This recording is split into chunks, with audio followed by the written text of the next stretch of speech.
Hello, hello, hello. Welcome to another Friday night edition of the Voice of the Colonization Radio Show. You know it's Friday night, folks. You know things are gonna get wild in here tonight. And I'm gonna talk about Ant Nam and Hard Truth. They made some comments in my comment section.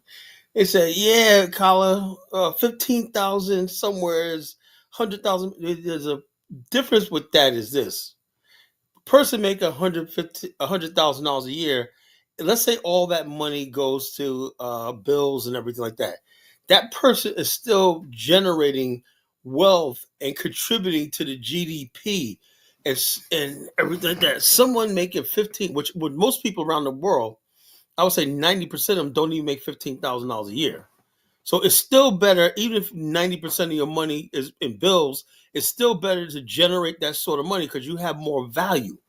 That's what people don't understand. I'd rather sit here and make money $100,000 a year in America, right, and have most of my bills and bills, right, than to basically live somewhere in Africa and you may only make $2,000 in a year and be struggling and everything. Never have seen money in your life. A lifestyle when you have lots of money, you have a certain lifestyle way of life. That means that gives you a little bit of power because you have purchasing power, and that's like a trade-off. Purchasing power means a lot to your self-esteem, to your position in the world and society and stuff like that. This is why America's going to win this trade war against China. China doesn't have domestic purchasing power like America does. Everything is about the American consumer market, particularly Black America. Black America is $1.6 trillion purchasing power a year. That's power no matter how you put it. So when it comes down to marketing, perfect example is this. When you go to Africa, YouTube doesn't stream.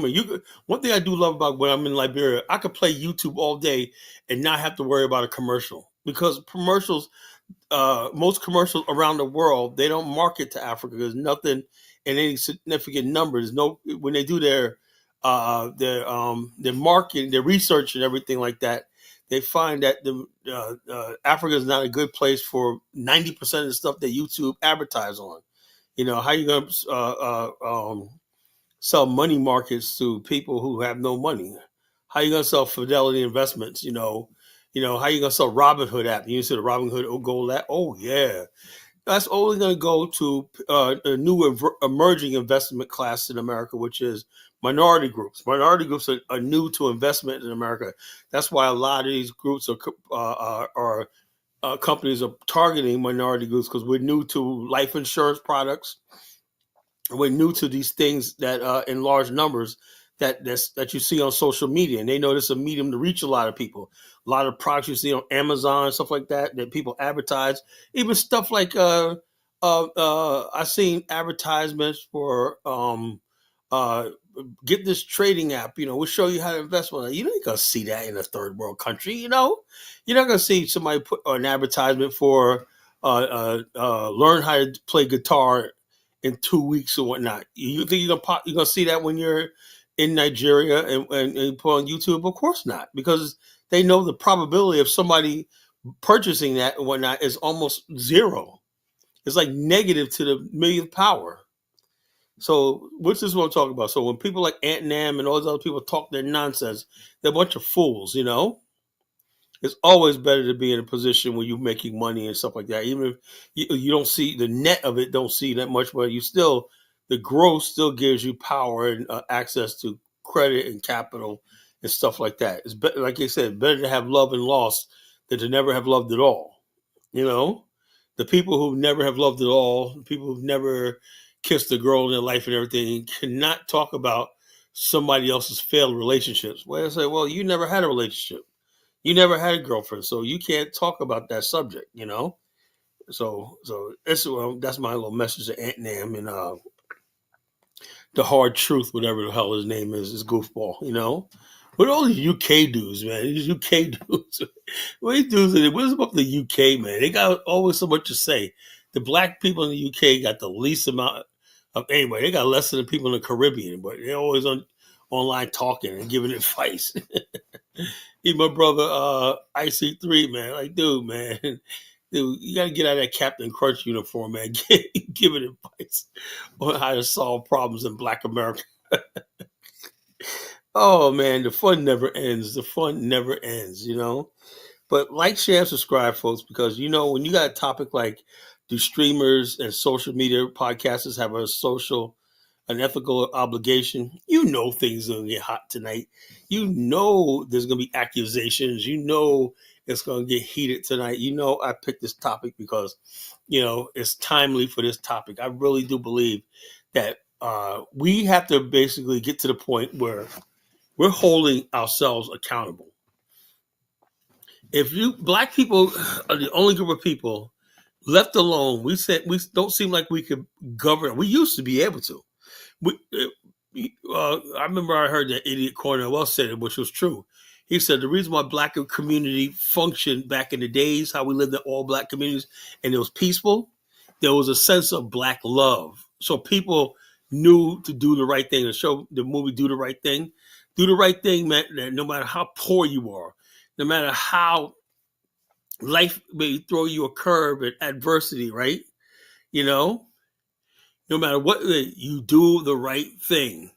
Morals, values, you know, work ethic, all those things, being punctual, all those things, being ethical, you know, being righteous, all those things that we did and we basically held as standards when that is out the door by this garbage culture that came through hip hop and everything now on social media with garbage is just put out there and we assume garbage and foolishness and everything as is normal. That's our culture. That's why you got people like Chuko who thinks all this foolishness is really black culture. No, it's some garbage stuff that black America has no real way to fight, but it's passed off as black culture, like the gangster shit, the criminal shit and everything like that. But one thing you're gonna know about me on my platform, I can't do a whole lot, but on my platform, you will not come on here with a bunch of foolishness. You come up here, try to tell me about crime and foolishness, you out of here. I don't care who the hell you are. You know, I don't want to hear about foolishness. I don't want to hear about nonsense and everything like that. You know, I know the real Black America, and we're not going to get any place being an immoral people. You know, that's what I do know. Doesn't mean I'm perfect. You know, I'm a flawed person. You know, and I'm a sinner. I admit it. But I do know one thing. I do know the truth of wrong from right. That's the thing. That's self evident. There is wrong from right. Once you realize there is wrong from right, then you can live. The problem we have in the secular humanist mindset is that there is no wrong right. Right and wrong is relative. You know, who is to say wrong is right? Right. That's a sociopath. That's what we got. So many black people who become a sociopath. They don't take no responsibility for their bad behavior, their failures, and stuff like this. And this sort of mentality is running rampant on social media. And I got to call out some of my other people. Like I said, last couple of nights I was talking about that Dynas Amir, Taiwo Lou Major. People say, "Oh, Carl, you coming to Dynas?" No. But I will say, you know, I'm for the record. People have no. I do not approve of foolishness. The foolishness I see on the Search for Huru show lately and stuff like that. It really started back then, you know. Dynas Amir, my good brother, right, had a guy named Free Game on today, just spilling a bunch of. I'm gonna think about play some of that. Just foolishness and nonsense. The fool actually was given a platform, and he actually said white people were actual slaves when he was already here in America, right? English is his original language. All this kind of slavery never happened. Or like he was talking about camels started in America, you know. So this is look when somebody's that stupid and sick, we know it's crazy, right? But why let somebody go on and everything like that? And you when you let somebody talk like that, what you're basically doing is giving him legitimacy, you know? And we have to stop that.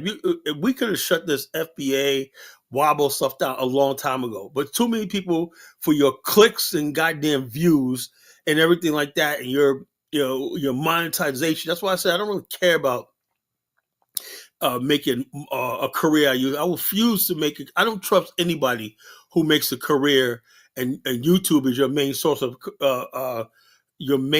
of income because it's a bunch of foolishness, you know. Because the bottom line is to do that. You see Umar Johnson not too long ago had a watermelon on his head. What the hell is up with that? People, YouTube will turn you into a Sambo, it'll turn you into a coon, it'll turn you into an outright fool, you know? That will not happen with me. If you think that's going to happen to Collar and everything, you're sadly mistaken. I will kick you off my platform in a minute. You know, if you think I'm going to freaking buck dance for you and I'm going to compromise my values and everything for you, you are sadly mistaken. I'm not the one. I'm not an O'Shea Duke Jackson. I am not Dynasty Mir. I am not Brandon. I am not freaking Afro Stink Tank. Nothing against these brothers, whatnot, but I'm with the College Genesis. I'm what everybody was waiting for all these years, you know? Dustin Bird said there will never be accountability on social media because there'll be a lot of people who are sued and like, yeah. The bottom line is this: there's no freaking accountability on social media. There's got to be some way you could hold people accountable for their reckless nonsense and reckless accusation. Now you got Kiki Loves Nigeria getting ready to do another show talking about Marx being Africa, no evidence or whatever like that, and no goddamn proof. And you're going after 23andMe and everything. Just stupid nonsense just because she wants to get on there and look like a friggin' fool, you know, talking about something. She's not hooked up with O'Shea and they're so-called going after scammers and whatnot. But the biggest scam is O'Shea going around calling other people scamming for clicks and views. That's the biggest scam out there, you know? So this is what we're talking about tonight. And like I said, I'm really disappointed in my brother Dynas for letting this fool get on today and talk a bunch of foolishness and everything like that. Look, person will not get on my plate like that guy. What's his name, Lil Jon, that tries to get up here with this freaking nonsense. He won't come on I will not let him on my platform. Not let him on. I'm sorry. Go elsewhere. Caller, be in the backtrack. Caller, let me up. No, you're not going to get on my platform with your foolishness. We were not here before. We're not Indians. We were not here prior to the transatlantic slave trade. Africans didn't sail across the Atlantic hundreds of years before Columbus. Black people in America are simply victims and descendants of the transatlantic slave trade, the Mafia, point blank, period. I don't want to hear nothing else. Not on my platform. You want to go someplace else? You go someplace. You get your own little platform. You want to believe that foolishness? Go right ahead. But on this platform, people want to know this is the truth. We talk about the truth here. As painful as it is, yes, slavery happened. We are descendants of the transatlantic slave trade, period. That's it. Our ancestors were enslaved. They were bought and sold like cattle and chattel slavery. That's it. That's something you have to deal with when you get ready to pull out your American flag and talk about how American you are. In the American Constitution, America sanctioned and said it was what you call after dumbass. I don't know. But even though after dumbass, he comes up here with a bunch of foolishness, nonsense, and everything. At least what I would say about him, you know, I don't think he's not as reckless as a lot of other people. I don't see him accusing people of stuff and saying stuff and whatnot. He has a problem with black people in general, but I don't see him doing anything personal against anybody. That's the whole thing. He talks in superlatives and generalizations and everything like that. You know, him I could deal with. You know. But when people start getting online and acting like their platform is the be all end all, look, when the media goes out there, put out a story, right? Let's say they would say a hit piece, right? They're almost 99% accurate, you know, to the T. They verify it. It goes through a whole bunch of vetting process, editorial, stuff like that. And then the editor and the people, the anchor and all the people give the final things to put out a story on a broadcast that broadcasts. See, this is not broadcast, you know? People make this mistake because you see a video of somebody, they don't know how to distinguish between a broadcast and a YouTube channel. This is not broadcast. There's nobody basically saying, when people get up on YouTube, they're not sitting there saying, okay, let me say this. I'm held accountable. I could use my license. I could be like the sued. I could do all this if I say the wrong thing, if I misrepresent in the paper and the newspaper, or reputation is damaged, you know, and your credibility is damaged, right? Why do you think the New York Times is the paper of record? Because the bottom line, before something gets published in the New York Times, like you may not like their opinion, you may not like spin, but for the most part, right? And you know when you're reading the truth, you know, when you're like when you listen to what happened to CNN and MSNBC, they become tabloid. They become like the internet, say anything like that. And so the bottom line is the mainstream media is falling into that trap too. No accountability. It's like, oh, well, who exactly is right? My right could be my right. My truth could be my truth. No, the truth is the truth was the truth. But the whole thing is, we this idea of reckless behavior, reckless accusations, and all stuff like this. It all came to an end on November 5th, right? November 5th told the world that you can't just make up lies and say this, and then get celebrities and dominate the news cycle, and you still lose. Because when it comes down to it, just like this battle Bomani and I is having with O'Shea, when it really comes down to it, when the truth and everything comes out, Colin is going to be on top. I don't think O'Shea is going to survive this. Why? Because he's lying. He's misrepresenting. The more and more he exposes himself and everything like that, the more people are going to say, man, this what I was listening to this fool all the time. He's going to show who the hell he is in the coming weeks. Watch it, because I'm going to keep on him, I'm going to keep on here. Yeah, he's freaking garbage, I always thought he was, but I always thought, okay, he has potential, he's smart, he seems articulate and everything like that. Now I'm just seeing everything I really thought about him from day one, that he's trash, he's a piece of ghetto trash, and everything trying to sound articulate, everything, I was right.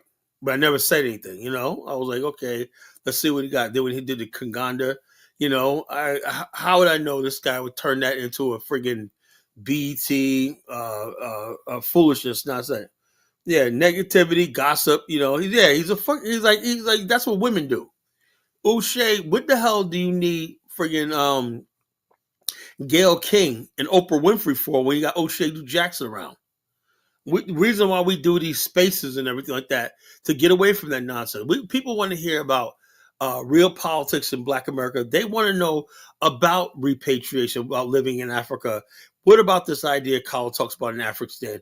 Can we do this? Can we govern ourselves on the African continent? Can we live it? Can we get a new life? Can we live in a Black world and whatnot?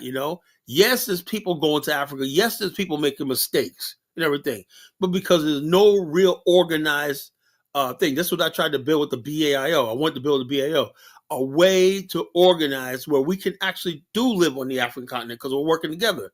But people went out there because of social media, get their YouTube channels. They think they know everything and everything. They didn't follow my leadership, And people went out there, did that thing. I listen to Colin, man. I got more views than him. I know what I'm talking about. Okay. They don't understand. This thing movement right here that I came up with years ago is a culmination of my whole entire life. Everything I've seen, breathed, saw, felt, ate, and everything over the 50-something years of my life. This is my life's work, right? This ain't just something I came up with overnight. You can't just come up here and lead people and whatnot, and you don't have the life experience. You don't have what it takes, And so, therefore, my mistake was 6 years ago when we had our first BL meeting down in Atlanta, Georgia, right? Right then and there, I should have got on YouTube. I should have got on YouTube back then, and we probably wouldn't be going through all this right now. I should have taken the reins back then, but I don't know what the hell I was thinking about. I was lazy, whatever like that. I said, oh yeah, we got Dynasty Me. I didn't want to be a YouTuber. I said, you got the Dynasty Mir, you got all these other people. I figured they'd come around and see the bigger picture and everything like that. And I was wrong. I was wrong. This movement from day one, it should have been led by me. It should have been led by me or somebody on my level. We got these people that came out of nowhere.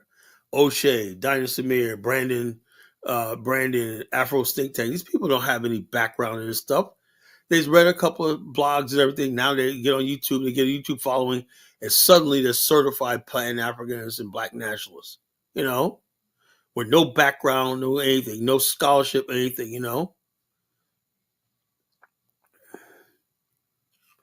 Yeah, look, I blame Africa too, but we should have basically, I was telling people from day one, Africa is not the place you could just go right? I said we have to build our own communities in Africa. We have to be organized. I said we have to build, when I say the Africa, I mean just generally, no matter where we go, we have to build our own state, our own towns, our own infrastructure. That's why we create the Black African infrastructure. Wherever we go, we have to build our own infrastructure, you know? I said that. But black people basically said, no, I'm going to I listened to some Baba Tunde. He told me to come on over. I could come to Nigeria and be a prince and those kind of foolishness and whatnot, you know? So people basically went out there on their own and whatnot. And I was warning people, no, we have to build our own infrastructure. If we can't build our own infrastructure, then Africa really doesn't want us. And we need to move on and forget Africa then. But there's no way I would ever approve of anybody just going to Africa the way they're going to right now, unorganized. I had so many people that had so many horror stories that went over there and it just couldn't fail. I said, what do you think? You're going to a third world country. Not even third world, it's like fifth world, you know? So, yeah, we need diplomatic communities, you know? We need to be on the highest level. While we're in the United States, we should use that, you know? When we're in these countries and whatnot, it should be on a high level. Our people, you should respect your people. That's one thing I do not like about all these people. You tell people to come to Africa, whether it's Pan Africa Strikes Back or Dynasty, whatnot, and you have no protection for these people. That's why people come over there, and it's not scam. They basically do not have it organized, you know, on a high level. You have no way of protecting people's property, their investment, or anything like that. You just telling people to run off to Africa because it feels good. I never approved of that. Never. I said, we're going to go to Africa. We need to be organized from here and settle there in a group and groups and build from there. That's how we live in Africa. We're in a position of power and strength by having our own enclaves and stuff. That's how we do it. You know, be a cohesive unit. You know, but people didn't want to, I want to be around no African Americans. Bunch of freaking fools. Our strength is Black America is the most homogeneous group of Black people on the planet. Our strength is our homogeneity. That's our strength. We have one story. There's only one story. Our ancestors came here from Africa. We were enslaved in the South and whatnot. We migrated to the North. That's out West, or whatever like that. We're the same blood. That's our story. Our ancestors crossed the Atlantic in the horror of the transatlantic slave trade. That's what unifies us. That's what also unifies us with people from Jamaica, Barbados, and all these other countries and everything. They're part of our story too.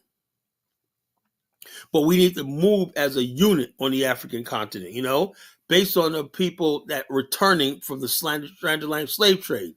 99% of the people in our movement should be people who endured the transatlantic slave trade. That's what unifies us. That's our identity. But people want to forget that identity and just go to Africa, and become a tribe, become a Yoruba, and become all this kind of foolishness and everything. No, you cannot forget what happened in your ancestors. That's who you are. You're a returning African from your friggin' ancestors. You can't. You're no longer. I'm no longer Congolese. You're no longer Yoruba. You're no longer Igbo. You're African American. You're African diaspora. And then when we build the African, you will become an Afristani. You know. That's who your identity is. You can never become a Igbo. That was lost when we uprooted. When you uprooted, when blood and soil was parted, we lost that connection forever.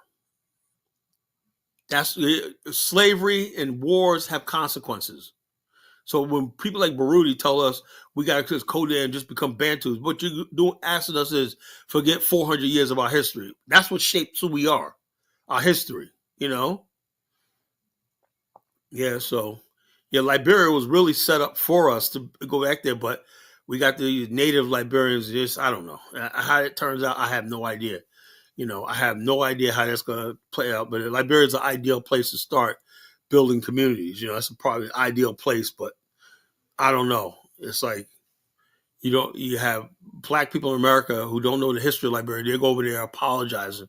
Oh, I'm so sorry for. I'm so sorry. What are you sorry for? That your ancestors built a country, built civilization and whatnot. You know, what the hell we got to apologize for? We ain't got to apologize for shit. You know. So, but this is what we're talking about tonight. You know, streamers and social media podcasters, do they have an ethical obligation? Do you have an obligation to tell the truth? Do you have an obligation to be moral and to be righteous and everything? I think I think you do. I think everybody who gets on a podcast, when I get on here, trust me, before I speak and everything, before I do a show, whatever like that, I think about what I'm going to say. I understand that I have some sort of influence and everything like that. I have the biggest podcast, but I have a lot of influence and everything. And I am never going to talk recklessly about somebody. Just like even to this day, they say, well, caller, how can you say Lou Major and Ty were scammed? Because I don't know 100% that they were scamming. I have no idea. It's all about what's in their heart, what's the intent. I have not seen the evidence that they were deliberately trying to fraud people for money, for personal gain. I don't know that. So I'm not going to get on here and freaking say that, that if you believe they were scamming, hey, that's on you. But I'm going to be responsible and say, look, I don't know. It's like 23andMe, I don't know. Marks Me Africa, I don't know. I don't know. I don't know anything, right? Because I don't have firsthand knowledge and everything like that. I haven't interviewed anybody, anything like that. Nobody showed me any receipts and everything, so I'm not going to go and just, oh yeah, Mark Beats. Everybody, oh yeah, I can't wait to see Kiki Loves Nigeria talk about Mark Beats. What do people get out of that? Just slamming people's name and throwing people's name around and stuff like that. And you just sitting there being entertained. Like I said, there's a lot of sick people online. A lot of sick people on YouTube, and it's disgusting. I can't stand it. But people are always judging me. One thing I will never do is friggin' try to damage somebody's reputation or whatever like that. Never do that. I don't know. All I can tell you folks is I never approve of people going to Africa unorganized. The only group, social network that could organize people in Africa is the Black African Infrastructure Organization. If you want to join, send me an email and whatnot, and I'll give you the link. You could join. This is the only way, through the Black African Infrastructure Organization. That was everything right there, right down to the T of what we need to do, But the bottom line is this: a lot of people have so much help. Look, let me say something, right? I believe that a lot of people who go to Africa are self-hating.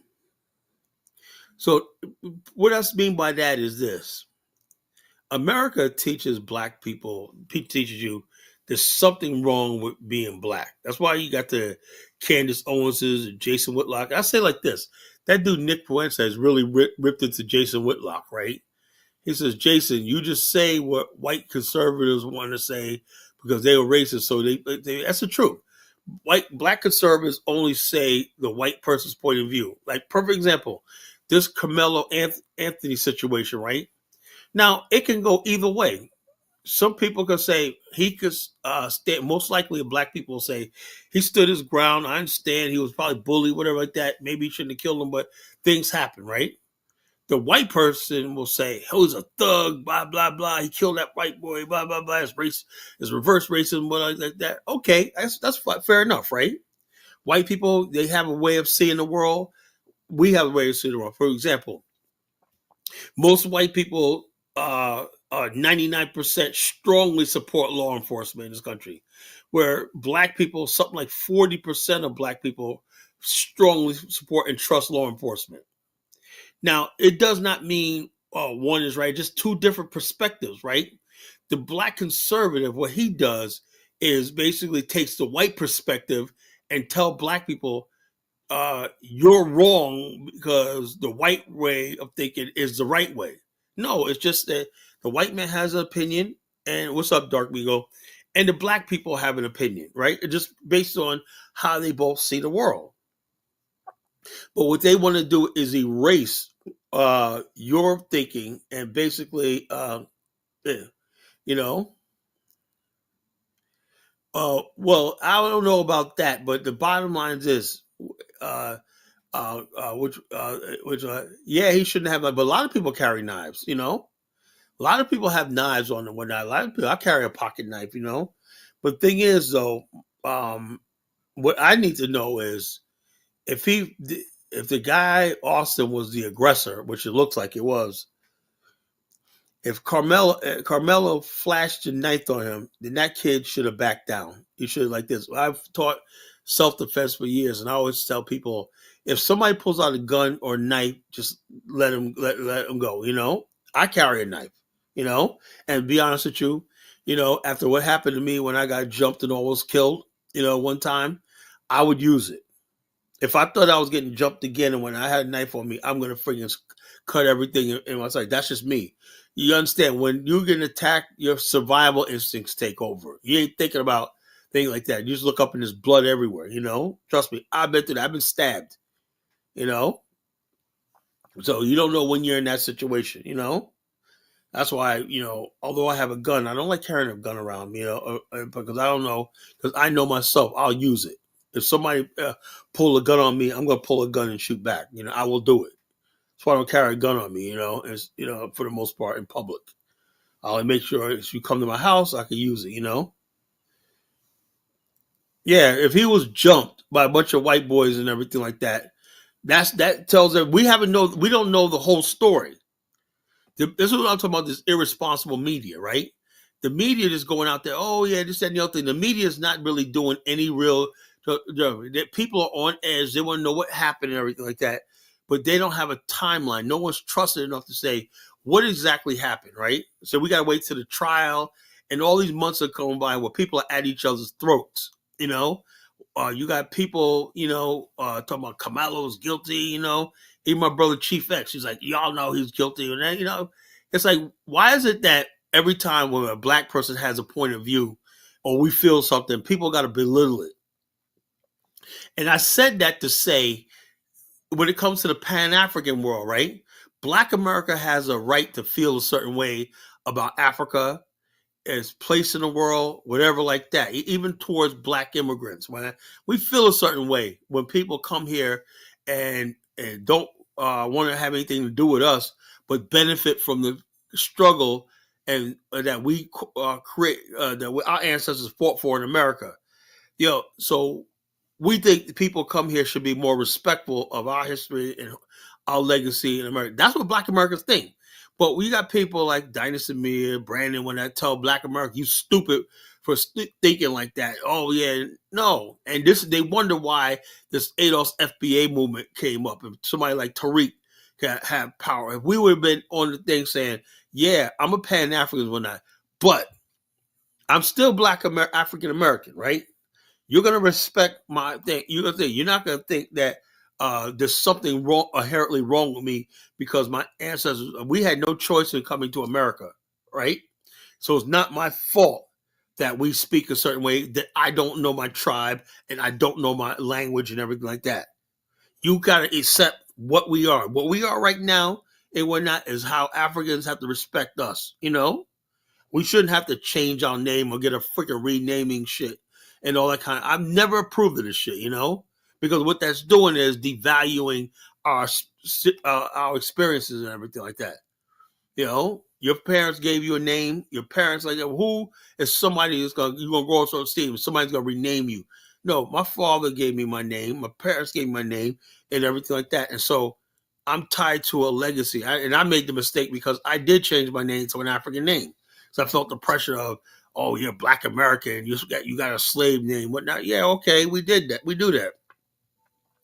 But the whole thing is this: that should not mean anything as far as like if we were truly a people and Africa was our brothers and sisters, like that, they would accept us how we are. We wouldn't have to change and all the stuff like that. Well, yeah, if you can have many names, that means the name is not really significant. It's trivial.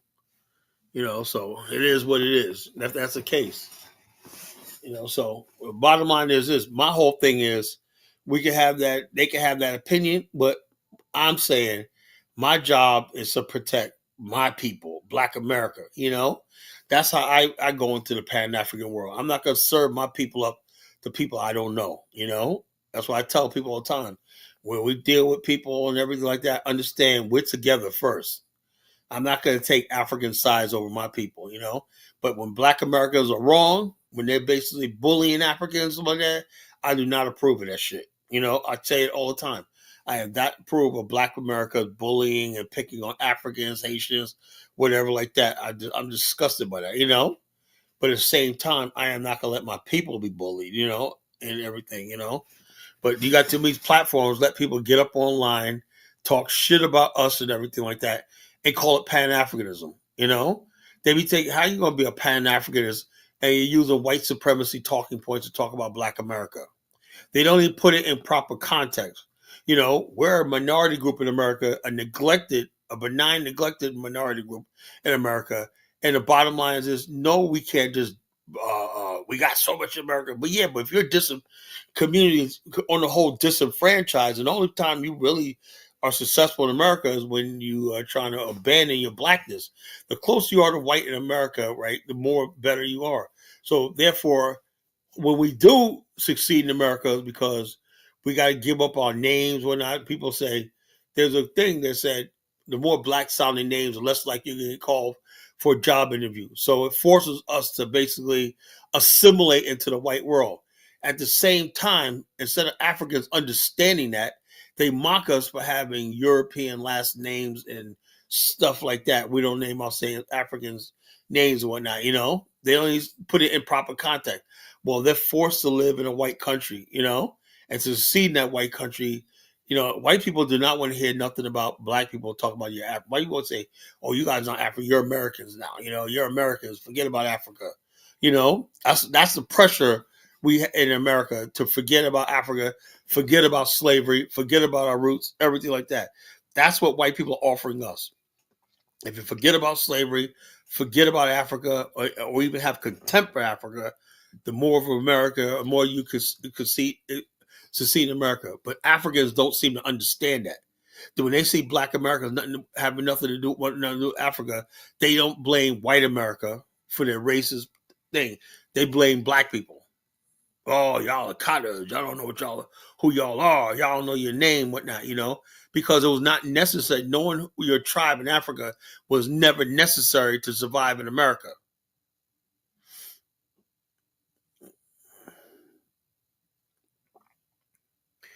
They say, Carl, I have to disagree with you. Having been to Philadelphia, Baltimore, Newark, New Jersey, and Baton Rouge, we African American FBA are a decline. We have to do it. I know that. I agree. I really do agree. You know, we're on a real decline, you know? And the decline is we're still stuck in a country that's still racist and whatnot, you know? And we don't have any sort of thing. At one time, we was actually building our own communities and stuff like that, you know? And next, you know, crime and crack and drugs took over. And the bottom line is these communities that we were trying to build for ourselves in America, we thought, okay, we're going to build anything. Let's just build our communities right here in America. America's already a developed country and everything like that. But the price was white people basically let crime, unemployment, drugs, and all the stuff like that. Just even the degradation, that the music that you see on their airways and everything like that. They create a whole situation scenario where black culture in America is completely dysfunctional and destructive. They control our radio stations, television, everything like that, and everything that the white people put out in our community is negative. But you have Africans will come over here and blame us for that. They think we're really putting out this gangster shit and drug culture and murder culture. They really think that's us doing that. No, there's people from day one. We understood that they were just like the people who put out the minstrel shows, something like that. Those weren't black people doing that. It was white people, racist people who wanted to destroy us, you know, who wanted to defame us, who wanted to belittle us and everything. But we understand that, you know, we understand when you see all this stuff like that, that's not us. That's not our culture. I remember a newscaster, anchor Max Robinson, I think it was ABC News. He quit the business. Why? Because he said he was tired of reporting stuff and making his community look bad. This was '70s, reporting on stuff that he knew just wasn't true. Like when they talk about certain things about black people don't want to read, black people don't want to achieve, blah blah blah. He said these white media outlets was feeding all this negativity to white America about black people in America. You know, he said he wanted to show the good side of black America and how black America has really come up. But the bottom line, the media and news organizations didn't want to do that. They said the bottom line, you have to show negativity in the black community to placate white people. White people always have to feel like, thank God I'm white. You know, that's how you keep them in their place. They think as long as they think they're better than black people, They're good, and a lot of black and other immigrants have taken that same thing. As long as I feel like I'm a little better than the black people in America, things are good. And we're watching Africans come over here with that same mentality. As long as I'm not, because this is our community here. It's just like if I go to when you go to Africa, right? Imagine me judging the poor Africans what they don't have, whatever, or their dysfunction. That wouldn't be fair because I'm not. If I had to, if I moved to Liberia, right, and start over, and I had the money to have in America, right, I'd probably be starting at the bottom too. I'd be just like the average Liberian, right? But because I'm not in that position, I could be like all high and mighty and everything. Because I'm coming from a different situation. Same thing with a lot of Africans that come here to America. They're coming from a different situation, so they could look down on black people. And that they would look down on poor black people and stuff like that. Why are they? Yeah, because you're coming from a different situation. You're coming from a better situation. You got black people who basically not only couldn't get education really, but just got to work 3 and 4 jobs to survive. That's our reality. That's why I say in the future we got to build something for ourselves. We're not, away from the white man. We could build our own industries and stuff like that. That's what the nationalist movement is all about. And then you could judge us when we have the means. So I could judge Africa because they have governments. They have all the stuff like that. They have all the means to develop, but they still don't do it. You know, Black America, we don't have a government. We're completely dependent on what white people decide they want to give us and everything like that. It's the truth. 45 million people or not, probably the strongest group of black people on the planet. And we have no decision, anything like that, because we're trapped in this matrix called America. See, if you don't understand what I just said, then you don't need to be with me. You know, that's the reality. Reality is 99% of everything we buy comes from them. 99% of us work for them. 99% of our money goes is in their banks. They make their money, their interest, the interest being made off your money that you have sitting in the bank. 99% of the trillions of dollars we got in bank accounts in them. The mortgage that we pay for is them. The rent we pay for, we rent from people, is mostly them. You know, the taxes we pay for goes to prop up their communities and the infrastructure and everything like that. So we get nothing out of this relationship in America, right? So when people come over here judging us like we have a freaking government, if we had a government right here, we could solve the problems in the inner city overnight. We throw billions of dollars, just like they threw billions of dollars at white people with the GI Bill, with the Homestead Act, with all this company, with Franklin Roosevelt's New Deal. But there's nobody giving a black man in America a New Deal. See, when I say stuff like this, so that's why I said when we go to Africa, we want a new reality, because based on the fact that America has really let us down, betrayed us. But instead of understanding that, and we come in Africa in strength and saying we're coming back to build, give us our space, give us our land, and give us something like that, we got people who are basically going over there disorganized, and you got Africans basically scamming, and it's just a whole mess. And I'm for the one who'll tell you I don't never approve of none of this stuff that you see now. But I still say if you want to go to the continent, do it, because to do nothing is not an option. That's why I encourage even people like Mark to meet Africa. I'm surprised. Look, a young black man interested in living on the continent, you can always get my respect. And I'll be a hypocrite if I say I always respect anybody, even the Bag family.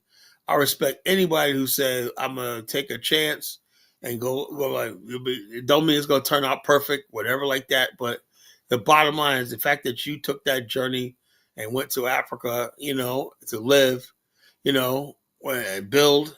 I have to give you some sort of respect. So it is what it is. But the question is, do streamers, social media podcasts have a social responsibility? With that monologue, I'm gonna open up the lines. You call in, tell me what you think on your mind. This is a place of views and opinions and everything like that. So Call in, you know. So call in tonight. Tell us how you think.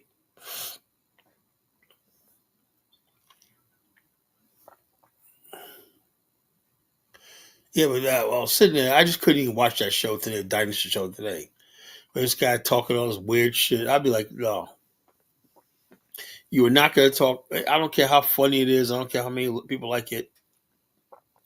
I do not want to hear. I would not want to hear, if I can help it, I would not want to hear somebody talking that freaking foolishness. It was just really, really embarrassing and just really terrible the way some of these people believe and whatnot. You know, they want to rewrite history because slavery history and our history is painful. They just want to erase it and rewrite it. But you have to, in order for you to go a thing, you know, you have to go. You have to build, you know, something. What's up, brother Dave?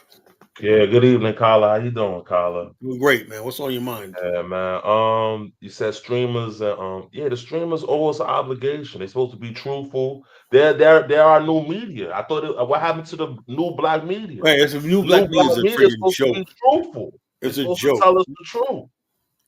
New You black know? media is nothing but offshoot of the main. They're trying to become the mainstream media, tabloid media, and a bunch of nonsense and everything. We don't have any. They Uh, owe us an obligation to be truthful and fair. And right, you know? and Yeah. also this. You ever notice that uh, this whole repatriation thing in Africa, right? You know, I expect like the mainstream media to ignore it, right? That's a story. Black Yeah. people and going to Africa in the modern day and whatnot, living and Mhm. whatnot. You know, you would think that'd be a story, right? No, it'll shine too much, it shine too much light because Yeah. then So because then it'll if be you like, start okay, reporting it people have this um idea of Black America that no matter how this is like Malcolm X said, no matter how much hell we face in America, right? America's our only reality. And if you look at what I do to College Genesis, all I'm saying basically is America, we will be better if we psychologically knew we had another reality. You know, that's why I say we should build or revisit the. Back in 2012, I created the Association of African American Librarians. I think Kyla, what'll happen is because look, let's say if the mainstream media start talking about repatriation. If the mainstream media start talking about repatriation, it's showing black people that there's another way. You understand me? They don't want to do And then that. They want to make it also seem like, It also is going to make you popular because now people going to say, "But they're going to start researching repatriation. Liberia going to come up. You yeah, know, what we're doing. You know, the BAO.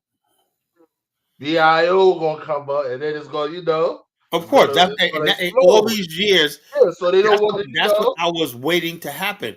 I figured the new black media would start pushing this out here, but instead they're sitting there attacking all the. Do you think it's any odd thing that uh, all the people being attacked by O'Shea, all the repatriation communities? You ever notice that? Do you think that's odd? O'Shea had nothing to say about Tariq, you know, and that hidden kind of scam, you know, the hidden history museum I've scam. been looking over the O'Shea coming at you. I think it's a preemptive attack on Afghanistan. Of course it is. He's spreading the falsehoods. So now like, oh yeah, College Jensen looking for land, but he's trying to in case now this thing get going, it catch Well, steam baby, and that's how I everything do. You want organized. to You got sabotage. it in You want to people's head sabotage now, it like oh, in his planning yeah, stage. it's You know. planting seeds. Yeah, he planting bad seeds and Of stuff. course, I know. Look, I know that. That's I know what the little crazy. ugly nigga's doing. I know exactly what he's doing. You That's know. crazy. The bottom line, people like him do not want to Yeah. hear anything about the African. One, because they didn't come up with the idea, and two, the bottom line, if you say we're gonna have the African, then everything else just thrown off the table. You know that's what I'm saying. That's the answer to the riddle. What do you talk when you talk about racism, white supremacy? What's the answer? A nation of your own. That's the answer to the riddle. We said that 8 years ago when we formed the BAIO. You know, we said, what's the answer to the riddle? We're gonna have endless Ka- racism, whatever. Kala, Yeah. Let me say something. I think working and middle class black people will agree with your Of idea. course, I know they will. Did you But see that but there's nobody to that first present it to meeting them. There's nobody of the to present it BAO? to them. That Like first meeting of the BAO yeah, was truly revolutionary, right? Because you had Bomani sitting there representing the old school Brooklyn, you know what I'm saying? yeah. Dr. Clark, Amos Wilson, whatnot. Then you had Jonathan Hill and that girl Narette, right? This is Black Middle America, suburbia, and whatnot. These were kids that listened to the College Genesis and whatnot. And I know my target audience, black kids that grew up in middle class, but they know they attracted to the idea of nationhood, land infrastructure. Because the bottom line, even though you live in a suburb, whatever like that, you know we could be way much better if we had our own land and everything. We like the infrastructure, the way of life here that we have, but we want to be able to build this in our own nation. That's what people say. Then we don't have to deal with racism no more. That's all it is, because people have this idea that people. I knew the most radical people in the BAO are going to be people that come from educated middle class background. That's who I was attracted, you know. And so, therefore, you had that beautiful thing. You had that beautiful time period. Like Jonathan Hill, he was the one who designed our first community, the Garvey Town thing, and also Black Star Pan African Day. He joined the BAO and went to college, become a civil engineer, taught us about public-private partnership and how we could build it. He designed that city that Bermine's doing. And he got Narette. She was like a doctor or whatever like that. She ended up marrying Rwanda. She said, look, sisters, I'm gonna find me Africa. She married a Rwandan guy. Yeah.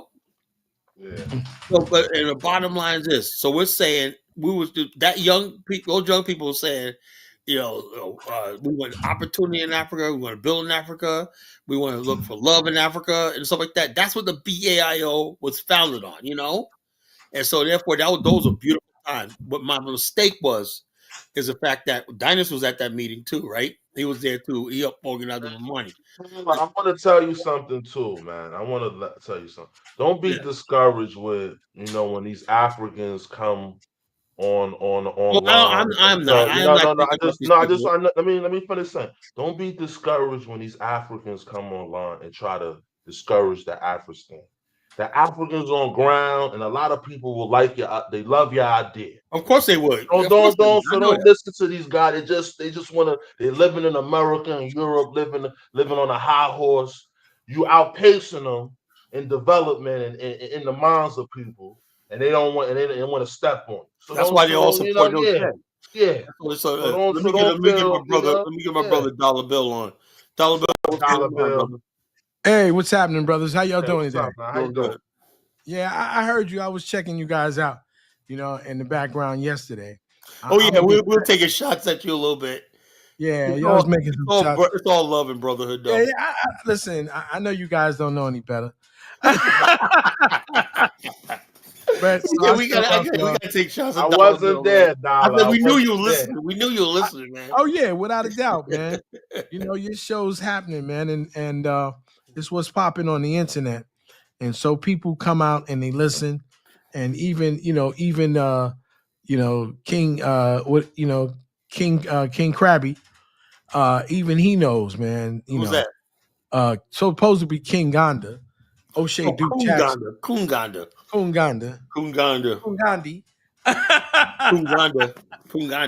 Yeah, so he even knows what's up, man.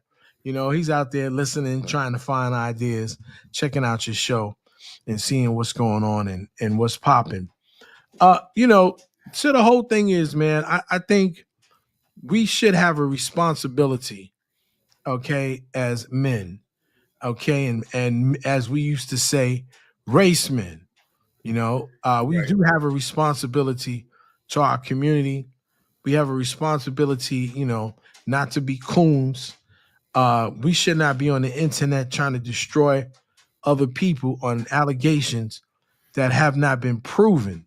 Exactly. And so this just shows, man, that a lot of these guys don't understand journalism. They're not journalists. They don't understand. They just got a microphone and they know how to coon.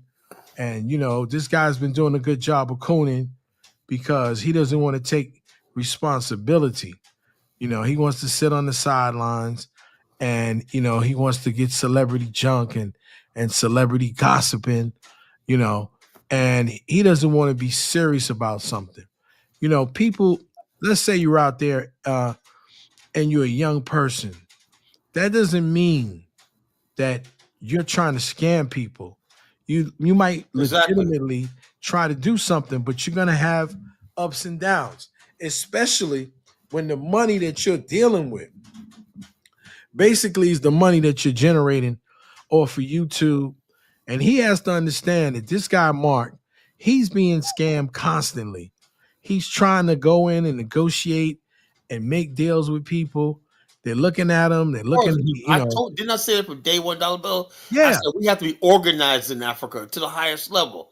But like I said, years ago, everybody went their own way. I even had BAO members, but I don't need you, Carl. I'm going on my own. Everybody think they could do it. I said, and that's what it was. And the whole thing is, like I said, Dollar, let me cut you off. sure. I basically got on YouTube back then. None of this probably would be happening because we'd be so strong. Imagine that if the Colin Nation had 100,000 subscribers and everybody was listening to us. You know what I'm saying? Absolutely. I used to get on there and battle with you guys, man.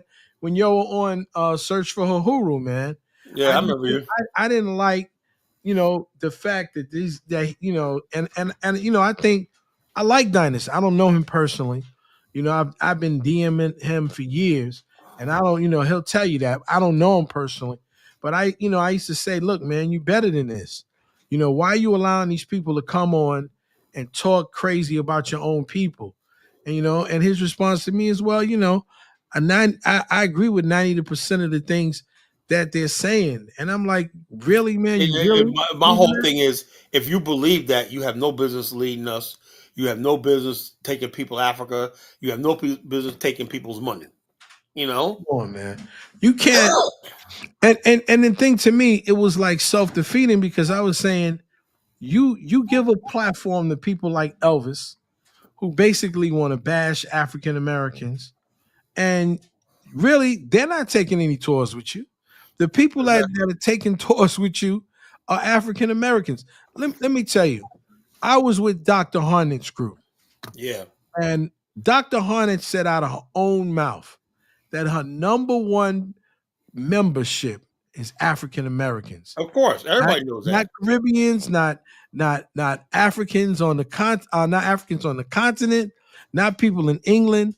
African Americans get up there every Saturday and some Sundays trying to do business, with Africa. And that's the They whole have thing a about deal the and Africa. it's We want to right. be to the point where we have an organized political body that can lobby and protect our interests on our behalf. That's what we have to move to. We have to be on that level. That's why I said I'm trying all the black nationalists, people building Africa. I want this platform to be the home of those people. And that's what we have been pushing, this for a long time because we understand. Like I tell all these guys, man, and I don't try to toot my own horn, bro. Was I was lucky. I was there in the nationalists, before all of those dudes, even Bomani, because I'm older than them, and I was a little kid. Because I Right. knew Dr. Amos Wilson personally. And I know a lot of these guys personally, Dr. Jeffries and all of these scholars. And it wasn't for my bad man. Shout out to my man. Dr. Leonard Jeffries. Check this out. That's what I'm talking about. Bomani comes from that school. Leonard Jeffries, Amos Wilson, and when we saw him with Narette and Jonathan Hill in that BAO first meet and greet, that showed you the kids that grew up in the suburbia now embracing the black nationalist movement, and in terms of the BAIO, that's what attracts people. The idea we're talking about science, STEM, industries, banking. Oh yeah. That's what attracted people. Well, my son is the one, like I told you, who turned me on to you guys in the BAIO. It was my son, who was a college student that, that's what the BAO attracts, He's 30 years old now, but in his 20s, he was captivated, by some of the things that you guys like, I want you to check out the Brother Collar and the BAIO and so on and so forth. And so it was my son who hit me to that. Cause see, I'm old school. I'm like I say, I'm older than all these guys, including, like I said, Bomani. I go back with Dr. Amos and these dudes at age of 18, 19 years old. That's And I'm way sitting back. down. Yeah. So I mean, I knew these dudes. I didn't just go to their things and hang with them. I was a personal confidant. My boy Joe Gillian is the one who did all of the artwork on all of Dr. Amos Wilson's books, you know, and part of his think tank. And I was part of, I wasn't in the research group, but I was part of the group. Amos used to have a thing in his business, and he had a business down in the Bronx, and with Brother Sakeku. I might be spelling and saying his name wrong, but Brother Sakeku, who I think he believes is a Jamaican brother, he's the one is the editor and the publisher of of all of his stuff. And so on the Saturdays, these brothers would get down and we go, and sit down and break down books and stuff like that. And I'm a little kid, man. All these guys were, he had medical doctors and all these. I wasn't even degreed or nothing. I was just a young college student, and I'm sitting up there and absorbing the information and learning, as we go down. And my boy Joe and I would take Dr. Amos to all of his, every time he was in New York, we would drive him to all of his various, speaking engagements, So that's how, I got down with a lot of the stuff that we're talking about in terms of the Black nationalists. And Joe, he goes all the way back. I got to get him on your show. Joe goes back because he took classes with Dr. Jeffries at the First World. So that was initially in City College.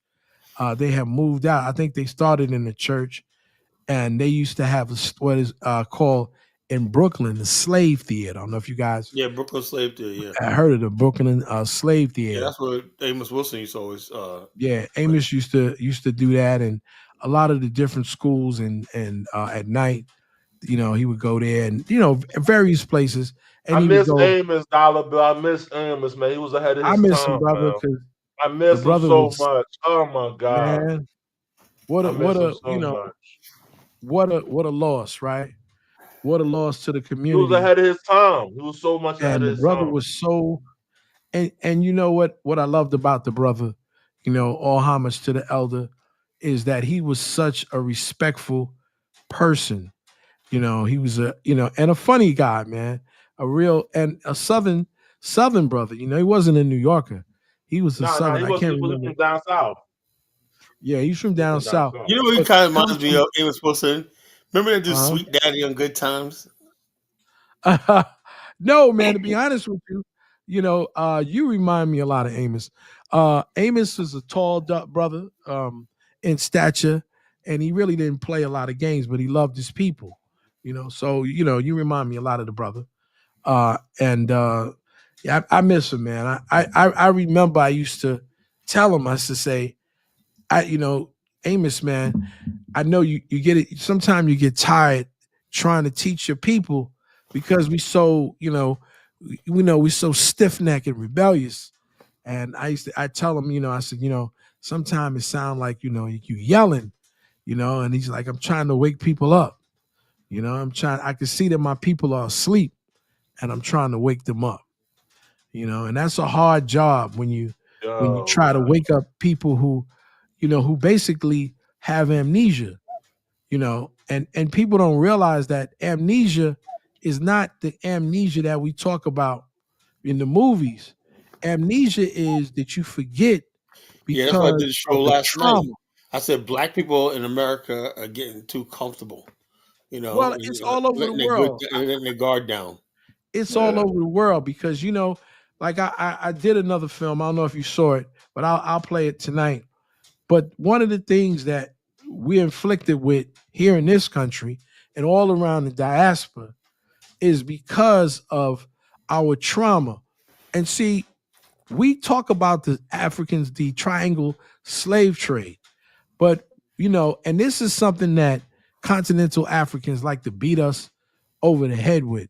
But the truth is that Africa has been under slavery and colonialism for over 1,000 years.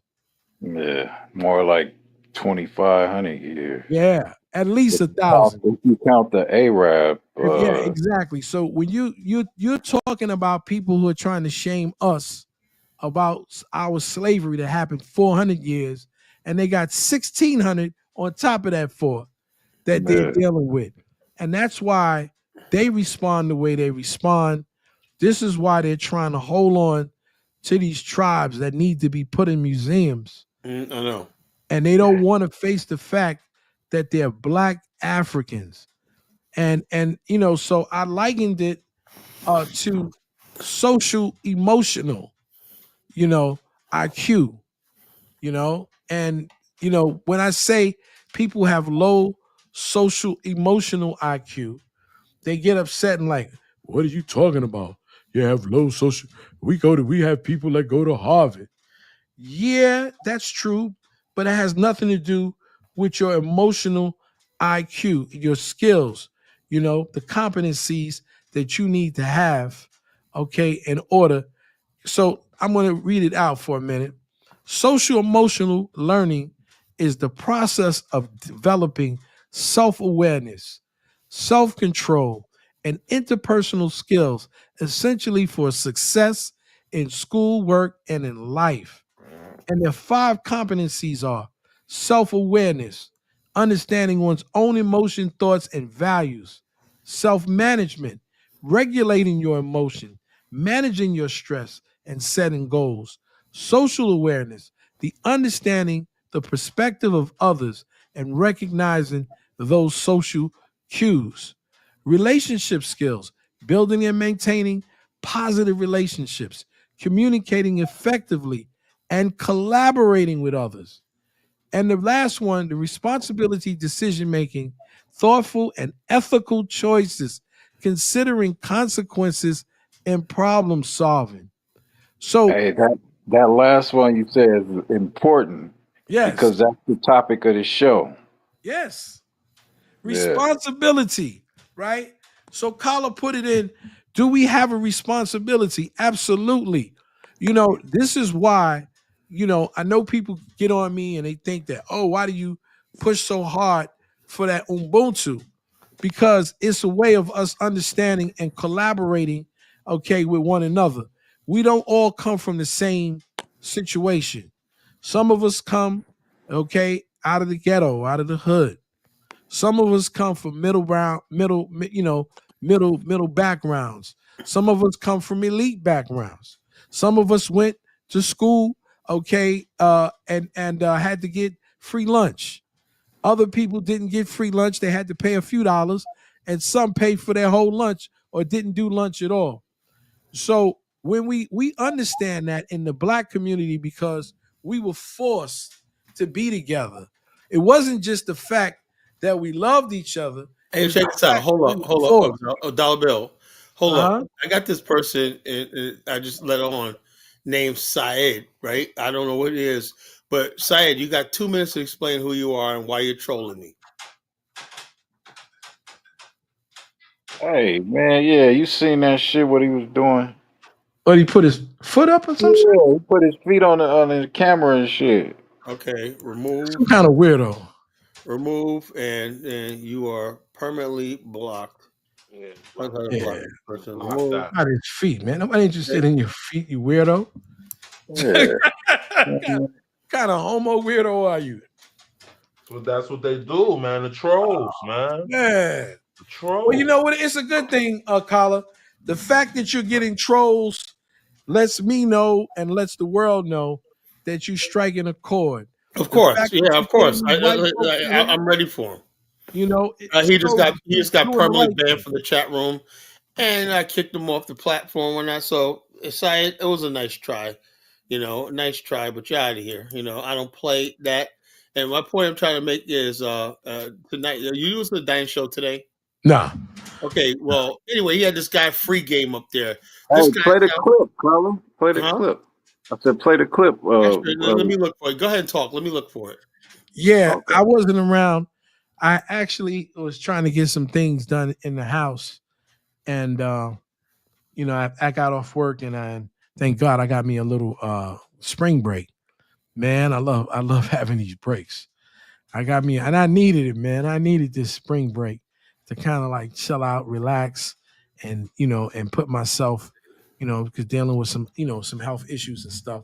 So I want to get myself together and try to maximize my stuff, man. You have to, sometimes when you prioritize your family and stuff like that, you forget yourself. And Yeah. that's why I tell the young brothers out here, man, prioritize yourself. Yeah, Love absolutely. yourself. You know what I'm saying? I know it's, the way a lot of women would make you to think that, man, your whole life got to be concentrated around them. No. Love No, yourself, take damn care of that. yourself. Uh, And when you do that, you take care of everybody because everybody looks to you as the man, as they should. And so take care of you. You the most important, the most valuable person on this planet, yep. and treat yourself like that. Look at yourself like that, man. That's why I put up there Ubuntu Kings. You guys Yep. are kings, man. And All treat fact. yourself kingly. You know what I'm saying? Yep. Don't settle for nothing that's less No, that's than what right, a king's Oliver. supposed to I have. know that's right, bro. You understand? You guys are the salt of the earth. Because you've got guts. You got determination, man, that you love your people, that you want your people to be in a better place. You see how these crackers got us, 400 years trying to push us down and do everything they can to slap us around. And our continental brothers, I understand y'all don't understand. But when I said to you about that social emotional learning is also the first one, to be aware of who you are. You're African. Treat yourself. Stop telling me I don't care if you're a Yoruba. I don't give a joint if you're Kikuya. I don't care if whatever tribe affiliation, you are Black African before you everything else. Don't tell me about you from Islam. I don't care if anything about if you got the Quran. I don't care if you got the Tanakh. I don't care if you got the Bible. Before you are everything else, you're a Black African. Hey, what you And call when it? you Hey, John see Bell, that, let me play this video, Hey, bro. oh, Hold yes, on, let me sir, play this video. Hold up, man, too. do you think?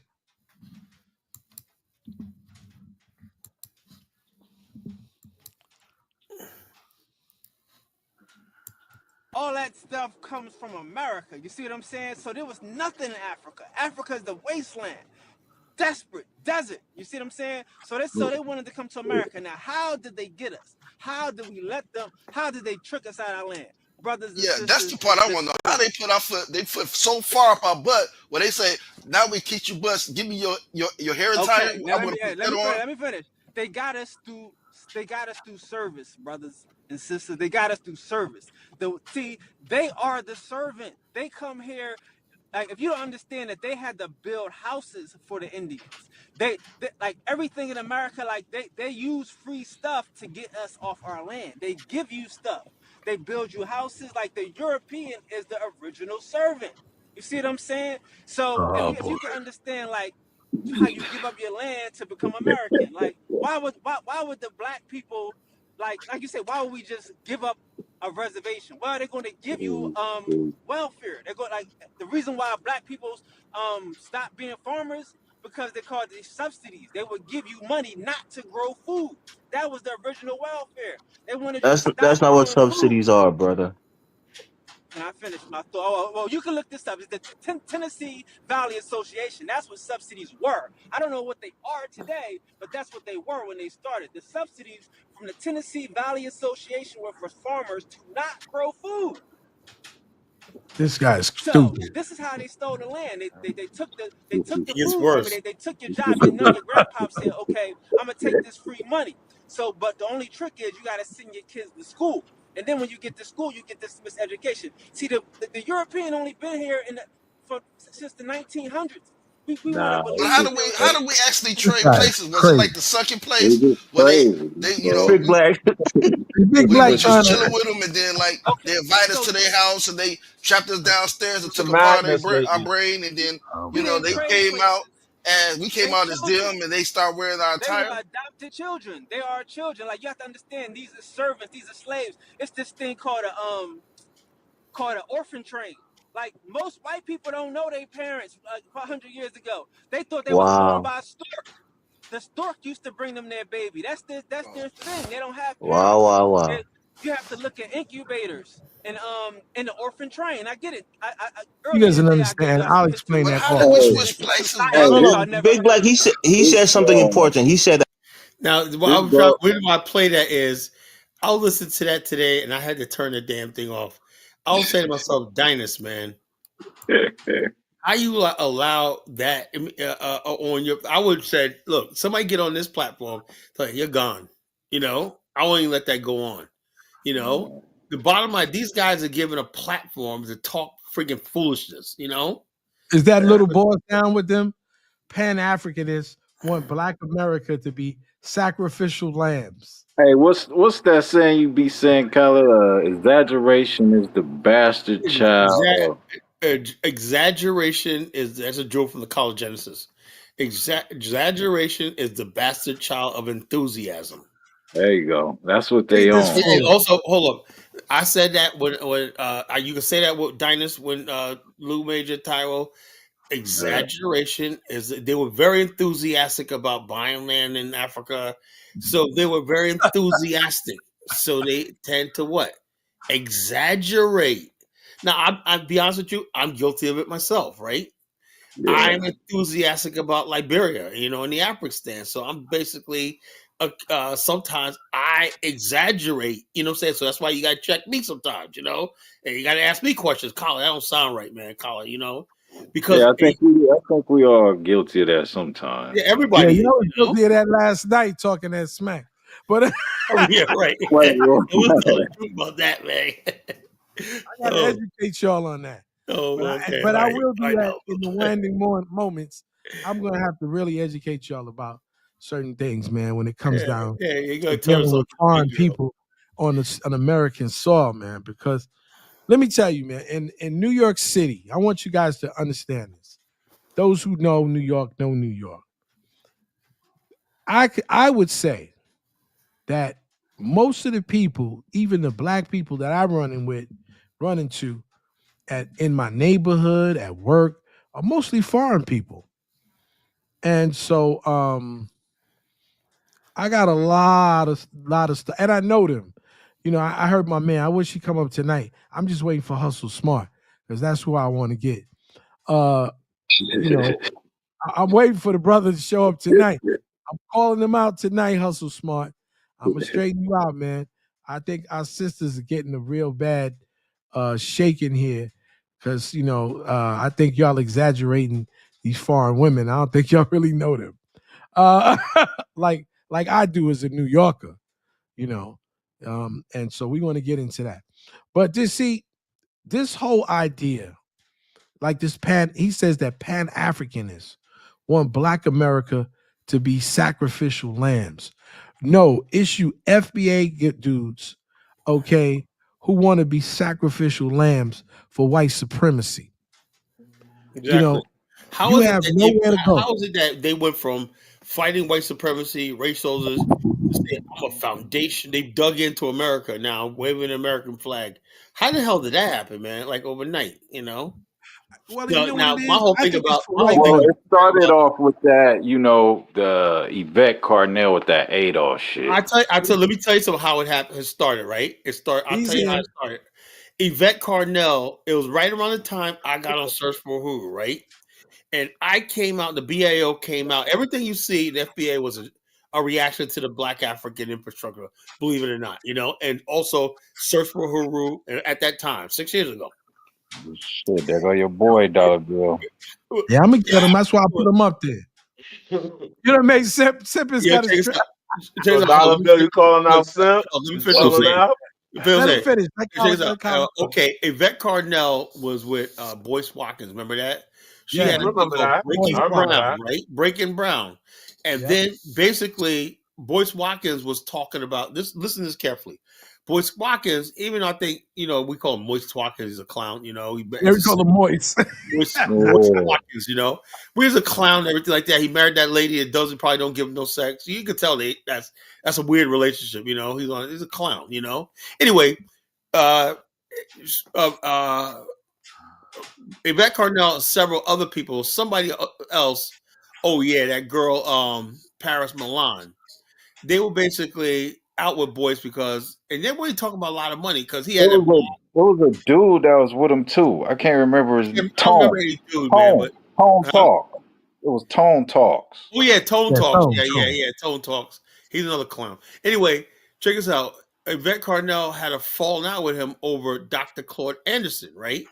Because they will talk about what they will say, do for self, black empowerment, stuff like that.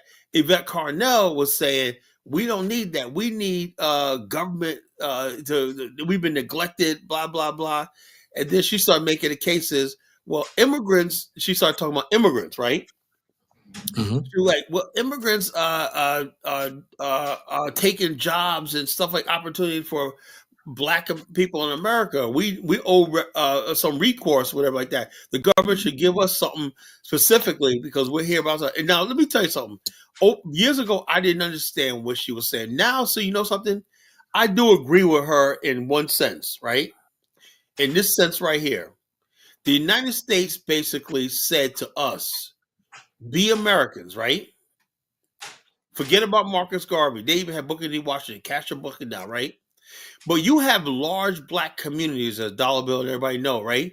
We had large black areas and whatnot. They refused to invest or give us jobs, everything like that. All the jobs, everything went into white. Even the Japanese, when they came here, they didn't build factories where there was large numbers of black people. So our communities were neglected, You could tell us. They divested in us. Yeah, they divested in our communities, right? At the same time, they exploited us because they controlled what little bit of money we was able to get.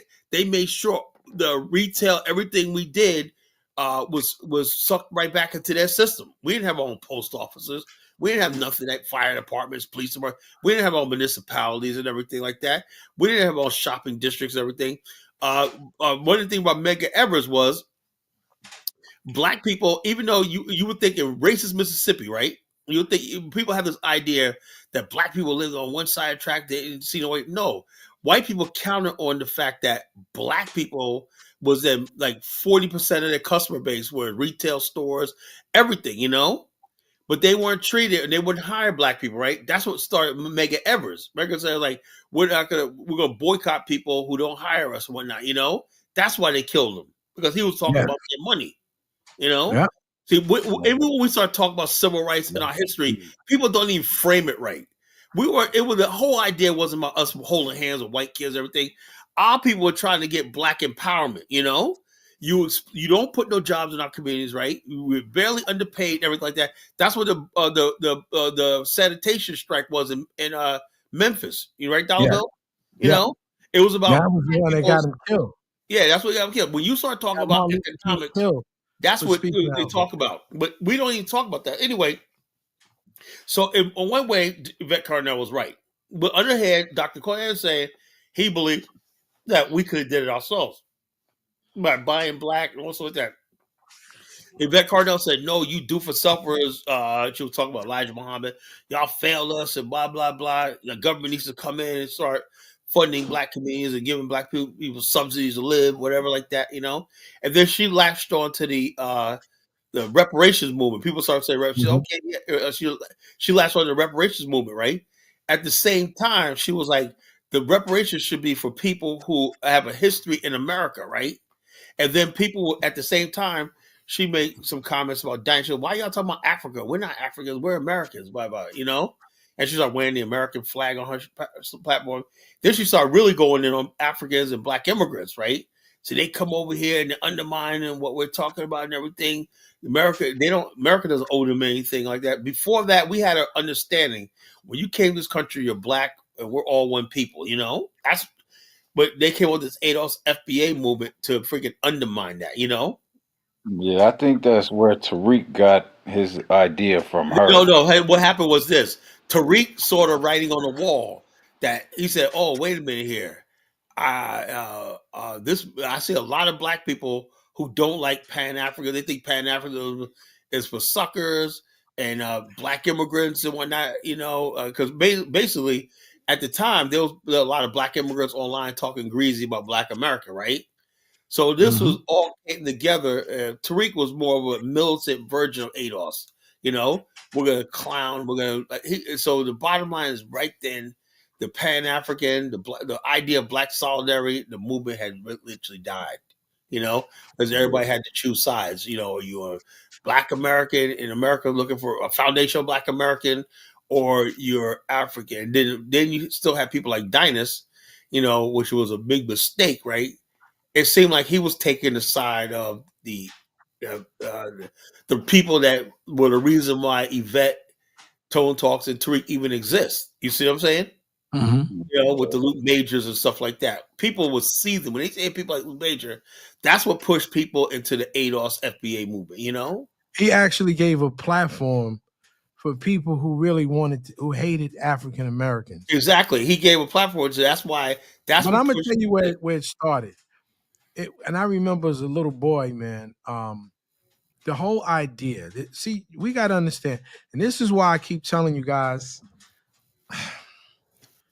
I have to say this without being, you know, let me just put it to you this way. The ideas that are espoused by immigrants and their anti-African Americanists is a dream that came out of these talk show hosts who wanted to find a way to go up against African Americans. Now, let me paint the picture. You're talking in the 1970s.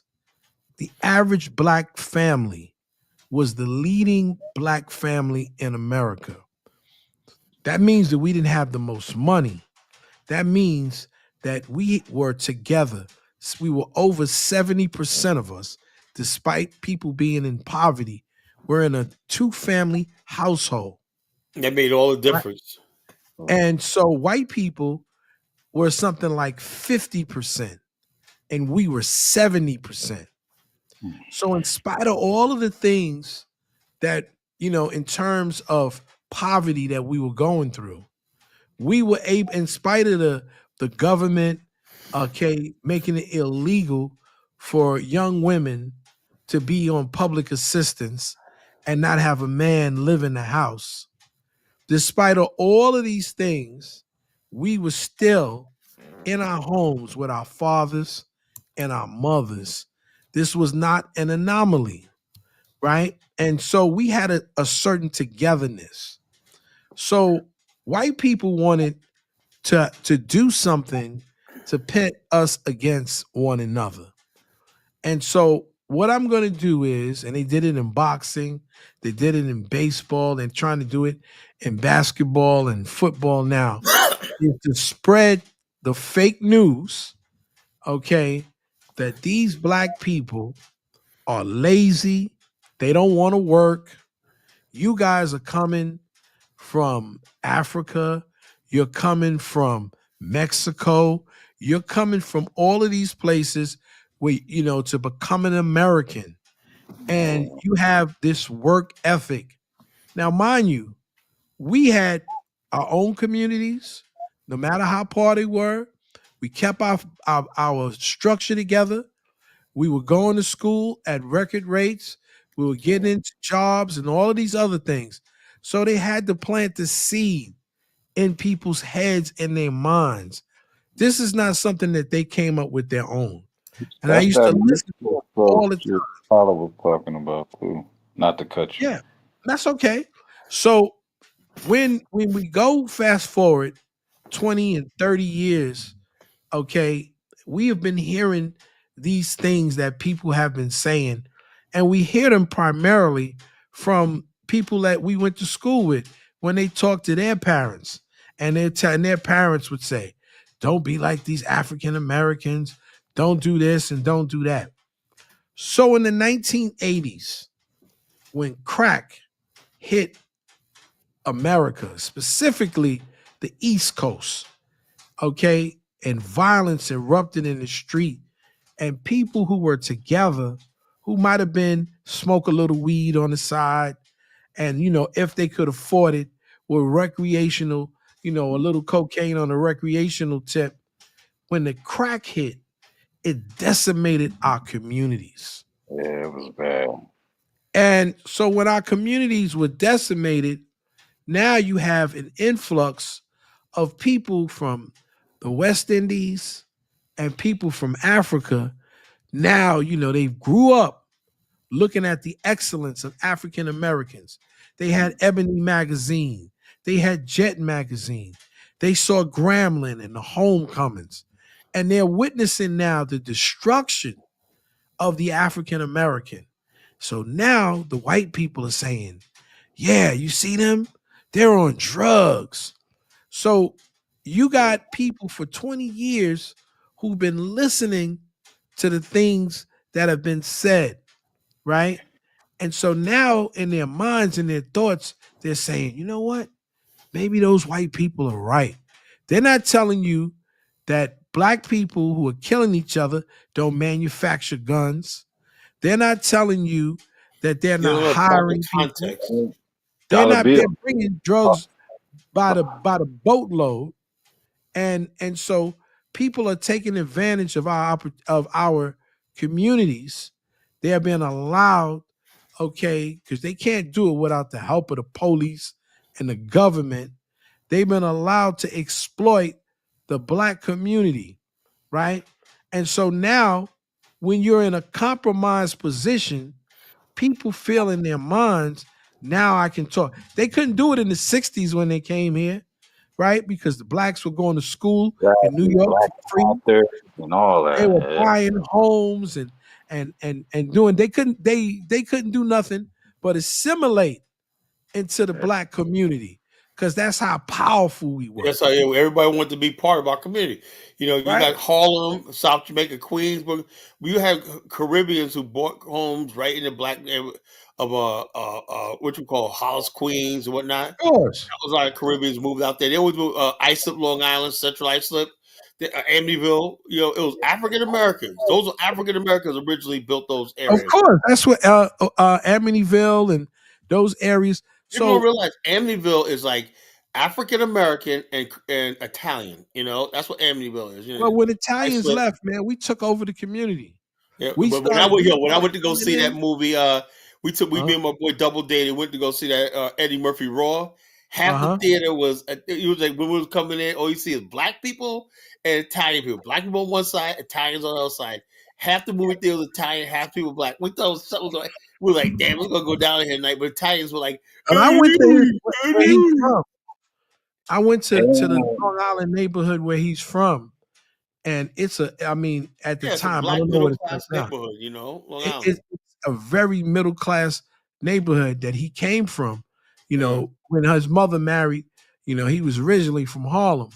But what I'm saying is, when people came here and they started seeing the breakdown with drugs in our communities, then they started to talk shit about us. Exactly. Hey, let me point out something, Dollar Bill. Yes, Do you know they had laws about since you bring that up, about crack and then the cocaine? So if you got caught with crack, what was going to be in the black community, you get more time than if you get caught with cocaine. And plus, I want to tell you something. And this is what I say to Brother Barudian, and I don't want to make it sound like I'm being, how can I say, facetious? Well, not facetious. I don't want to be xenophobic. But what I want to say is, you got a lot of people in the 80s that came from the Caribbean, specifically from Jamaica, who's were trained, right? You got to realize that when Jamaica got its independence, it was being controlled by two white men, two Syrians. Exactly. And one was a communist and the other one wasn't. And they, Manley and Siaga, I believe. So when the United States was in such fear that that they would turn into communists, that they actually brought these people from the garrisons and trained them militarily, and okay, to fight against the other group. So when these other people lost the election, well, where do you think the trained militia came to? Yeah, In the America. 80s, they came to Or America. Baruti a Jamaican or something? They You no, said Baruti? Oh, no. I was trying to explain to him that what was going on.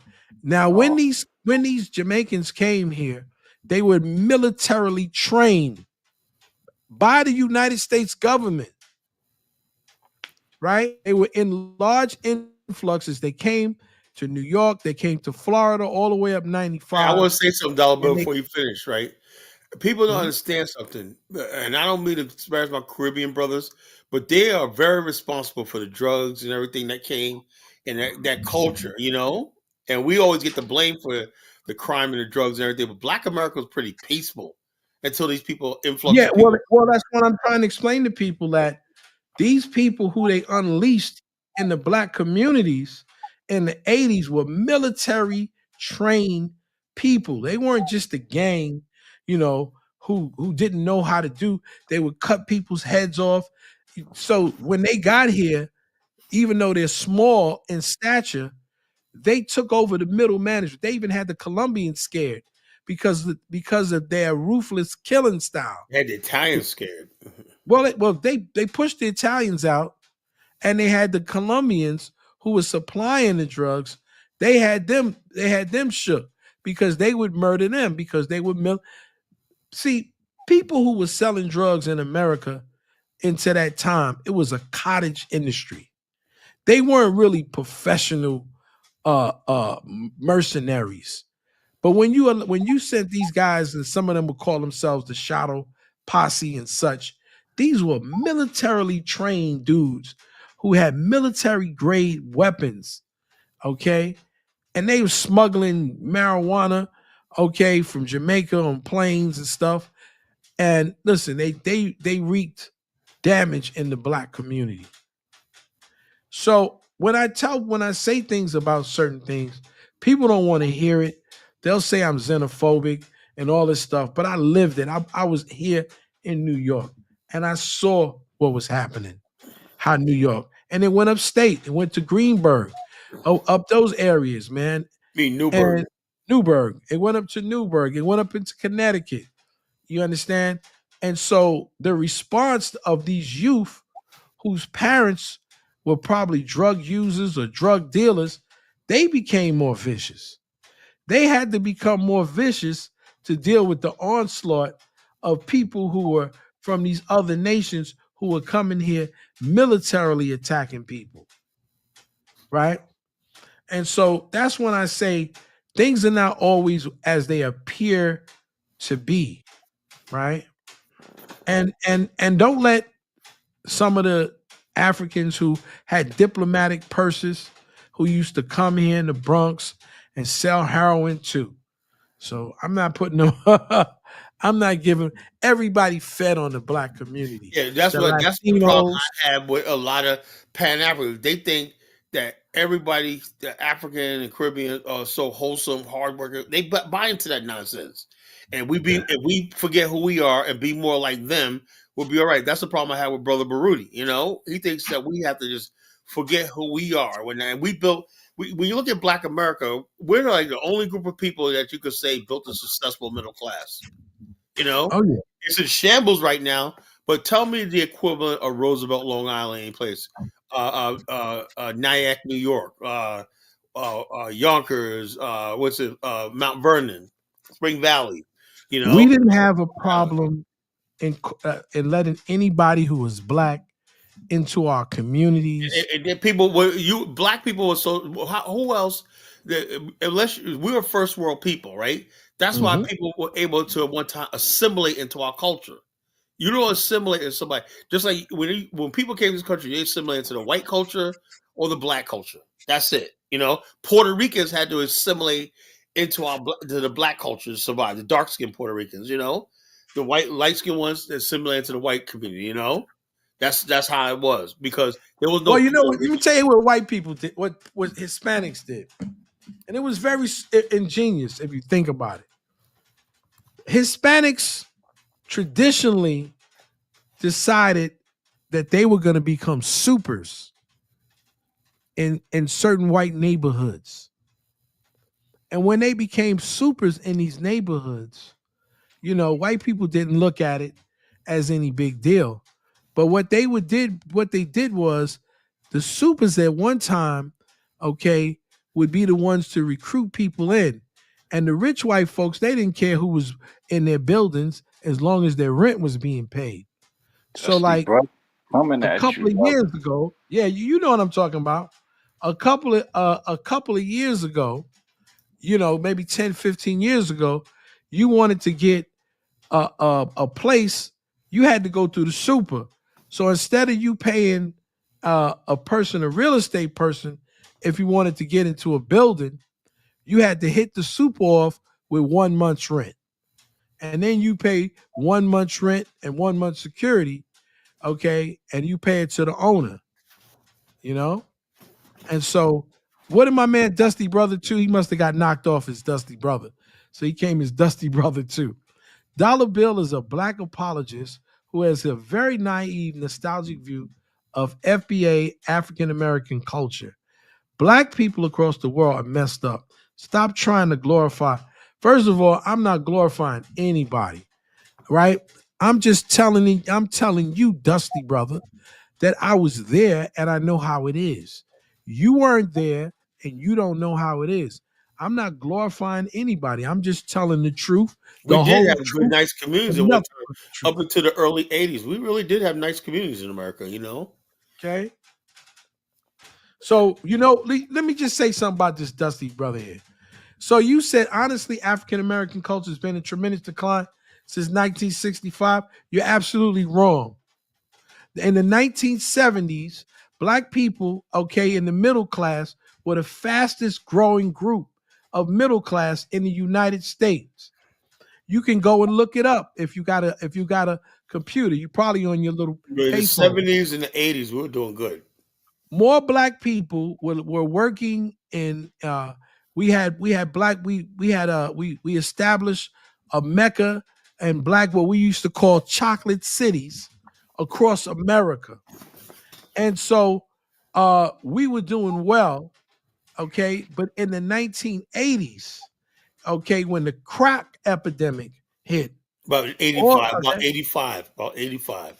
85, 86. Yeah, that's when it all started. That's when it all started. The 1970s, first of all, let me just tell you how dumb you are. 1965 was the first year of what? Dummy? That was the first year. The civil rights, right? The civil rights legislation. So why would you say you would decline 1 year after? So, see, this was wrong with with some of your education and some of the teachers that are teaching you, Dusty Brother.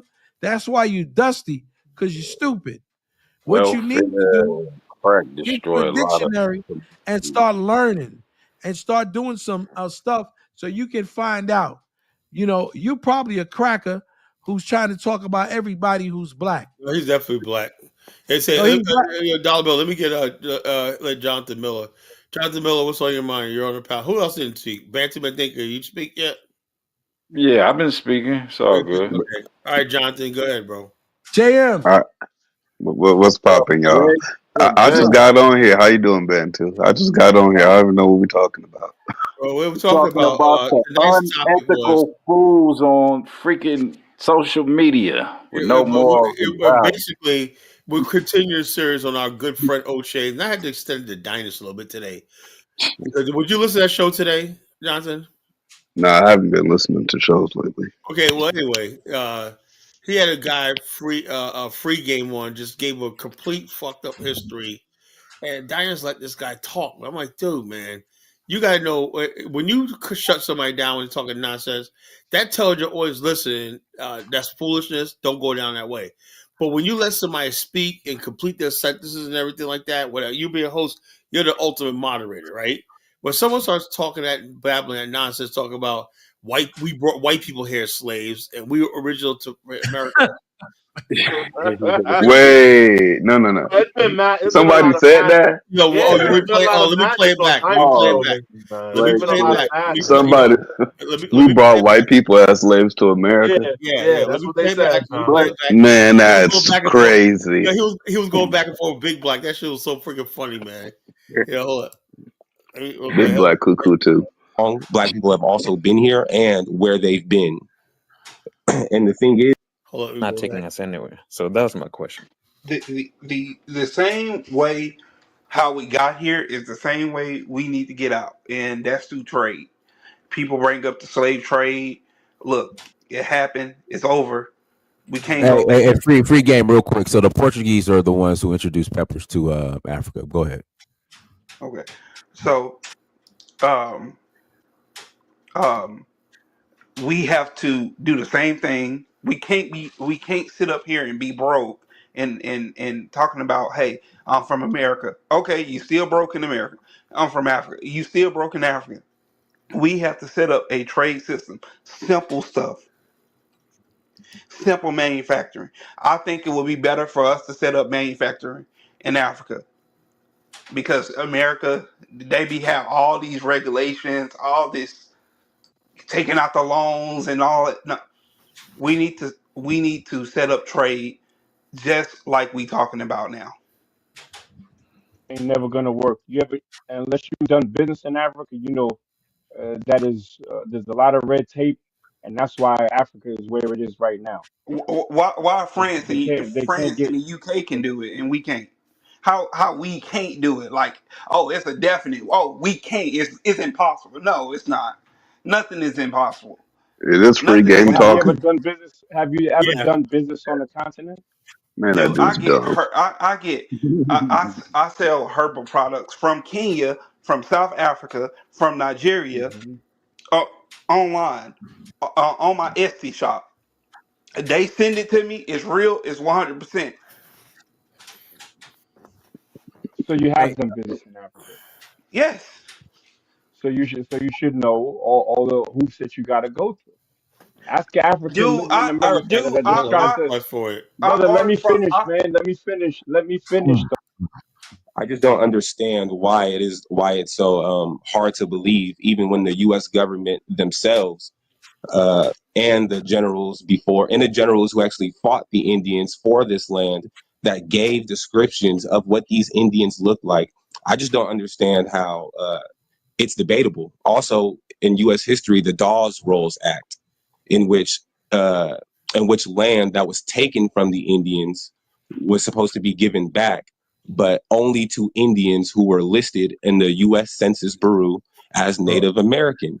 And Oh, then the blacks never got the right. They were withheld the right to actually list in the U.S. Census as Native, right? And instead, other Caucasians came and paid $5 to be listed in the books as Indian, and they received all of the casino land and all of the actual Indian land that's here today. So I from have a question for you, brother. okay, go ahead.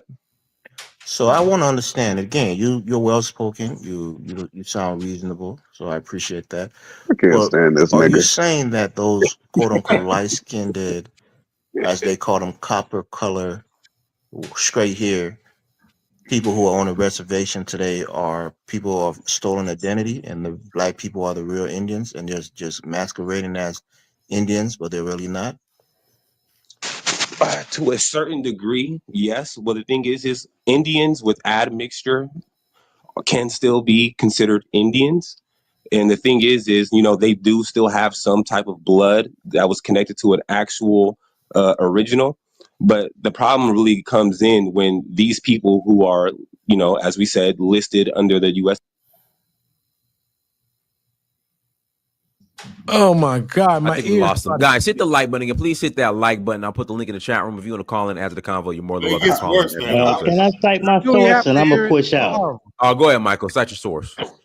My source is that the blood stay pure by Erica L. Coleman. You can Google it now. I'm going to read just a small paragraph from page 9, that the blood stay pure.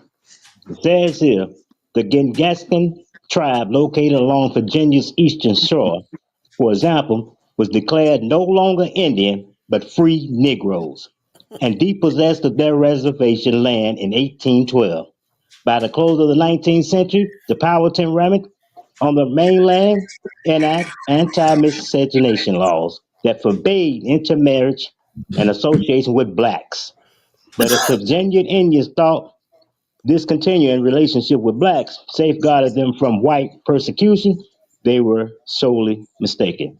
With this enactment of 1924 Racial Integrity Act, it was subsequently challenged by residents whom racist purists labeled Negroid Indians. The state register of Virginia changed the vital records of anyone listed as Indian to colored. Midwives were forbidden to classify anyone as Indian on birth certificates and clerks, and forbidden to use marriage license. So my point is, I didn't get offended talking about what my mama said, my grandmama said. That's not whatever. But if you going off a phenotype, I'm sure police arrest you, all of you all, you look like me, and I did the crime. All right? And no trying to get out of it. Nope, you all look alike. So I understand when you say I look African, because the white guy keeps saying, well, you all look alike to me. I keep asking the white guy, what's the difference between him and a Jew? And Anglo-Saxon, they'll never tell you because there is no difference. They're all white, Caucasians. But they are Negroid, as the brother said earlier, and Afroid. With that, I land my plane. You all stay peaceful. I Back seen a in one more dude. time. I seen a guy. We can't make the DNA in a genotype argument because I seen a guy on the internet. Go look up on TikTok, Travis Hunter look-alike. Man, this African dude look exactly like Travis Hunter. Like exactly to the T. Mouth, nose, head shape, hair, hairline, height, body type, everything. You cannot make the argument of Africa is the most diverse. So you said Have there's an the African dude that looked like him, right? The Heisman winner, Travis Hunter. exactly like That's because he's exactly like. African. Can we find a white person that look exactly like him? Man, what that got to do? You said I'm you telling said you this that. because his Hold on. genetics is prevalent You within cannot. African society. So you'll find more people that look like him than you would with white people or Asian people that look like him. Will you agree No, with that? hold on. Did you say you can by genotype alone you can tell that we Black Americans and we're not different from Africans? You are different in many ways, but I'm saying genetically, right, and phenotypically, you're more likely to see people that look like you on the continent of Africa than you are in South America or Europe or Asia.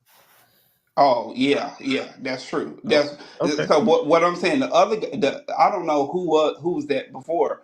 The last guy spoke, but he was like, we have different Black.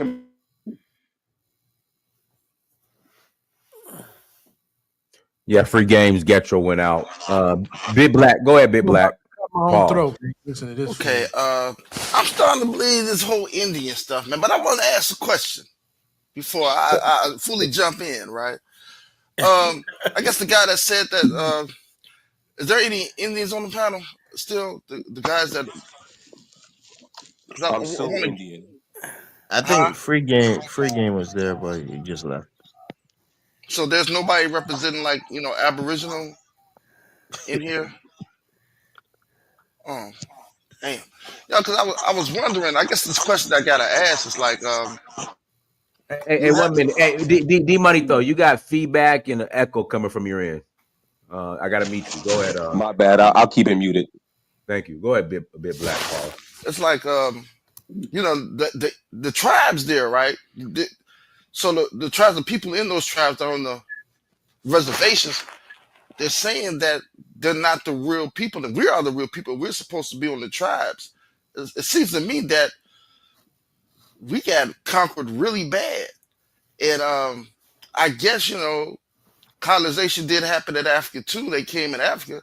I guess I want to know, why didn't they do that to the Africans? Why aren't there white Yorubas, white Ashanti tribesmen, white people with the, with this, with that Ashanti or Yoruba, tribal, clothing on, and why aren't there like a whole bunch of straight-haired Yorubas?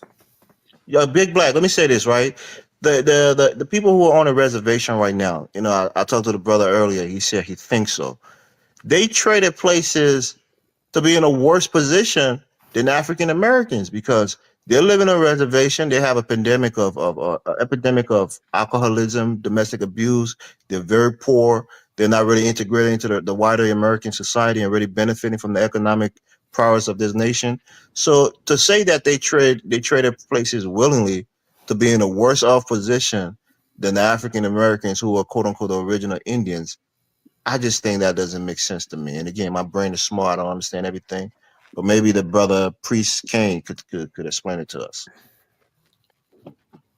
Peace. Does Peace. ever realize how I dumb that missed your question. sounded? I heard you asked for Indian to be on the panel, so I jumped back on. I Okay, didn't so mean to steal. let me ask you this real quick. This question, right? So the people there, right? The ones that are in the tribes that are on the reservations, right? The ones with straight hair, and they're a lot lighter with the straight hair. Are those the real Indians? No. Right. All right. So all right. I'm gonna break it down to you. It's But I two guess this types of. question before you break it down, right? I want to know, like, because Not gonna colonization lie, happened Kyler, it's on kind of both hurts to sides, right? listen White to. I people in can't listen Africa, to it. actually, before they ran Yeah, America, right? Kyler, we're gonna cut out the This sound like a really low quality conversation. All across the board. Elvis sounds dumb. Pre-game sounds dumb. Yeah, that what problem I have is, like I said, we if you have a large platform like that, like Dinas O'Shea, I think you got a responsibility, not let people like that got Lil Jon, my little platform. I would not even let that little fucker up here. He's crazy. Come up here. I think that Saeed was Lil Jon. Can I say something? Yeah, go ahead. To this Dusty brother, do you realize that you had more millionaires that even if they were basketball players, more millionaires and more billionaires that black men that actually came out of the 70s? Because Dollar Bill, I said this the other night. I think we was about this. I told who was it? Somebody over in Bomani. I said the baby boomers produced the first black billionaires, right? The Gen Xers produced the first black sports moguls and entertainment moguls, clothing designers, stuff like that, right? I said, so therefore you got two generations that really did good. Unfortunately, the millennials, no offense to my millennial people on the panel and Gen Zs, they grade was content creators, You got that right. And sorry, Jonathan. Jonathan. No, you know what it is? Kyler, they're just content creators are getting paid. Really? Yeah, they're getting paid. It's better than selling drugs. This whole idea that everyone, because of integration, that everyone suffered. No, my family benefited from integration. I hate to tell people that as a black nationalist, it pains me. This is the whole thing about this conundrum we're in, right? Like we'll talk about this the other night. Although we look at the transatlantic slave trade, you have to understand this. Husband, I'll tell you that for a thing. You have a revelation when you first get to Africa, right? As much as the slave trade angers you and everything like that, I mean, you want to just all right. But you're happy you're not them. And you see the level of poverty and neglect and everything like that, and just unnecessary, completely a societies, all of them that can't really get it together. It's almost like you're saying to yourself, and you hate to say this, and you guys are gonna disown me for saying this. Don't say it, Kyler. Don't you say it, Kyler. Let it out your mouth. We're the lucky ones. We're the lucky ones. We're the lucky ones. Before you go. Although, I may get spanked for thinking like that. Y'all beat me on that, but I'm sorry, man. I'm the only human, man. I'm like, damn, man. Sometimes like Muhammad Ali said, I'm glad my ancestors caught that boat or not, Now Africa, Don't go that far. what? Let me just say this. When I look at my life and my children's life, if it wasn't for integration, now my father, okay, went to school because he hurt his hand working in General Motors. And as part of the settlement, they paid for him to go to school. And he went to drafting school and became an engineer. I was a kid living in poverty before that with rats running into my crib. We And had yo, so, we had this, I have the same story. My yeah. father, because of integration, my uncle Lake, he lived in the same one of the first integrated buildings in the Bronx, right? Mhm. 1930s, 1940s, right? A man named Joseph von Zwell from Germany, German immigrant, and after World War II, 1945, moved in his building. That's unheard of, right? You know, you got parts of the Bronx, even Queens, where not black and people, and white people lived in the same buildings way back in the 1920s and 30s. People don't know that. Oh yeah. You know, people don't know that. You know, so New York was integrated before the rest of the country. You know, so anyway, this German man had an invention. You know, of the cleaning chemicals that was really good. But he said he would. My uncle Lake loaned him the money, whatever, like that, and he got a couple samples made, right? And if some company said, "We like your thing. We're going to give you a contract to produce this," right? And the guy built a factory in Oakland, New Jersey. He said he told my uncle Lake because the guy couldn't really speak English, you know. And so he told my uncle Lake, your sons, your nephews, family will always have a job at Vaughn Price. So we didn't know nothing about give us a share of the company and stuff like that. Like we just wanted a job. But the bottom line is that job right there brought me into the mainstream America. I could have been in the ghetto my whole entire life. Of course. Yeah, we lost a lot with so-called businesses and stuff like that. But what we gained was access to opportunity that we would never had if we like that because strictly there was no real opportunity in our communities. You know, yeah, a couple of people had a couple of stores here. You might somebody that might have a movie house here. Yeah, And, but for the most part, if you were now in the South, if you were not born into money, yeah, if you already had money, it was only like a 5% of the black population, 10% of the black population had everything. You know, like the darker color. That's where he comes from. He comes from the black community with money. These are the free. Let me tell you something. I'm gonna give you all his history.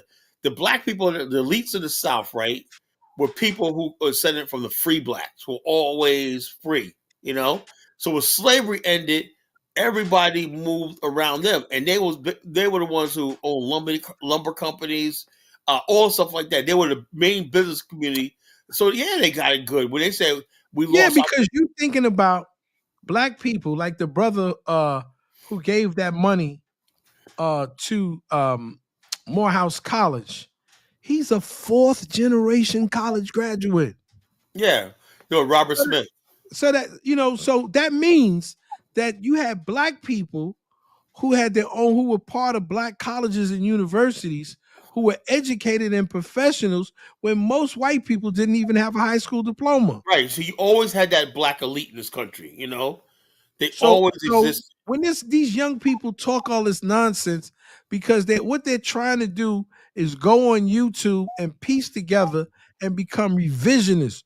Oh, we had our own this. No, that's why I disagree with Claude Anderson. I said he romanticized Black America back in the day. It was some places that were nice, but for the most part, the majority of people look. Let me tell you something, Dollar Bill. My family had a lot of land in Elizabeth City, Pasquotank County, North Carolina. Right? My aunt Mamie had but was that my whole entire family? No. You know, my aunt Mamie, she had so much land, like 5-6 homes, whatever, like that. But I had aunties and everything that freaking had to move to Harlem and of had course, nothing. because if you had land and you didn't have any way of making money, you would you would land rich, but you would cash poor. Yeah, land rich, cash poor. People don't understand that. And see, this is the thing that I'm trying to tell you. When I was 6 years old, my grandfather left a football field, but he had 12 children. He gave everybody like an acre or so a piece. And I remember, one of the first conversations that I had, because we were living in the project, with my dad at 6 years old. We went down south, and I remember my father signing over his rights to his land to his older sister. And I was pissed. You know, my father and I had that discussion the other day, and I was like, Dad, you mean to tell me we could be living in the South on our own land, and we're living in the project? You would rather for us to live in the project. But see, what I didn't know is this is the something I'm gonna tell you. Poverty in the South.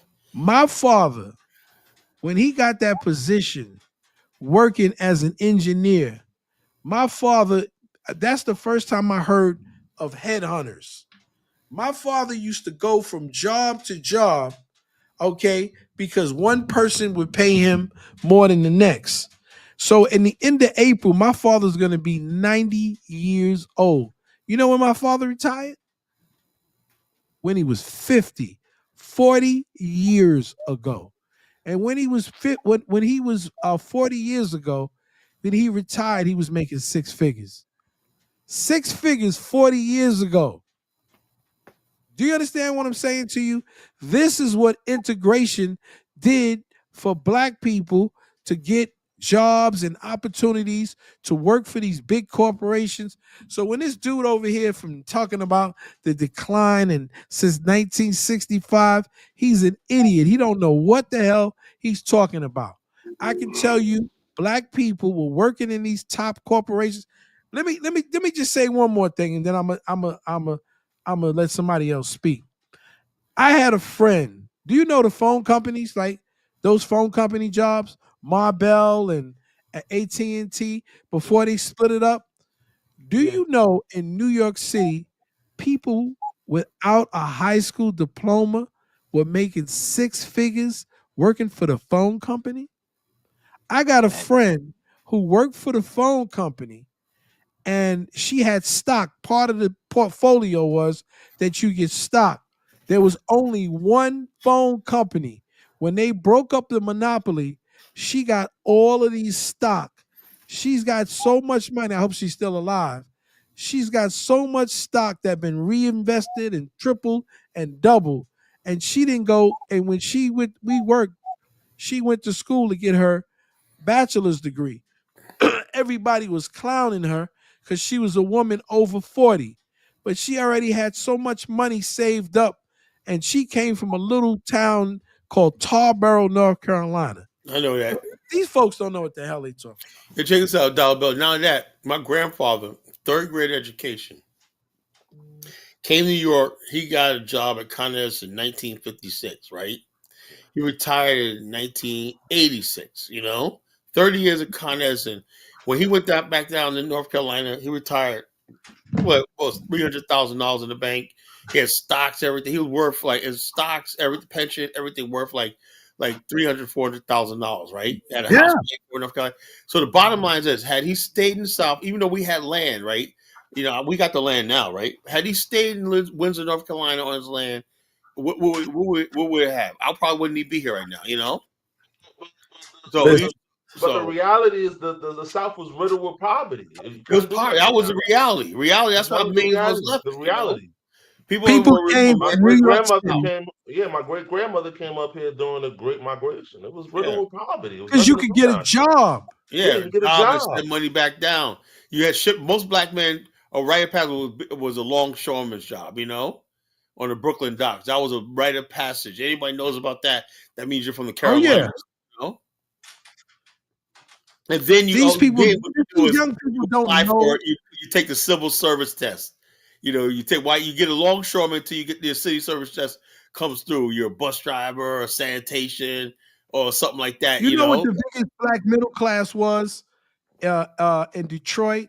Was Black men working in factories, pushing out cars, motors. That was the biggest.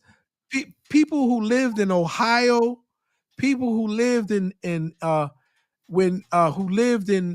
those areas of Detroit and Pontiac, Michigan, these were the largest. These guys put more Black students, their parents working on the assembly line. So they was able to college. put their kids through college and everything, you know. So You ever yeah. see those homes in Ohio in Shaker Heights? How beautiful! These were all black. Oh yeah, you ever been to Spring Valley, New York? Places like that. I got a friend that I used to work with.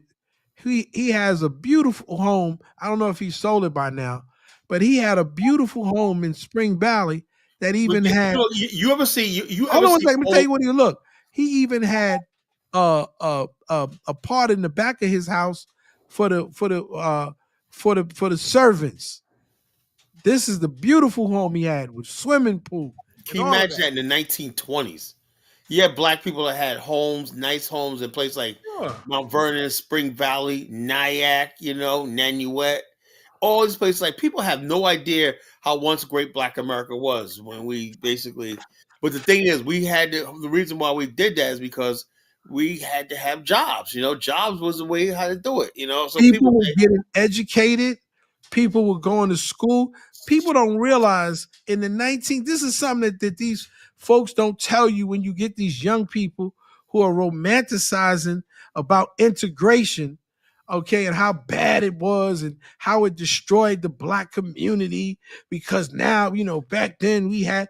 Listen, that is a lie.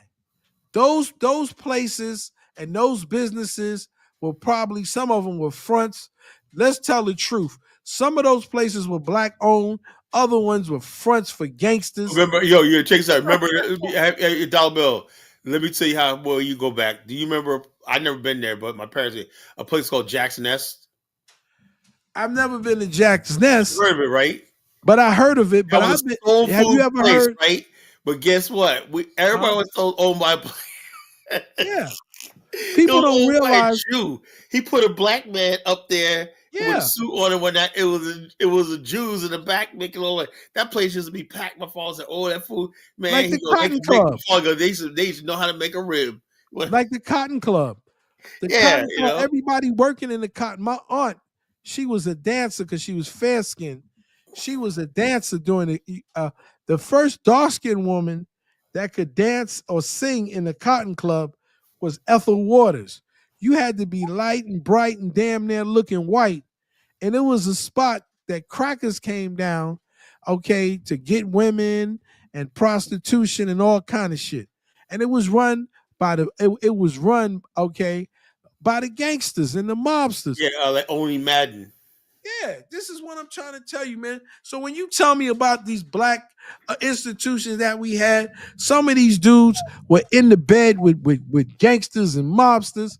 When white people opened up, you ever see, let's do it. What's it called? A Piece of the Action. Yeah, that's what that was all about. You know, listen, the mob using Black organizations as a front to cover exactly, nefarious activities. So these young people, man, stop getting your information from Google. Stop and online and YouTube. Yeah, these okay, read you a book, bro. Get you a book so you can really learn how Black people had to come up out of poverty. Read A Man Child in the Promised Land. Okay, what Harlem was in the 50s. How people, why do you think Bumpy Johnson and all these guys existed? How they had to fight the mob, okay, because these crackers wanted to control everything, even the damn numbers that they were getting in Harlem. Yeah, they want the numbers. They actually took it over in Chicago, you know. Yeah, so this is what I'm trying to tell you. The Black gangsters. About them gangsters in Kansas City, Doc something, that's real. You know, these are guys. Gangsterism was a way of life in Black America. Had to be mobbed up. And so I listen to these fools, right? When they sing stupid songs, stay away from the Akatas, stay away from the gangsters. Listen, if things were the way they were back in the days, even in the Bronx, when the Italians used to roam around, you couldn't even go to Pelham Parkway without the crackers coming out with bats trying to knock you upside your head. You really see this right here, to me, what's going on with Trump, to me is like a coming to Jesus thing. Mm-hmm. Because now immigrants are seeing who the real white people are. Yeah, that's what I'm saying. They want us to join with them. I'm like, yo, man, you're on your own. So happy for that, yo. Donald Trump in power. giving, showing his red head. Let them You know what see I'm saying? it. They're like, what are we gonna do? This is bad for America. Dude, you're a foreigner. You got nothing to say. You have nothing to say. Bottom line I'm is gonna this. step on for a second. Keep Whatever talking, he's guys. doing, America voted for it. They say they really thought that America was this liberal, nice country and whatnot. I said, they really thought that, They really Oh thought that, man, especially they Liberians. They're come like, on. we can't believe this. They're real their head anytime. Anytime they'll trip. Yeah, so the bottom line, America trip. America, you think they're gonna after they took the pains of killing the Indians, enslaving black people, bombing Japan with a nuclear bomb, crushing Germany. They did all this stuff like that. They're just gonna hand this country over to your vision of a multicultural site. You see that one chick, what's her name? She's a comedian, a right-wing comedian that's out right there, and I forgot her name. I forgot her name, but she was like she has like an Italian name, whatever like that. Yeah. They're I don't going. know her. I don't know her though. Huh? I don't know. I said I don't know her. I don't know her. But she's out there. You'll see. You'll come across her, right? But she has a stand up, whatnot. But she says a lot of racist stuff. Whatever. She's going after Vivek Ramaswamy. Why? She's saying, I don't agree with Vivek that anybody could come here and be an American. She goes, America was really about white people, white Europeans and whatnot. We're never going to be Indians can't just come over here and get an H-1B visa and basically call yourself an American. No, American has to be. That's what they're getting back to, And America was always a black or white. They tolerated black people, but at least they accepted us as Americans, right? Yeah. The boat to be an American and all stuff like that is that thing of the past. They're like this. You got all these foreigners here and whatnot. They just basically like, we're going to change America. We're going to make everybody. So these foreigners get a wake up call. They're getting deported left and right. They've been shown they're not wanting. They're like, what the hell's going on? We thought this was this country, right? No, they don't want your brown ass. They don't want your. They thought everybody's going to eat enchiladas and whatever they do with the pinata dances or drinking freaking Coronas and margarita. No, they don't want your they don't want your Spanish rice. They don't give a shit. They really thought that. Oh yeah, they got this. No, it really comes down to it. White people do not care about none of that shit. They don't care.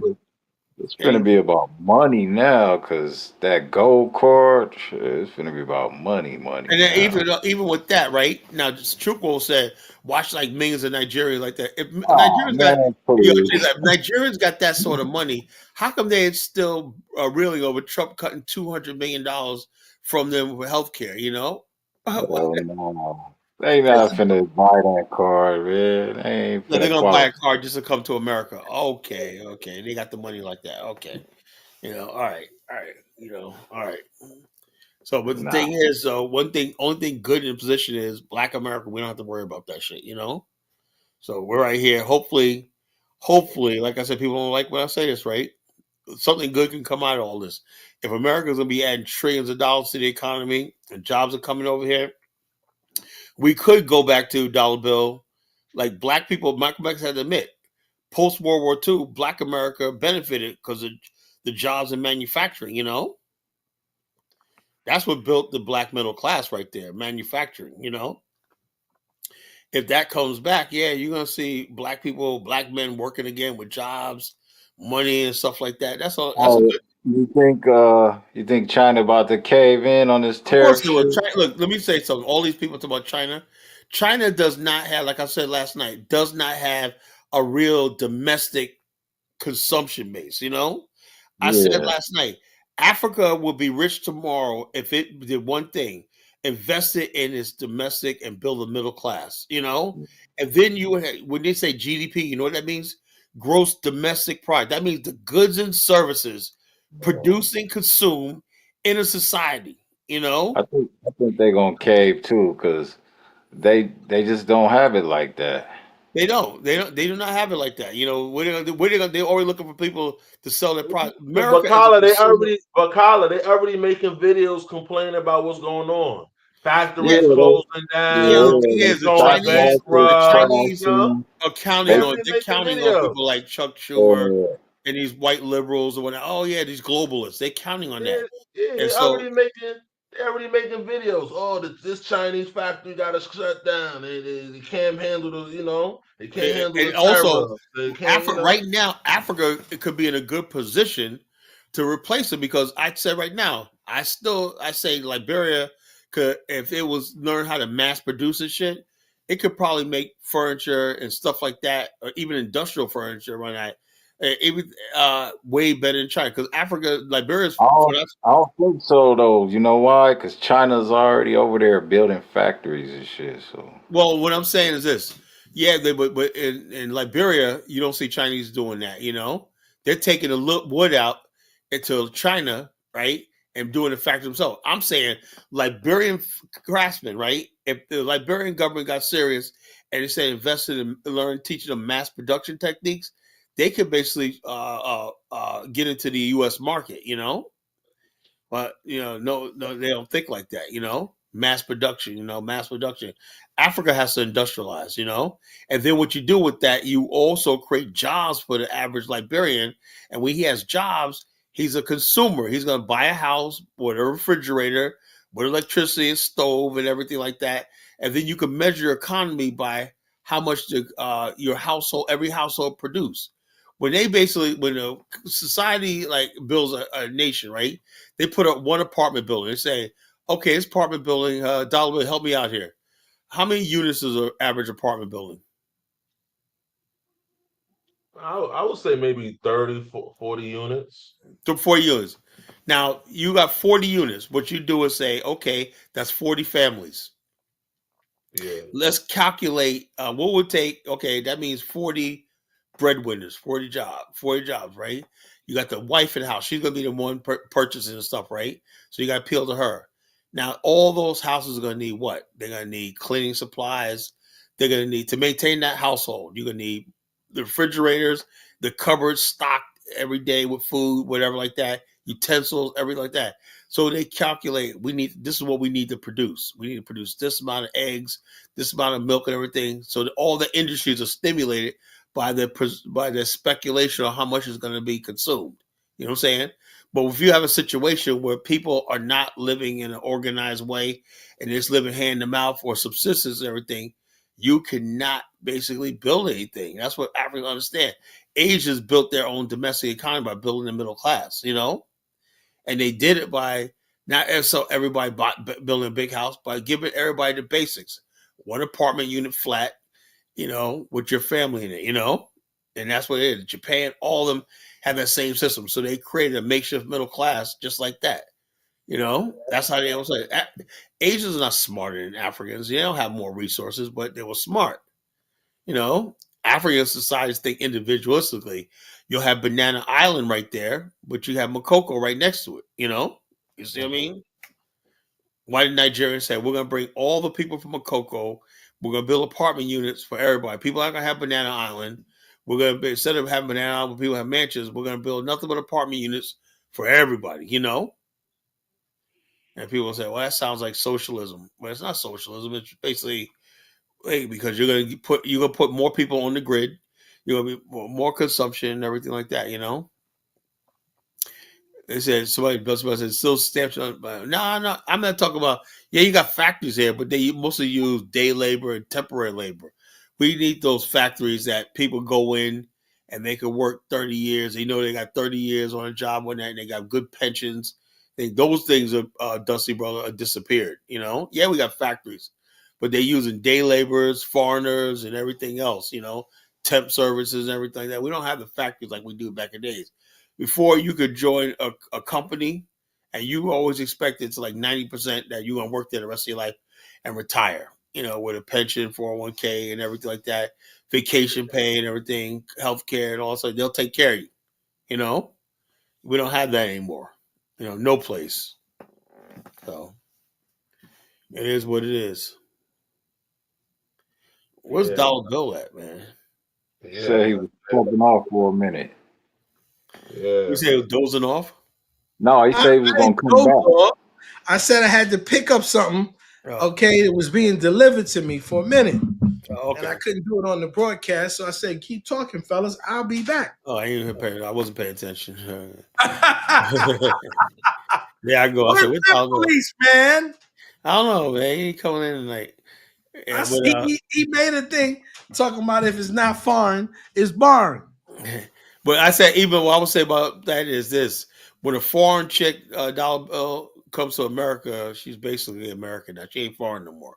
Nah, no. When I say the foreign answer is chick, no. I said one that lives in Africa.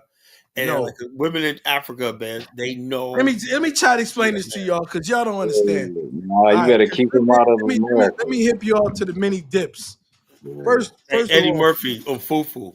You know, nah, you have to understand the foreigner, and see, we don't understand who the foreigner is, what the foreigner. We keep looking at life. See, we look through life through, how what my brother would say, we look through life with rose-colored glasses, and so we assume that everybody is like us, and they're not. You have to understand that the main thing for any foreigner, whether it's African, whether it's a Caribbean, is they want to get to America. America for them is the promised land. So it might not be the promised land for you and me. You understand? We appreciate being Americans in the spec of our citizenship, but it's not like the promised land for us. Oh my. Okay. So now I got to get that. Can you hear me? I was trying to show something, but they put me on there. So this is the thing that you have to understand about foreigners and their approach to getting to the bag. People who come from other countries, who've definitely been in poverty that we've never seen before or can even imagine. Now, I haven't been to Africa, but I've been to the Caribbean. I've been to Cuba. I've been to the Bahamas. I've been to those type of areas. And I've seen people in dire poverty. And these people are intelligent people, okay? And they want opportunity. And this is hey, what Dollar, America speaking of is. Cuba, right? I was watching a video the other day.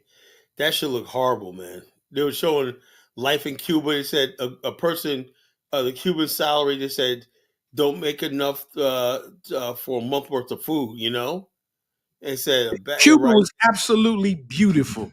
First of all, you got to realize that Cuba is the size of Texas. It's the biggest island in the Caribbean. So, of course, you're going to find parts that are very impoverished, but you're going to find other places that are absolutely breathtaking it's and beautiful. beautiful. And so, but see, this is the reality even when we're dealing with black people in the diaspora. Wherever black people live, they always suffer. Yeah. You understand? They live in the worst accommodations. They're the ones that are suffering, where people who are fair skinned are not. Yep, that's how it is. So you got to realize that we are the bag. You know, you understand? See, I started dating women from the islands and different places when I was 19 years old. And see, I understand them. They want opportunity, whether they have education or not. They're gonna make it. And if they could even be with a man, they could even be with it. Hold on a second.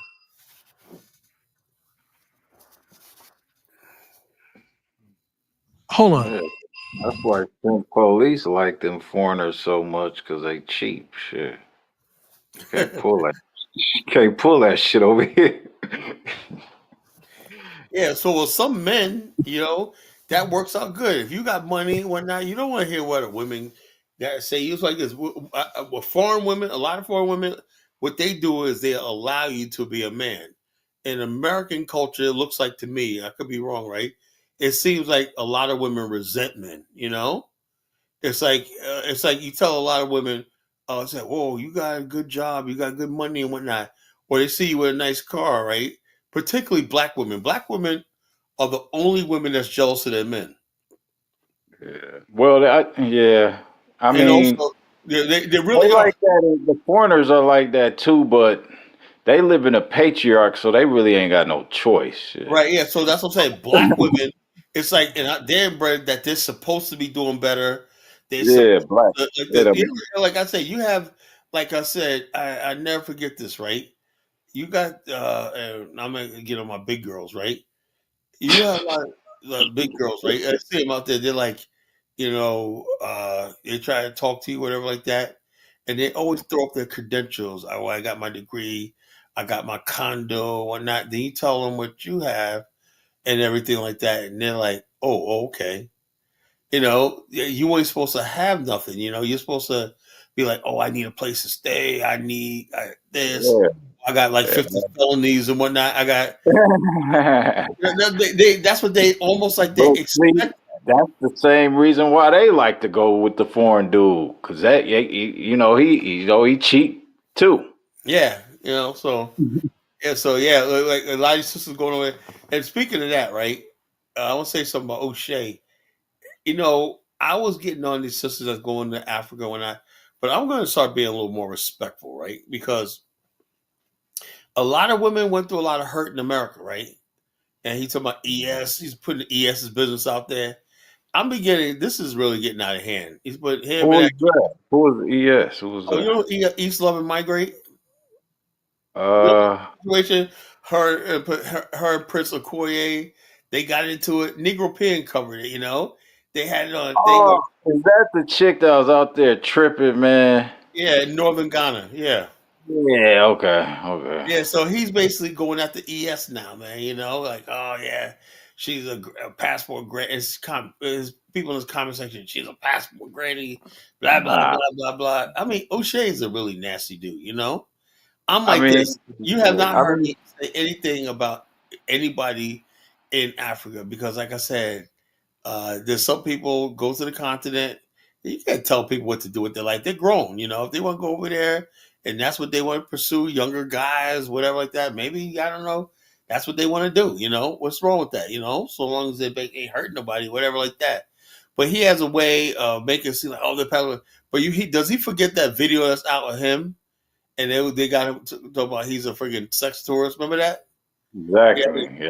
I remember that video when he did it live. He was like showing her booty, whatever like that. I said that girl looks hungry, man. Like she just wants a meal, man. Just give her $15 to send her home, man. You like that got her exploiting her, talking about I'm gonna bring some African American men that want to hook up with you guys. That was inappropriate to me, But why does O'Shea get a pass? But yet he's passing all this judgment on these black women that are going over there, So Man, I don't know. That's the topic of the show. This ethical responsibility. I don't know. Everybody gonna get held accountable. This But is Kala, O'Shea over there tricking in Uganda, man. Of He course, over I there know he tricking, is. man. That's Come why on, he man. went over there. He could trick. He's tricking, man. Ain't O'Shea's nobody can see him. He undercover, doing what he got to do. Yeah, under that's the all radar, as a way of just meeting with, like we did that Pan African dating show and that. That's his way of getting a hold of women. These women over there. And the bottom line is like African dudes, man. Look, we always think that okay, you're black, whatever. For the most part, nobody I'm cares. back. Yeah, that was Pat. You got to remember, O'Shea Jackson was also one of the original Passport brothers. Yeah, and also he was originally a Red Pill dude. But he was also a Passport. He used to go to Brazil to trick. Oh yeah, I forgot about that. Yeah, that one dude that died down there. Remember, he raised the money to get his body back. Remember? Yeah, O'Shea used to be a Passport brother. Yeah, he used to go to Brazil. I remember that. He was that's the spot they used to promote on the internet to go to Brazil. O'Shea was one of those dudes promoting Brazil. Passport Bro movement. And that's all about. That's all about going overseas tricking. That's all that is. When people say Colombia, DR, you ain't going there for no friggin' library. Yeah, read no damn book, man. Come on, I'm going over there to do some historical sightseeing. I'm going over there because I want to get in tune with the Dominican culture. I really want to know about Trujillo and the culture. Yeah, man. Because I like all their monuments, man. Yeah, I'm sure you do, nigga. Remember, Dynas told you he was going to go to Brazil. Yeah, I was gonna say that. Dynas said that. Yeah, he said What he was was gonna. this? I don't remember that. But nah, he said that. He said that on his show when he's like, I was gonna go to Brazil and trick off, but he said one of he his search for Uhuru. Yeah. he said one of his friends told him to go to Africa, and he went to He was gonna go to Thailand or Brazil, something like that. You know. yeah, he went to Zanzibar, Tanzania. That's how he became the African whatever liaison. Guru. But the thing is, my whole thing about Dynas, I love him like a nephew, right? But the thing is, like Dollar Bill just breaking down. You have to, in order for you to get in front of people, I believe you have to have come up under scholars and in this community. I think a lot of these guys don't come up under any scholarship or anything like that. There's only but so far I'm gonna go because I read Garvey, I read the Nation of Islam, I read all these other guys, Amos Wilson. I know like this. So what you're seeing with Kala is somebody like me, Bomani. We're measured in what we say. But a lot of these guys. That's why I would never have nobody on my show like a Luke Major. Talk about Black America. No, you don't do that, man. Because it's in me to see all black people as one, whatever like that. I mean, we say stuff here, but Luke Major was saying some really vicious stuff like black people need to be exterminated in America, whatever like that. He said that shit. Damn.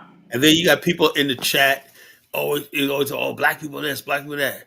And I'm saying this is supposed to be a Pan-African channel, right? And I'm seeing people like Ant Nam and yes, right, man, Black America. I'm like, all these people got to smoke for Black America. I say, are we supposed to be doing Pan-Africa or just bass black? Then you got a lot of black people in Black America. It's like, yeah, man, we suck, man.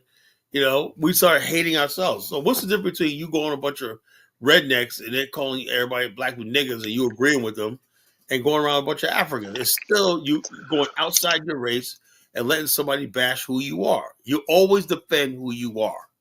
I don't give a damn. I see anybody. If you're a Haitian, rep that shit. If you're a Nigerian, fucking rep that shit. If you're African American, stand on that shit. That's what it is. You don't let nobody freaking degrade what you are. Well, that's the identity crisis in Black America. And so, but if you're a Gambian, don't rep that shit.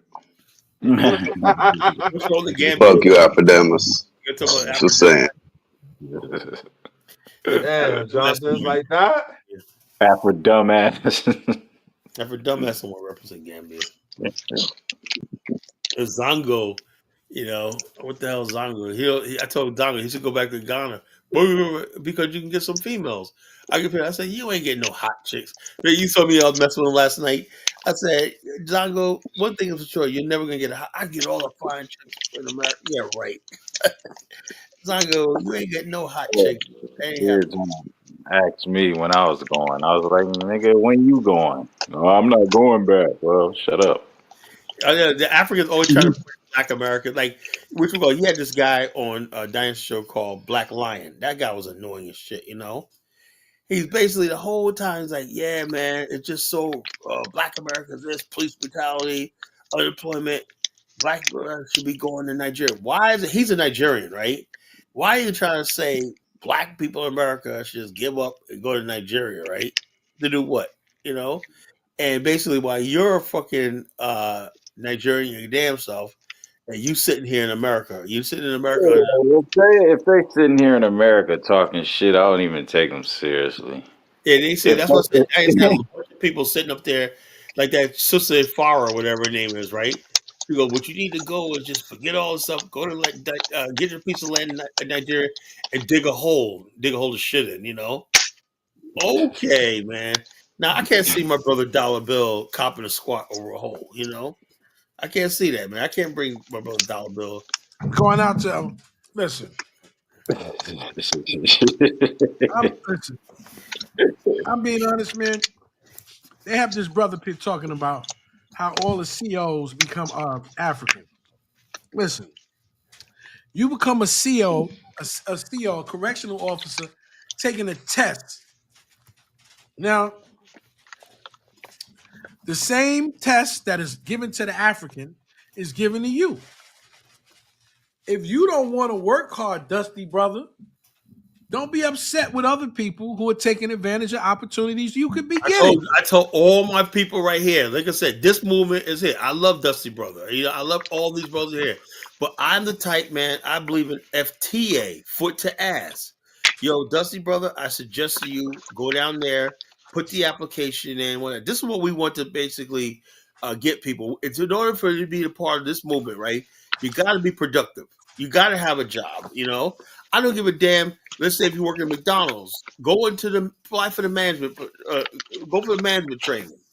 Elevate yourself. That's all I ask, you know? Always do something to make an improvement on your life, you know? And also about Afro Dumbass, you know, I had information on him that he wasn't even a corrections officer. He was working there as a janitor or something like that. You know? That's what I heard, you know, allegedly. I believe that. They know allegedly. I believe that. Yeah, I mean that's believable. I believe that. Isn't that crazy, man? But everybody's like, he's a businessman. Look, I'm a businessman, right? Okay, I'll say it like this. I'll call it. Can you put your business email address in the back chat so I can email you something? So you can tell me. So that's no harm in that, right? You can't. Can you change somebody's email by the email? No, right? So you should be able to, if you got a business email, right? And you should have an email, right? Do you have a fax number? Can I fax you something right now? Do you have a business phone number? I'm not going to give it out publicly. I just want to verify what you say. Are you in LinkedIn? Huh? Is he in LinkedIn? Oh yeah, LinkedIn. You know, I haven't used my LinkedIn account for years. It keeps growing too. You know, it's big. I never use it, man. But it's like, yo, I gotta start using that thing. That's freaking huge, man. You know, huge, man. I got on there like 10 years ago, and I got a lot of people, man. You know, because he's sending me requests, but I got one day get on that shit and just figure out. I forgot my password and everything, but. And the other couple of social media sites just for business too. I forgot the name of it. I signed up one night, you know, a lot of my agents and everybody use it and everything like that. So are you part of it? Do you have a website, a business website, you know? And so if you don't have a website, if you do have a website, but you don't want to I get it, you don't want to give it up on that. Can you go to a third party, you know, on the platform and say, okay, well, I'm going to send my email address to African Goddess, right? Then African Goddess gets it, right? No harm, right? She says, you know something, Kala? I just saw Afro Dumbass. He sent me his website and everything like that. He was there. And then I'll never say it again. I'll leave you alone, you know? But this guy does not do anything, you know? You know, doesn't do anything to get up here. He's a liar. That's what he is. You know, he's an annoying African immigrant that he's so successful. Like what you just saying, they try to create this narrative of the African immigrant coming over here while Black America is lazy. Blah, blah, blah, blah, blah, blah, blah, you know, and they know, and he's smart enough to know that role. Somebody else was telling me something the other day. It was on TikTok. This guy was saying he got into an argument at an African store, right, about something. And the guy said, somehow his Cash App, something like that didn't work, right? And the people was trying to figure out how to pay. He said, I'm going to pay it, right, whatever like that. So anyway, the Africans called the police, right? And he said, man, that's strange how they knew enough to call the police. The same thing happened in Africa with Tiffany Banner, right? So somebody made a comment to her in Tanzania and said, yeah, we know you guys don't like the police. We'll call the police on you here. So they know enough about, this idea that Black people in America are getting shot by the police and all stuff like that, you know, and Africans pick up on that, like, that we are afraid of the police and we're just lawless and all stuff like this. And you could use the police to intimidate Black people, you know, Black America, you know? So he better have all his papers together when he called the police. Yeah, so the bottom line is this. You know what they're doing in New York? Taking immigrants to Rikers Island. Wow. Good. So he called the police. He might be the one getting away. We're gonna ask him his paper. He don't have it. His ass. Oh yeah. That's what I'm saying. Call the police. ICE is gonna show up right there with it. You know. ICE in Rikers Island. That's crazy. They not playing with that deportation. Oh yeah, they're not playing one friggin' bit. You know. They canceling college students' visas and all kind of shit. Before a lot of Black immigrants were able to hide in Black America, you know.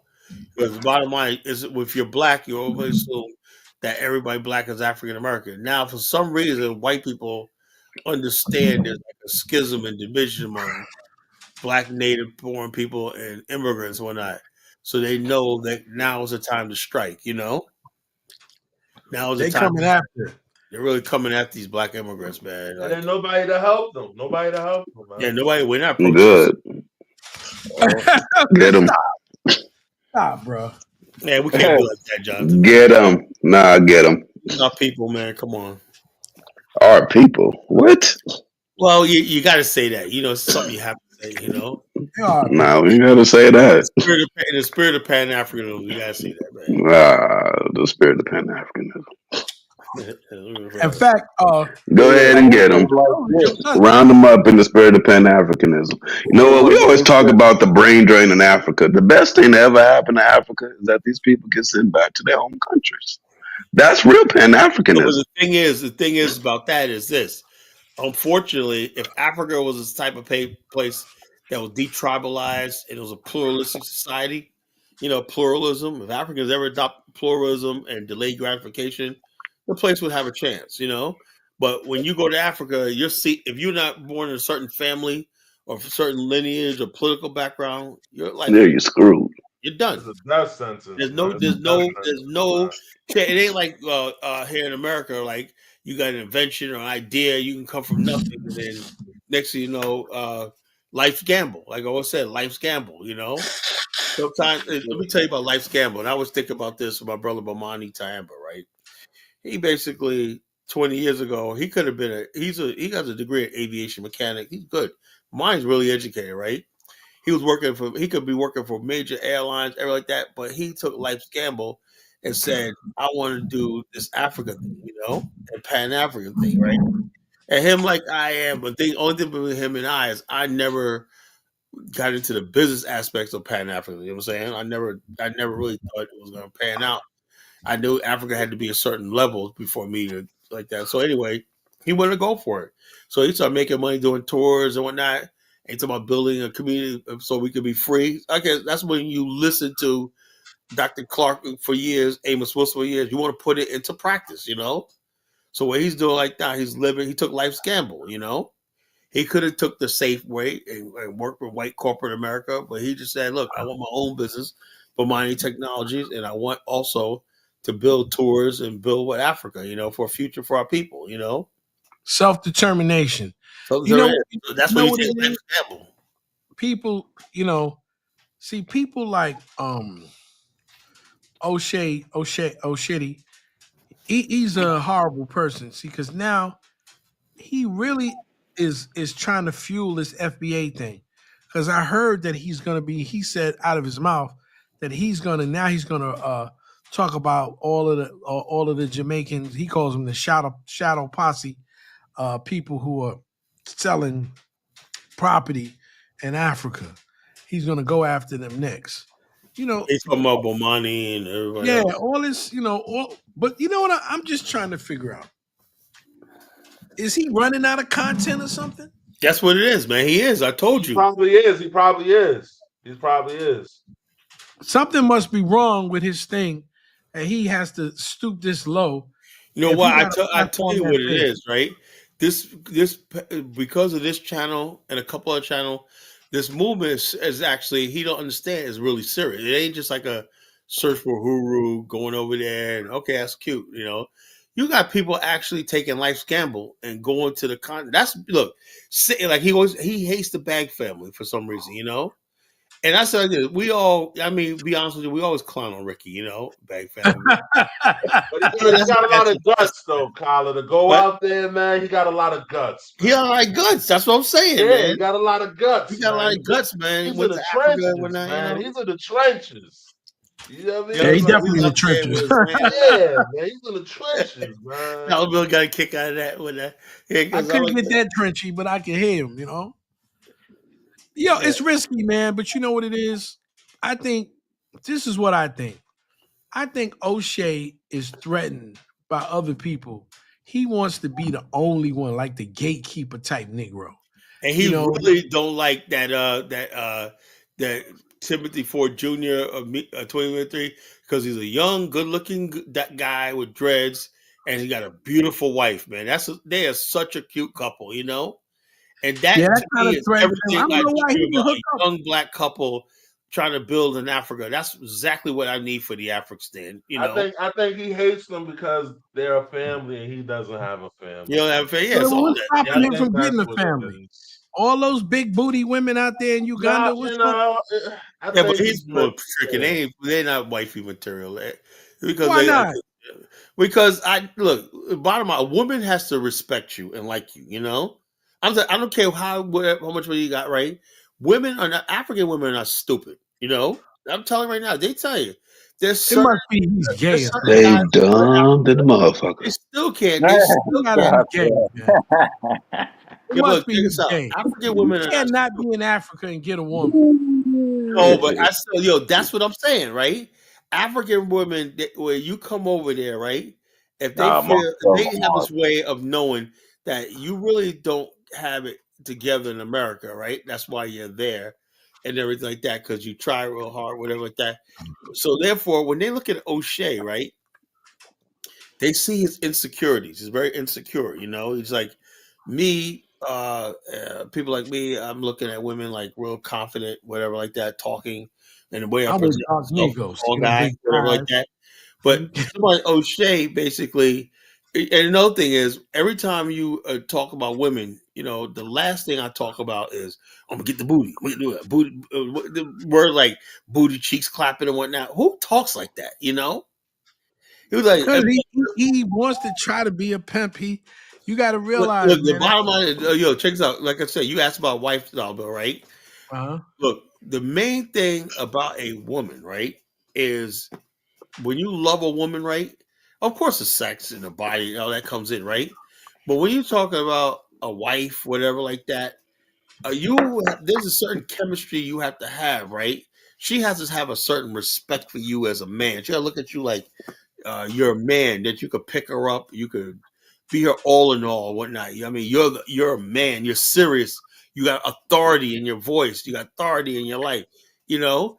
And the bottom line, if you're some sort of joke, a clown or a fool, whatever like that, or imbecile, whatever like that, women can pick that up. I don't care. People always think that foreign women, right? That's why I like you know, you got passport bros who go overseas and they still strike out. The only thing a lot of passport bros can do is get prostitutes, because prostitution is big in the third world, you know. But as far as like going over there He and can't get a woman in Africa. He's gay.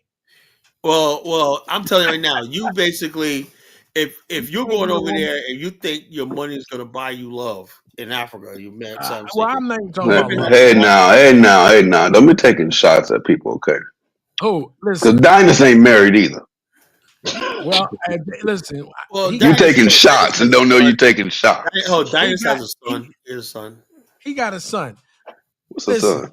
He's a family. He has a son. State of Bomani. There's so many African women in Africa. Let's just be honest, man. Some of them are not white. Some of them want to come up. And he's successful in his business. He can find somebody to get if he wanted a woman. If he don't have a woman, because he don't want a woman. And that's really strange, you know? That's really strange. Well, I mean, if you're not into women, you won't get a woman. Yeah, if you only think women are sex objects, what I think is O'Shea does not like women like that, you know? He Maybe thinks he's women gay are just then. All right, y'all. Y'all can hate the nigga, but don't fake claim No, he he's gay. good. Everybody, look, I'm telling you, this is my opinion, right? I could be wrong, right? It seems to me that O'Shea has been picked on and rejected by women. And you know what he really hates? You know? He hates the fact that he got to try so hard, and then you got guys out there that get women and don't have anything, don't have money, don't have anything. He's like, and he feels that women did him wrong. So he's the type of man you can tell dudes that hate women. It's basically think women are just the worst If thing. you hate women, you just gay. Yeah, That's what it is. You know, it could be. If you hate women, you just gay. There is no way in the world if an old white man can go to Africa and get an African. There's no way in the world that you can't get a woman. Every woman don't know what you And do. or how also, you do it. when I say get a woman, brothers, talk shit about him being fake, being crazy, but let's not sound like hood rap black women. Just be like the dude's gay and No, talk it's about not the the same. I don't sexuality. know. You Yo, can check hate this out. women without being I've been gay. listening to this guy for We years. stretching it too much. He been saying some shit over the years, man. This is a good rap black woman talk. He gay. He got to be gay. He must be gay. Nah, cut that The shit way he out. talks Y'all about gotta black be women, ethical up here now. Y'all gotta be ethical. Y'all talk about ethics. Be ethical now. If y'all want to be like this dude, he out of pocket. This, he lying and shit. well, He just I'm need just saying. content. He probably I'm this. just saying I he's agree gay. with you on that. I'm just saying. Check this out. I'm Start just saying linking he's that gay, but sexual character and shit I'm like just saying that. he's gay, but Y'all not hood I'm rat not women. just Come on. Jonathan. Like we Can I say say just this? like this. I'm You doing got the a same thing he celebrity does to everybody else. dating show. He takes a little bit of rumors, a little bit of this, and places together with no real evidence. I don't have any evidence he's gay. But He's a since content No, I don't creator, have Kala. listen. You don't I need don't have evidence to any be a evidence content for him creator. either. But what I'm saying is, you have celebrity dating. You got all of these women around you, and you don't want no woman. As a man, come on, I just don't see it, bro. Come on. yeah, he should have like a Miss O'Shea, my fiance. Introduce the world, my fiance, my Mrs. This is At Mrs. least a girlfriend. A girlfriend. This is my girlfriend. This is the one I confide in. Jonathan. What about the girl A man Janita? always has to have one woman that he could. This is the one she's. We had Kala. a pillow. Kala. What? Fuck O'Shea Du Jackson. But we ain't got to go that far. Jonathan ain't no play, and he No, got two Jonathan. What I'm saying, my point I'm trying to make is he went after ES tonight.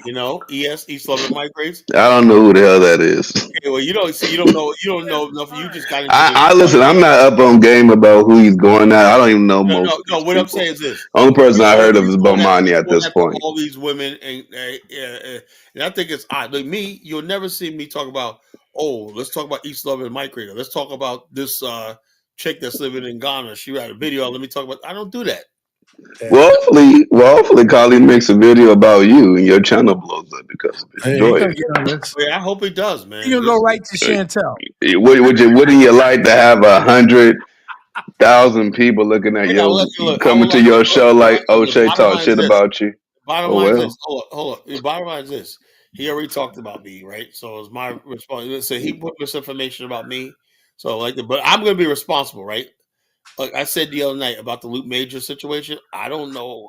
One thing I will not do, right, is accuse somebody of scamming because I don't know, right? I'm not going to accuse O'Shea of being gay, but I do not like the fact that it seems that he's reckless with his talk.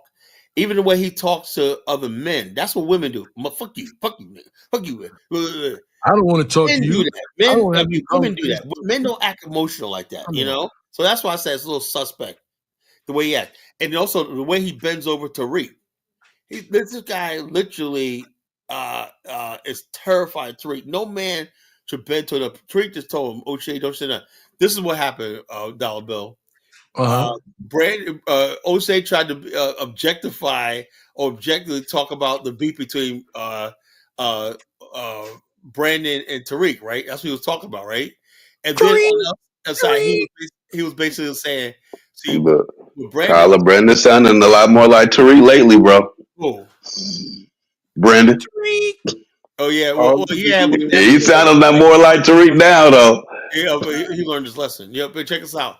My whole thing is this. He said, but Brandon's Tariq did this, and Brandon said this, and Tariq did spend this much money on the thing, but he came up with this. So in other words, he was talking about what Brandon was saying, but somehow Tariq took it as O'Shea's trying to take shots under the guise of he's trying to be objective.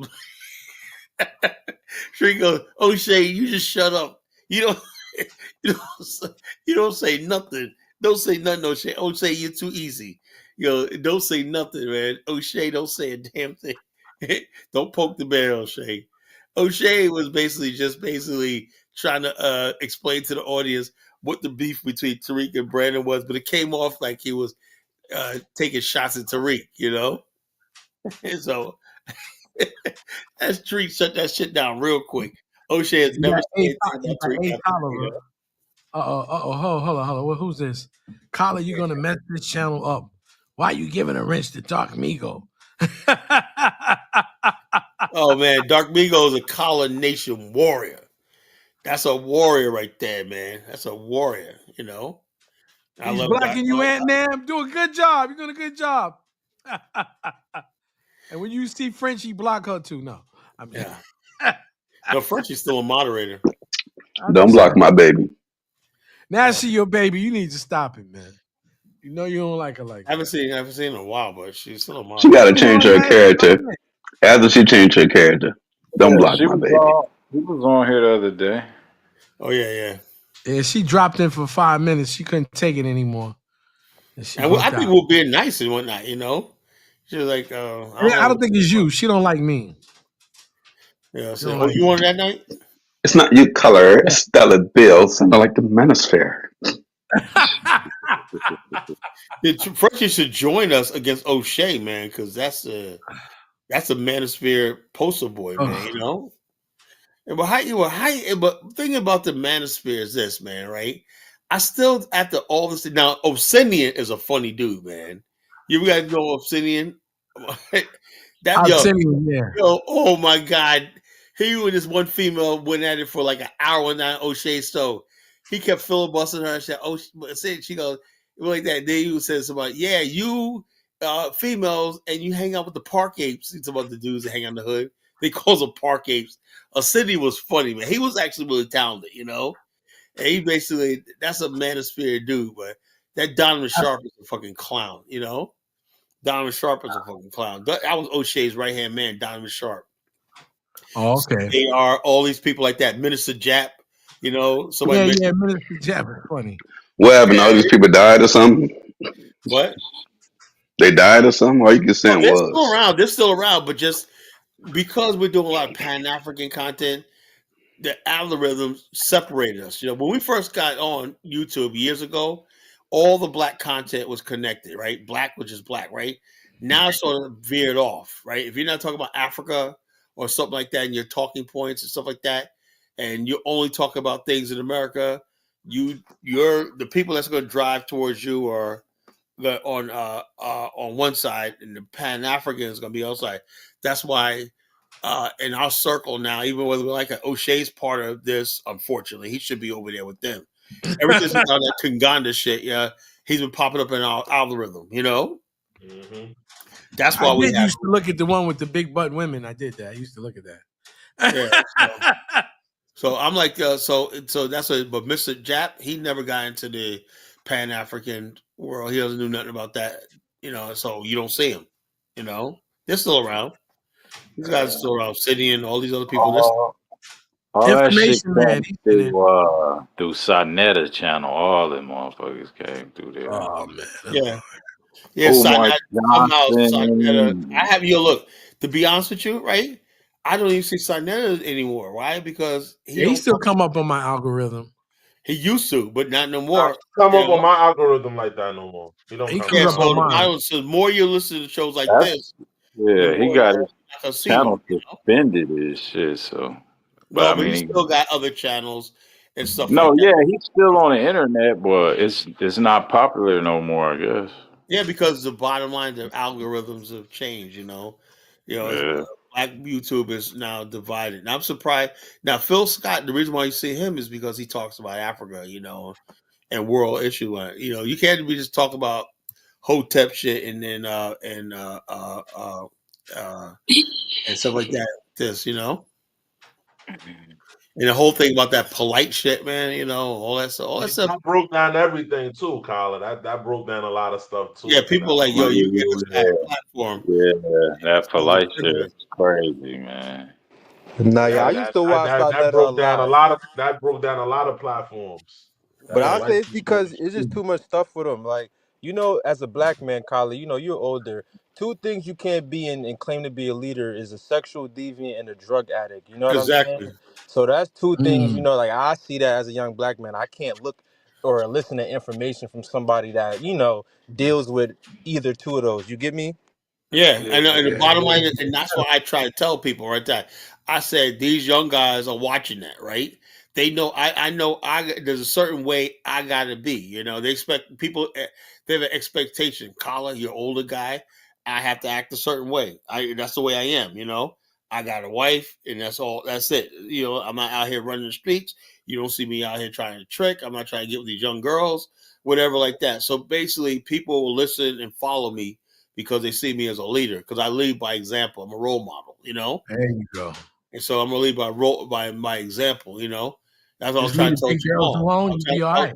I was trying to tell Jamal. He's like, "Oh, see, you gotta be like." I say, "Look, I'm not. Why am I gonna act like the dumb niggas that you listen to on and rap and whatnot? You know, I don't give a shit about these rappers. You know, well, yeah, but see, you want to reach the young people, Collar. I said, I don't give a fuck about. I'm gonna say what I'm gonna say, and the young people that want to listen to me, they'll listen to me, right?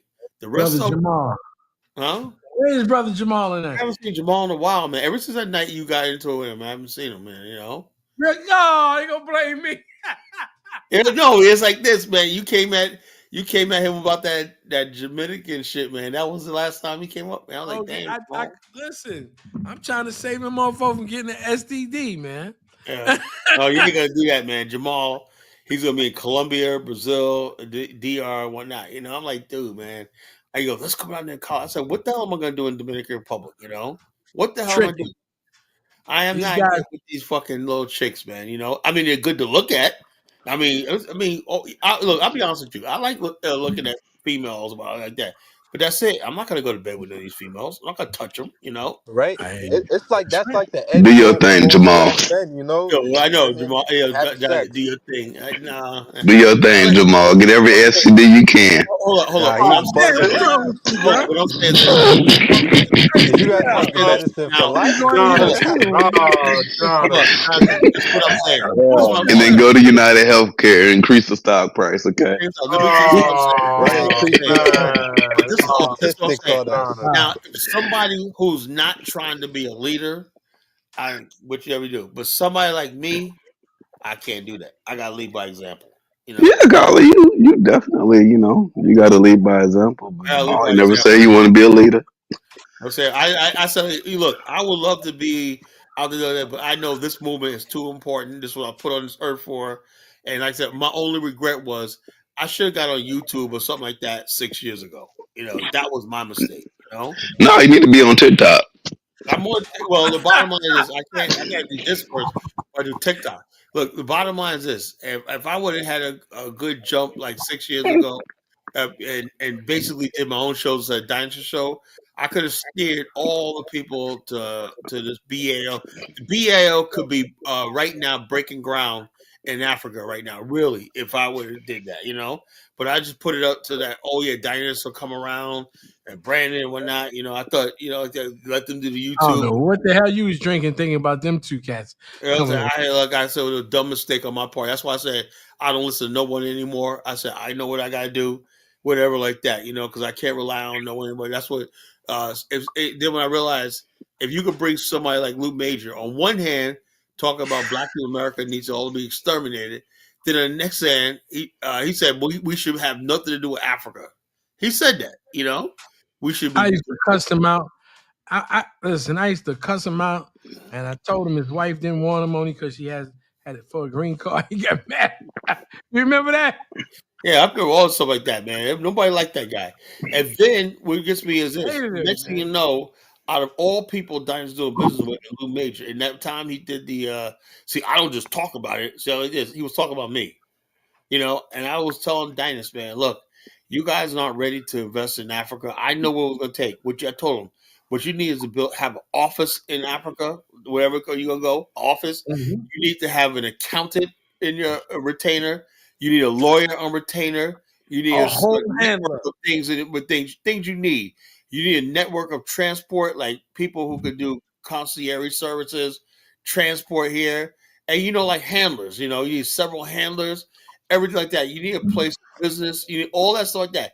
You need a place where you got legal documents and everything like that on thing.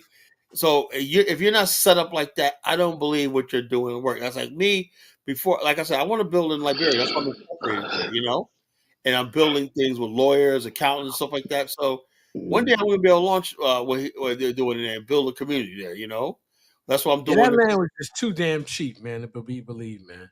What? $200 a plot, man. I didn't believe Why? that What shit. you talking African about, land Dollar Bill? actually, dollar What, bill. what, out of curiosity, what is a plot? What is a plot? A plot is like this: your house that you live on, one plot is a half an acre.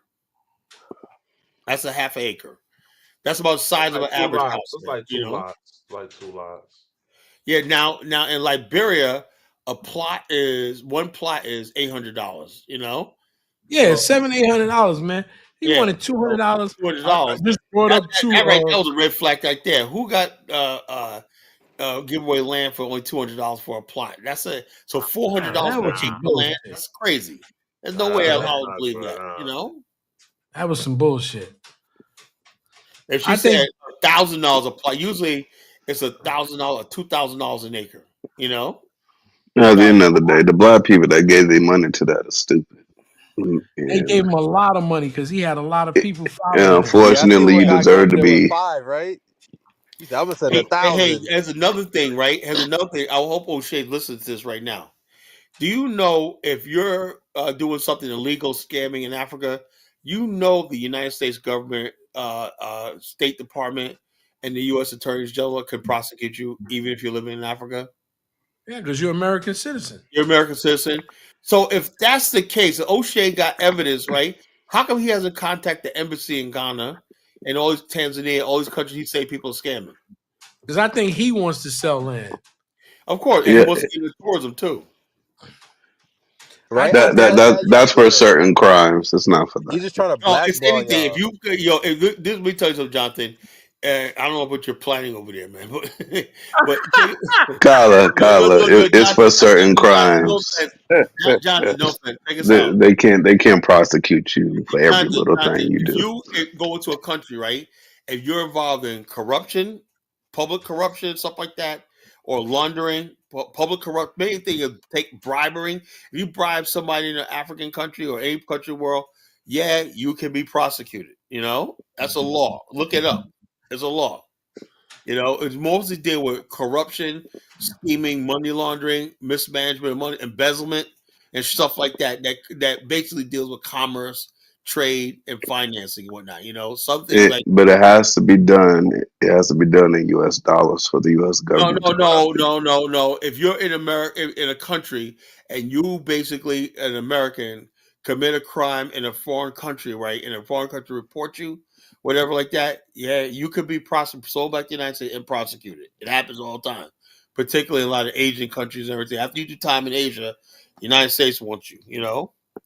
Nigeria. Wait, now, Carla, you saying if you steal something in China, you can get arrested by the U.S. government and they'll prosecute you? What I'm saying is, no, that's for the domestic laws over there. But what I'm saying, this is what happens, Jonathan. Listen to this carefully, right?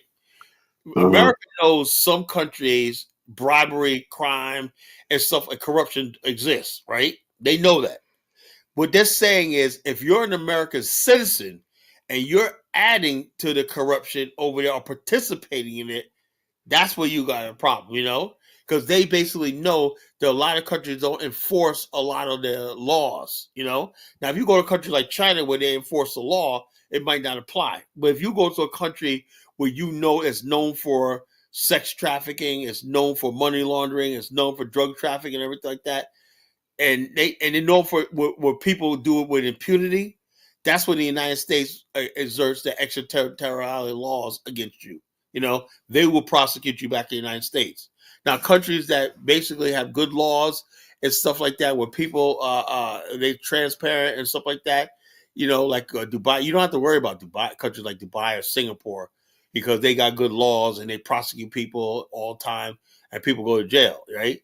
They're talking about countries where you could bribe your way. Like if you get in trouble, arrested in the country and you bribe your way, or bribe an official to get out when that, and they have evidence, bribe somebody, whatever like that, somebody like this, and they investigate you and they find out that you did bribe somebody, yeah, you could be prosecuted. Yeah, That's but call it in all fairness, just a simple search.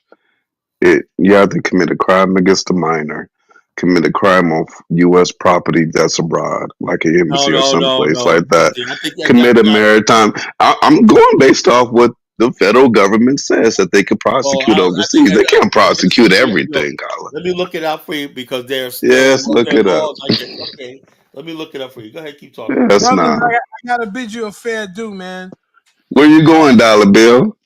Put your foot down. Say, Who honey. unlocked Morris? Oh, he got his regular name back. We can't have that. Say who unlocked who? Elvis Morris said somebody. Somebody let up Mr. Morris. Let him up, Dollar Bill. I know you hate the guy, but let him up. I don't hate him, man. I like the man. Okay. You don't hate him. You just overly dislike him. I There you don't go. overly dislike him. You don't hate him. You just dislike him past death.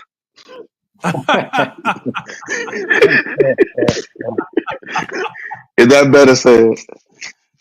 It's just a condescending mofo, I try to Ubuntu, trying, bro. I'm gonna let Colin let his ass up. It's the thin line. Well, I'll let him up, but you got between dislike and hate. You got to say something. I'll see what he has to say. Dislike is a strong, Say some dumb shit. No, it ain't. I'm trying to be, civil. S'il vous plaît, you know what I'm saying? You're a civilized man, Mr. Dollar Bill. Remember Dollar Bill. Ubuntu, right? Yeah, remember Dollar Bill. It depends on if the country before I go to bed. Country too. Take a deep breath. Abusu, or whatever. Ubuntu.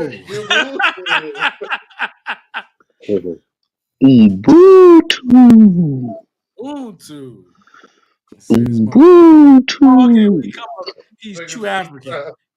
He can't get his name back on the other one. He's a true African. Yeah, that's what he does. He's true African up here. Go ahead, true African. Say what you got to say, man. Why you? I don't think he's up. He's on stage. He is up. No, he's not. Hey, what's up, Colin? What's up, panel? What up, Elvis, the fake Liberian? Yeah. I had a call to Jonathan said he disagreed with me. I guess maybe you didn't. What's up, Dave? You didn't get the point. The point was one of the brothers was saying that the Indians that's on the reservation stole their identity. That's the point he was making. So I'm saying they're worse off. The Indians are worse off than African Americans. Yeah, but they got good hair, though. That's what they want. You got that good hair. That was a hold on, Colin. Damn, Elvis, what is that? Why is it somebody has their thing? Mike, I don't know what it is, but I'm going anyway. I'm gonna let the brother rock, and I'll listen to y'all in the background because you know what it is. Peace, my brothers. Peace. All right, man. All you, my brothers. Peace. All right, brother. Good night, Dollar. Peace.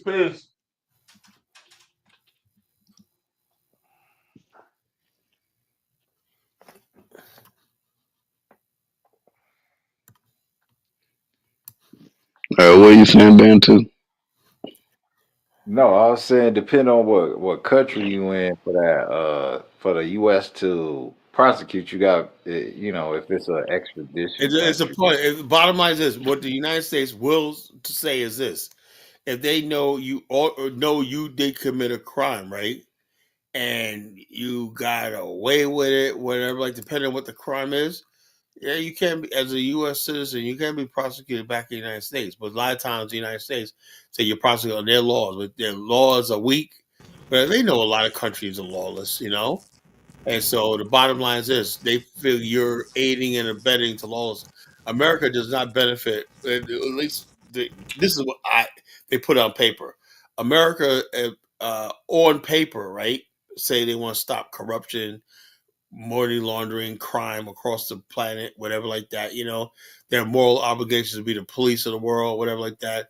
And you know, so in other words, if you can't, even also, if a country can't get its own citizens, at one time, if the country couldn't get its law and order right, like Mexico, the United States would grow into Mexico, armies into Mexico to arrest certain people and conduct trials. That's what America did.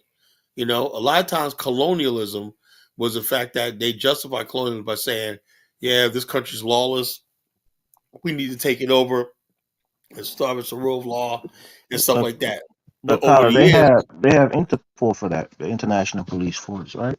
well, yeah. So what I'm saying is, yeah. So if you're a criminal living overseas, and let's say you got the government of that country paid off like that, and then Interpol and the United States get a wind of you, yeah, they can't come and prosecute, can't get you arrested and prosecute you and whatnot. You know, happens all the time. You know, happens all the time. That's how America went and got Manuel Noriega. They accused him of selling drugs, and he was under indictment in a U.S. court. They went and arrested him and put him in a U.S. jail. Yeah, it happens, you know.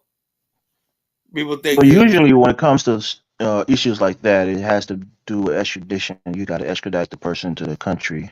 well, I know that. Yeah, they got extradition. That's why people think they got to sit in a country and commit crimes overseas. No, the United States will have you extradited back to the United States. They accuse you of thinking, like, look at Manuel Noriega. You know, he was the head of a country, and they went and arrested him and brought him back to face trial in America. And he was head of Yeah, but state. they overthrew him though. No, the United States Marines went in there and arrested him.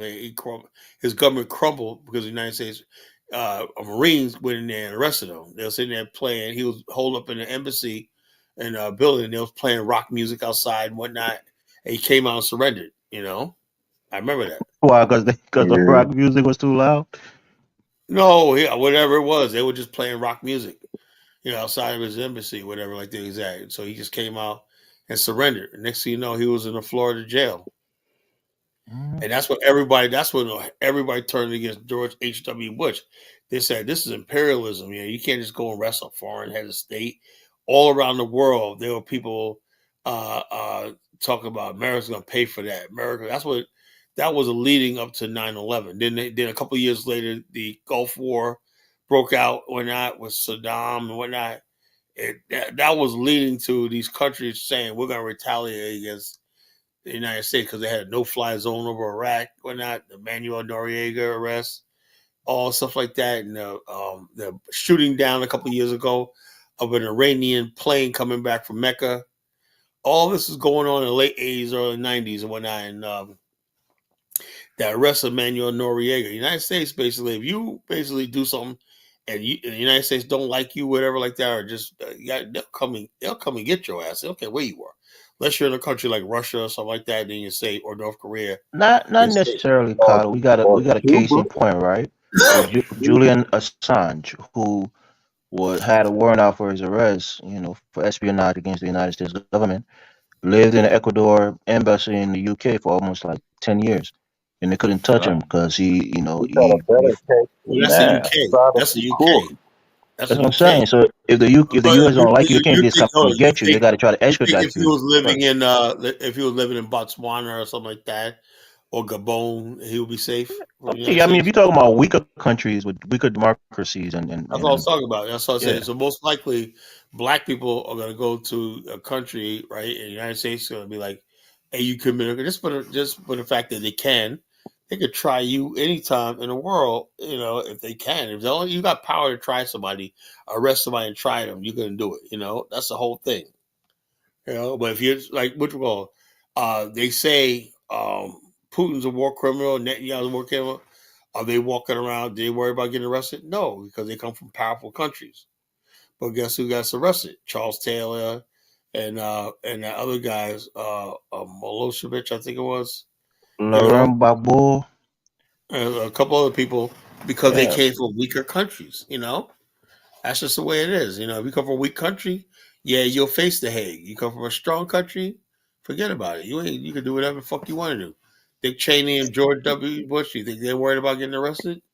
You know, hell no. No, but Charles Taylor wasn't arrested in his home country. He was I trying know to he was flee arrested and in got arrested Nigeria at for the border of something that they Cameroon. said happened in Sierra Leone. You know, so They said the Sierra Leonean filed a case against him at the Hague. yeah. So like I said, and the bottom line is this: now Israelis and everybody was involved with the diamond smuggling and stuff like that, blood diamond, all that.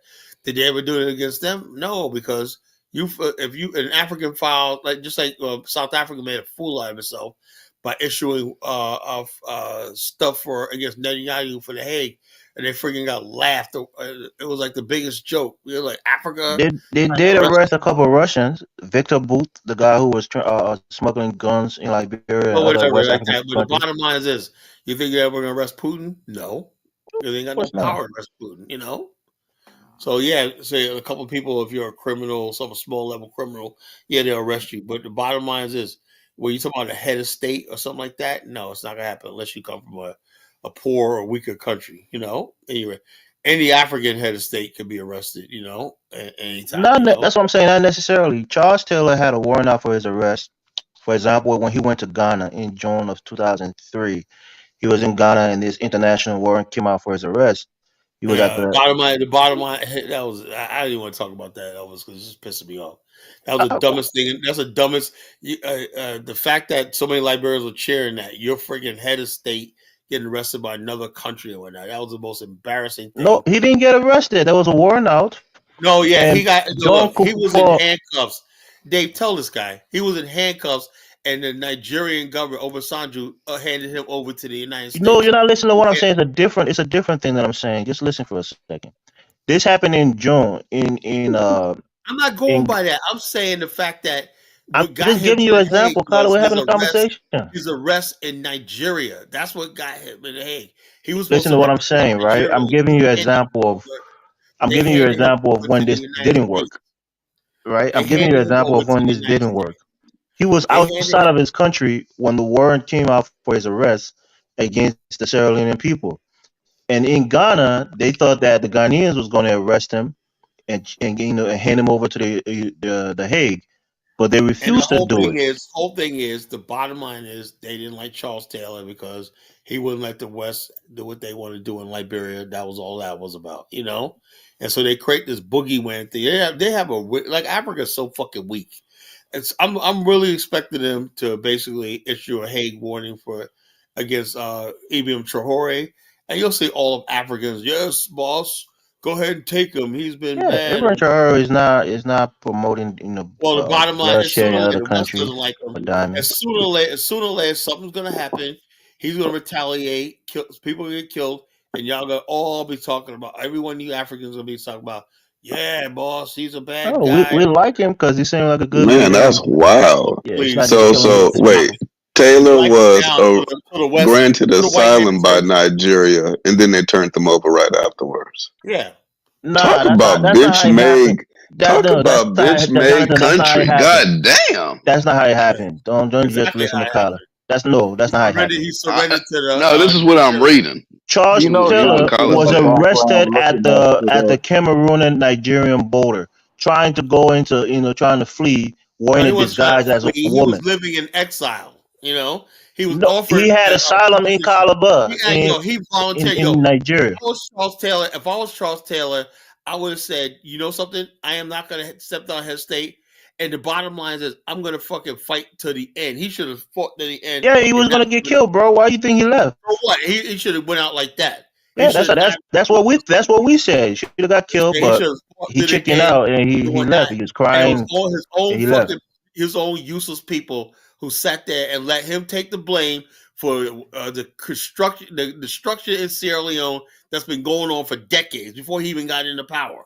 There was empirical evidence that linked him. There was no empirical evidence. My fucking ass. Yeah, there literally was. There was no damn empirical. I live in Liberia. I saw aliens coming in and you're going full out. of shit. Look, I learned one thing: Liberians are the biggest fucking liars on the goddamn planet. Why you getting so bad about this issue, Colin? No, I'm saying you guys but I hate when people come up on my platform and fucking talk shit and bullshit. You know, you can have your opinion, but don't lie to me. I'm not stupid. You know. What do you mean? I live in the same community as Charles whatever. Taylor. I'm telling you You guys firsthand hated information. What are you talking about, Samuel Kyle? Doe.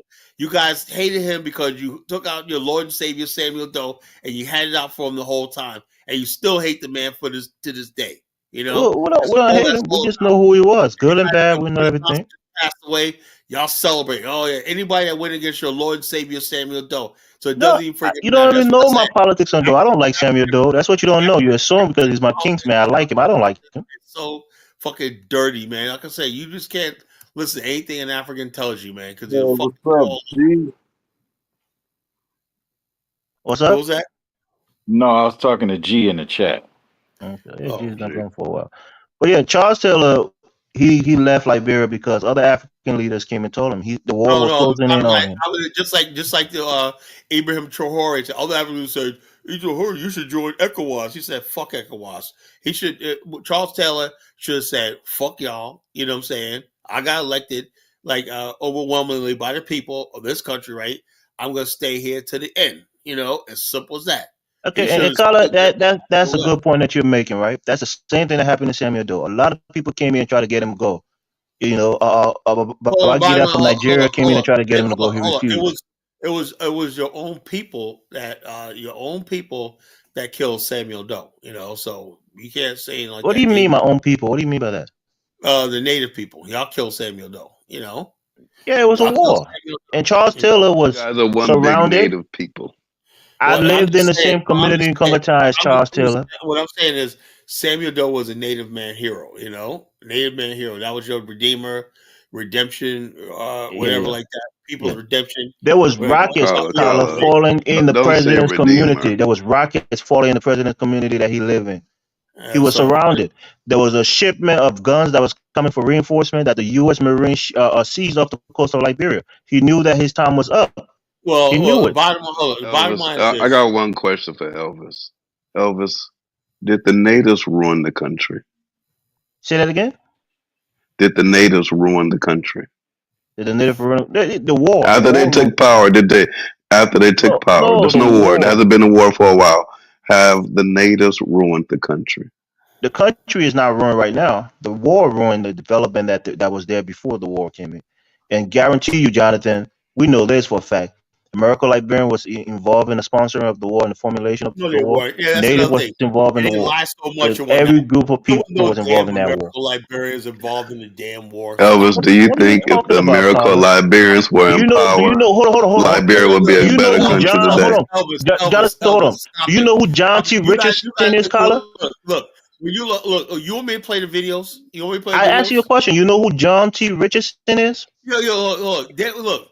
The bottom line is this: when you look at who zero accountability, I just asked you a question, Carla. Charles Bright, John T. Richardson. These are all American Liberians who are fighting the war in Liberia with Charles Taylor. What are you talking about? Look, you know what? You know how much of a lie it is? Liberia's civil war, whatever like that, wasn't a civil war. It was just an anarchy and breakdown of civilization. It had nothing to do. A civil war means people are fighting over ideology. You got the North versus South, slavery versus non-slavery, whatever, like the East versus West, whatever like that. There was none of that in Liberia. It was just all out chaos, robbing, looting, killing for 14 years. Warfare. All that was. It's all tribal warfare, Carla. Well, Carla, what I've learned about this situation, right? It's kind of like if you ask a Zimbabwean, were you guys better as Rhodesia under Ian Smith? And they'll find out every reason to explain why they're losing right now, to justify them losing. Yeah, at the end of the day, it's a natural the coup happened over maybe 40 years ago. 45. I want to say 40 years. I mean, goddamn. 5 years ago this month. That's a long time to be free. Yeah, and running the country. What are you saying, Jonathan? So if the country is not better than it was during the coup 40 years later, then at some point you got to take accountability for that and be like, you know what, we fucked up the country. No. And it's okay to say that. No, we're happier now than before. We're more included. We have the power. Elvis, you're happier now because you're in America. Well, if you want to say that for me personally, fine. But I'm saying the people in Liberia, they're Yo, happier now. Elvis been so They're I they're quiet. had not happy right conversations. now, Kyle.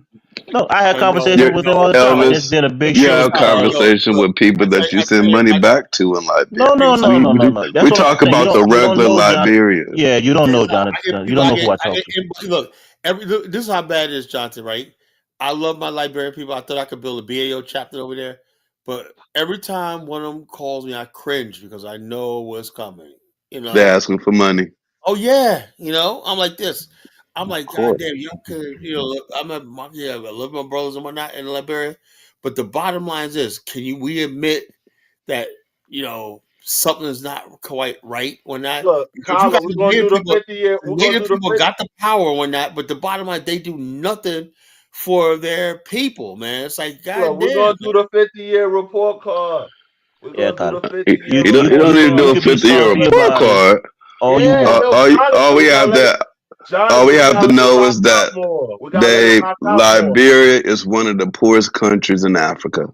That Okay, but automatically makes it one of the poorest countries in the world. And Jonathan, we gotta Elvis let is him rock telling out us that more. they're happy over there. Yeah, No, Jonathan, they're not. go let there him and rock tell the out people, more. We're gonna do the Jonathan. 50-year report Wouldn't you card. No, guys they're like not. to go back under No, the rule of they're America, not. Look, Liberia, check this out. and just be able Remember to that, walk check in a this better out. Remember street? that song, They'll tell you, Rakim? get the fuck out of Remember, here. hold on. Remember that They're song, trying to hear that shit. Elvis, when the white people went back to Zimbabwe, those motherfuckers were dancing and doing cartwheels.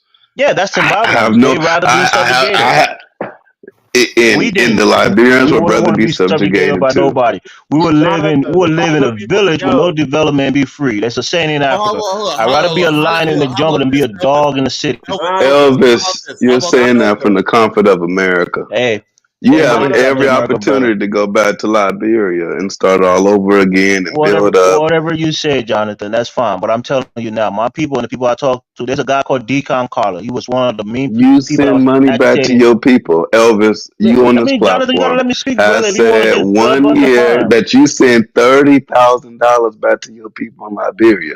Yeah, I would be a happy Liberian too. That's my personal family. What are you talking about? Yeah, of course they're going to be happy. But that's not the I'm not normal talking about people, my personal Elvis. family. There's a lot of people, like for example, we had this conversation on Focus on Liberia, we had a big show tonight. I was on there, and we're having these conversations. Look, the government right now, as this currently constituted, is not working at its best. It wasn't working at its best before. The one thing that didn't happen then was a war that destroyed the entire Hold on, Derek Collar. Hold on, Derek Collar. Elvis, you said that you guys had a panel on Focus Liberia. The average Liberian can afford to put no damn money on no orange network. Tell me that those people are happy. Forget the people that's in your network. Those people that's in your network, they're doing fine. That's why they're able to be a part of your network.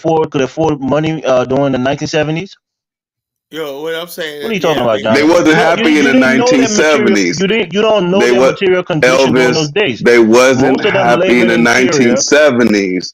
They're poorer now than they were in the 1970s. How can you say that they're happy now? What do you mean they're poor now? What do you mean by that, Jonathan? Yeah, they're poorer now. According to every statistic that's out there, they're poor now. No. You don't know what you're talking about. That's the thing. You sure? You guys don't know what you're talking about. Yeah, Elvis, listen, what's changed for the people in Liberia? The people who live in the city now were living in the hinterlands during the 1970s. Jonathan, check this out. I was just in Liberia, right? Last month, right? Anyway, I'm gonna tell you right now. He said the government's not doing all it can. If you see the rate they're building that highway from the airport to Monrovia, it's gonna be 6 lanes. Holy shit! I didn't think you could do that in Africa, man. 6-lane high expressway. So there incremental development happening, right, Colin? Look, that started under Ma Ellen, right? And it got stalled a little bit underway. Now that highway is almost complete. I was like, I see the difference in 1 year. And not only that, the country is much clean. You don't see the trash and stuff like that. The gutters and everything like that. People don't put trash in the gutters no more. They got proper drainage. It's amazing. No, Carla, what you're saying is they're just like Rwanda, clean and poor. And that's a beautiful thing. Yeah. I'm not knocking that. Clean and poor. But I'm saying it's all psychological, Jonathan, right? if people living in filth and poverty and stuff like that, that's a mentality. But if people take pride in what they live at, they're gonna want to do better, you know. And Liberians, you see a lot of them out there, like Rwanda. They're out there in their little groups, like communities and whatnot, doing neighborhood cleanups and whatnot. They're adopting the same thing in Rwanda. I said, I like that. I like what I saw this last time when I was there, man. You know, it's a neighborhood I live in. Yo, he's It's trying, really nice, Tyler. you know. He's really trying. They're really trying in this country. Don't listen to people like Elvis, man. They're Yeah, always you want know, to Jordan. Kyler, you always like to bring up this nonsense. Who cares, Kyler? You always think I'm against this person, I'm against that person, so you want to be for that person. It doesn't matter to me. We're trying to save this country because of what our ancestors gave Oh, yeah, us. Kyler, you're a savior. Go in and try to save the country. What are you we're doing? trying to save this country in the minds of the black world. That's what we're saying. You know what I'm Saving Liberia, Kyler. Yeah, in the minds of the black world. You're saving it, Kyler. We're not like a pieces of garbage like Elvis fucking. I mean, Kyler, if you want to go to ad hominem, that's you, brother. You get mad about this subject every day. I'm just saying. It gets your blood pressure high, and you keep talking about it. The bottom line is this. Now, there's progress being made in Liberia right now because you got a good government for the once and everything. It's not the best, but Tyler, you are so tone deaf when it comes to Liberia. That's what I said. You don't know what you're talking about. Okay, you don't know. Last time you was there? Elvis. I was just there. When was the last time you was there? You don't know what's going on in the government. That's the first thing. Elvis, I do know what's going on. Elvis, when was the? That's what I'm saying. You don't know what's going on. Wait a minute. That's a fair question, Elvis. When was the last time you were in Liberia? How many months ago? Listen to what I'm saying, Jonathan. Like 8 years ago. He's been going to a place and knowing what's going on there politically is two different things. I do know what's going on there politically. What's happening right now? Tell us the big political. Tell us the big political thing that's happening right now. Tell us. They're fighting for the Speaker of the House position. Somebody set fire, Jonathan, to the friggin' beautiful Capitol building. Tell us the big thing that's happening in the country right now, Kyler. Kyler, I just want to say, nothing says happy people like setting fire to a Capitol building. Jonathan, that's the thing that Kyler doesn't understand. He's happy. He's praising this president, but he doesn't know what's happening under the president. You don't know. You're not tuning politically on what's going on in the country. You just think going there means you know what's going on. You don't, Kyler. Well, just out of curiosity, have they any new infrastructure or communities or towns been built since the natives took power? No. In your new cities? No. Everything. Kyler, you don't know everything. I'm asking Elvis. Elvis, what new cities have they developed since they took power? When you say cities, what do you mean cities? Cities, towns, like this empty ass land, let's do something with it. And then they developed it since they took power. There's been some development in certain places. Name the city so I can look it up. Not like cities by itself, but there's been some developments. Town. Jonathan, no new cities. No cities, no new towns. They still living up the old cities. There's a place called Marshall, right? It's an up and coming development where a lot of people building homes. Spell it for me. I want to look it up. Is it like Marshall, Yeah, Marshall, the General Marshall. Check this out. That used to be in U.S. Marshall. Marshall City, town, Marshall, Liberia. Let me look up Marshall. Yeah, Marshall, Liberia. It's in Margibi County. Marshall was a big American Liberian settlement, in Boston territory. This ain't no damn city, bro. There's new development going over there right outside the airport. Yeah, so I mean, there's development, bro. Smell no taste. That was an area right there. Really nice home, So the bottom line is, but those are some of them are American Liberians. Some were civilized people that lived in America for years, returning back. That's another thing. People keep saying American Liberians. The Liberians that lived in America, born in America, coming back. Some Liberians, like my guy that I met over there, he said, I was born in Newark, but I'm back in Liberia, right? And he talks like a regular brother from America, right? He met me in the restaurant and said, aren't you Carl Genesis? I said, yeah. He goes, yeah, I remember watching you on Diners for years, man. He said, yeah, I thought I'd meet you over here when I heard you was here. And I was like talking to him. He got land inherited from him, and he has all these farms and everything like that. But what I'm saying is, now he basically has a farm. He's employing people, just like Great African and whatnot. Can you call Great African? So he living a Congo man's life. Him and Great African, they got farms, and the people working for them are the local people and everything like that. But they don't get no flack. They're elite class now. You got native people who are buying land, building houses, building farms and whatnot, And that's the right thing should be doing. That's what they should be doing in their country, contributing to the development of their country. That's good. But the bottom line is this. If you got people like Elvis still making it seem like, oh, the Congo people did this. What about the people now? Now the people who are coming here developing, like the owner of the Calabas, owner of the Ocean Race, these are native Liberians that lived overseas, got education, and coming back, and they're doing spectacular things. Yeah, that's good. Who's saying that's bad? So the narrative, it seems like the Congo man's culture and pattern has rubbed off because the success of Liberians are not complaining about the Congo people. You're the one that keep bringing it up. We don't sit around complaining about it. Right now, what we're complaining about is the current government, what they're not doing. That's what we're complaining about, not the Congo man. Everybody's using the same sort of pattern of development. Get education, go overseas for a little while, Carla, you heard what Edwin Snow said. Edwin Snow said he don't want this government to run in Liberia. So they're gonna stall everything in this government just so they can get back in power. It's a joke. What do you mean get back in power? Edwin Snow is a senator. He's been a senator for a long time. What are you talking about? He's already in power. Dave, that's typical African behavior. What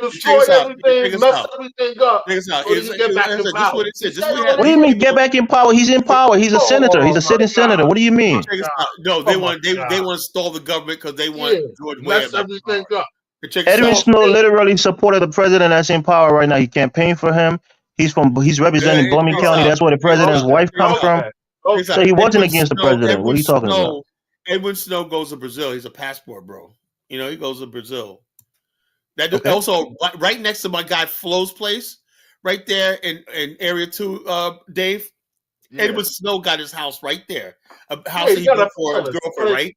It's still not finished after all these years, right? This guy got palaces, Carla. This guy got multiple. They be building. Jonathan. They be taking the money, building. They got so many incomplete mansions in Liberia. You can probably go buy one. Jonathan, Edwin Snow, it's unreal. You can see all you see abandoned mansions that they never completed all over the place. People. I mean, Dave, you're acting like you know Edwin Snow. Do you even know how he got prominence in Liberia? You know his history? Through politics, eating the bread. Edwin Snow was the youth chairman of the NPFL. He married Charles Taylor's daughter, Charlene Taylor. All right, and he became a representative in Liberia. He was the managing director of LPRC. Became a senator for Blooming County. He's a bossa man from Riverside County. You don't even know Edwin Snow is. You just talk. Knocked down his that wall he built, right, separating property. He said it's like 7 inches over on his property. I said, man, that's a nice wall. He said, it's got to come down. I was like, damn, man. Edwin Snow. He said he built that for his ex-girlfriend. It's freaking a beachfront property, a mansion. Only in Liberia, man, can you build a beachfront property and everything like that. Because he has a place called Imani Village. Have you heard of it, Dave? Imani Village in Area 2. Yeah. That's my guy Flo. That's his place, Always stay with it. And it's really nice, man. People rent it out. Well, now you can rent out a villa. That's why I usually stay. Now I got a house. I don't have to stay there no more. I got a house, so I don't think no more. Elvis, if that coup never took place, where do you think Liberia will be right now?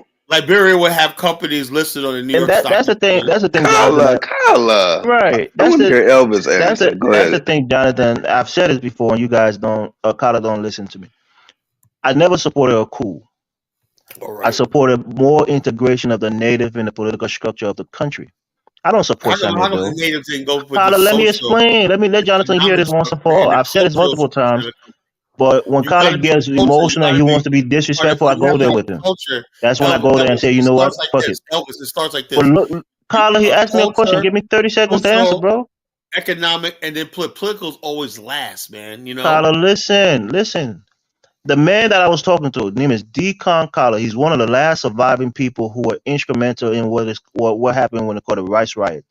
He appears on Focus on Liberia. We have conversation on the show. He's on the radio. People are listening to us all over the country. We have a conversation. And he said that he met the president. He negotiated with the president, the attorney general of the country. They wanted more inclusion. They wanted to test the democratic system by fielding a candidate from their own political party to become mayor of Monrovia. That was the first test. Initially, President Tauber agreed to allow new political parties who were mostly made of quote-unquote native people to run a candidate in that mayoral election, and then he canceled it.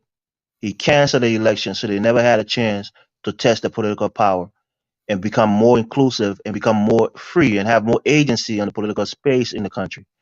Those are the people that I'm on their side, because they were agitating for it. They wasn't fighting. They didn't kill anybody. They didn't commit any coup. The coup happened when an unknown person named Samuel Doe and his acolytes, did a military coup out of the blue. Most people didn't expect it. That's what the whole thing came from. I never supported, Samuel Doe killing people, putting people on the pole. I never supported. That's not my point of view. My point of view is the natives should have been more included in the decision making of the country, in the political structure of the nation. That's my point. And eventually, had those elections took place in Monrovia for the mayor election, and other things would have happened, then the country would have been better. We would have been better gelled together as a nation. Elvis, at the same time, though, Elvis, it's. Oh, go ahead. A legitimate question, right? Now, you didn't answer the question, though, Elvis. But go ahead. I know. Check this out. Let me ask the question, right? Now, a legitimate question would be this, right? Most of the people you talk about native was young people, students, and people with no life experience, no experience whatsoever. Do you understand Liberia's position in Africa and the world right there?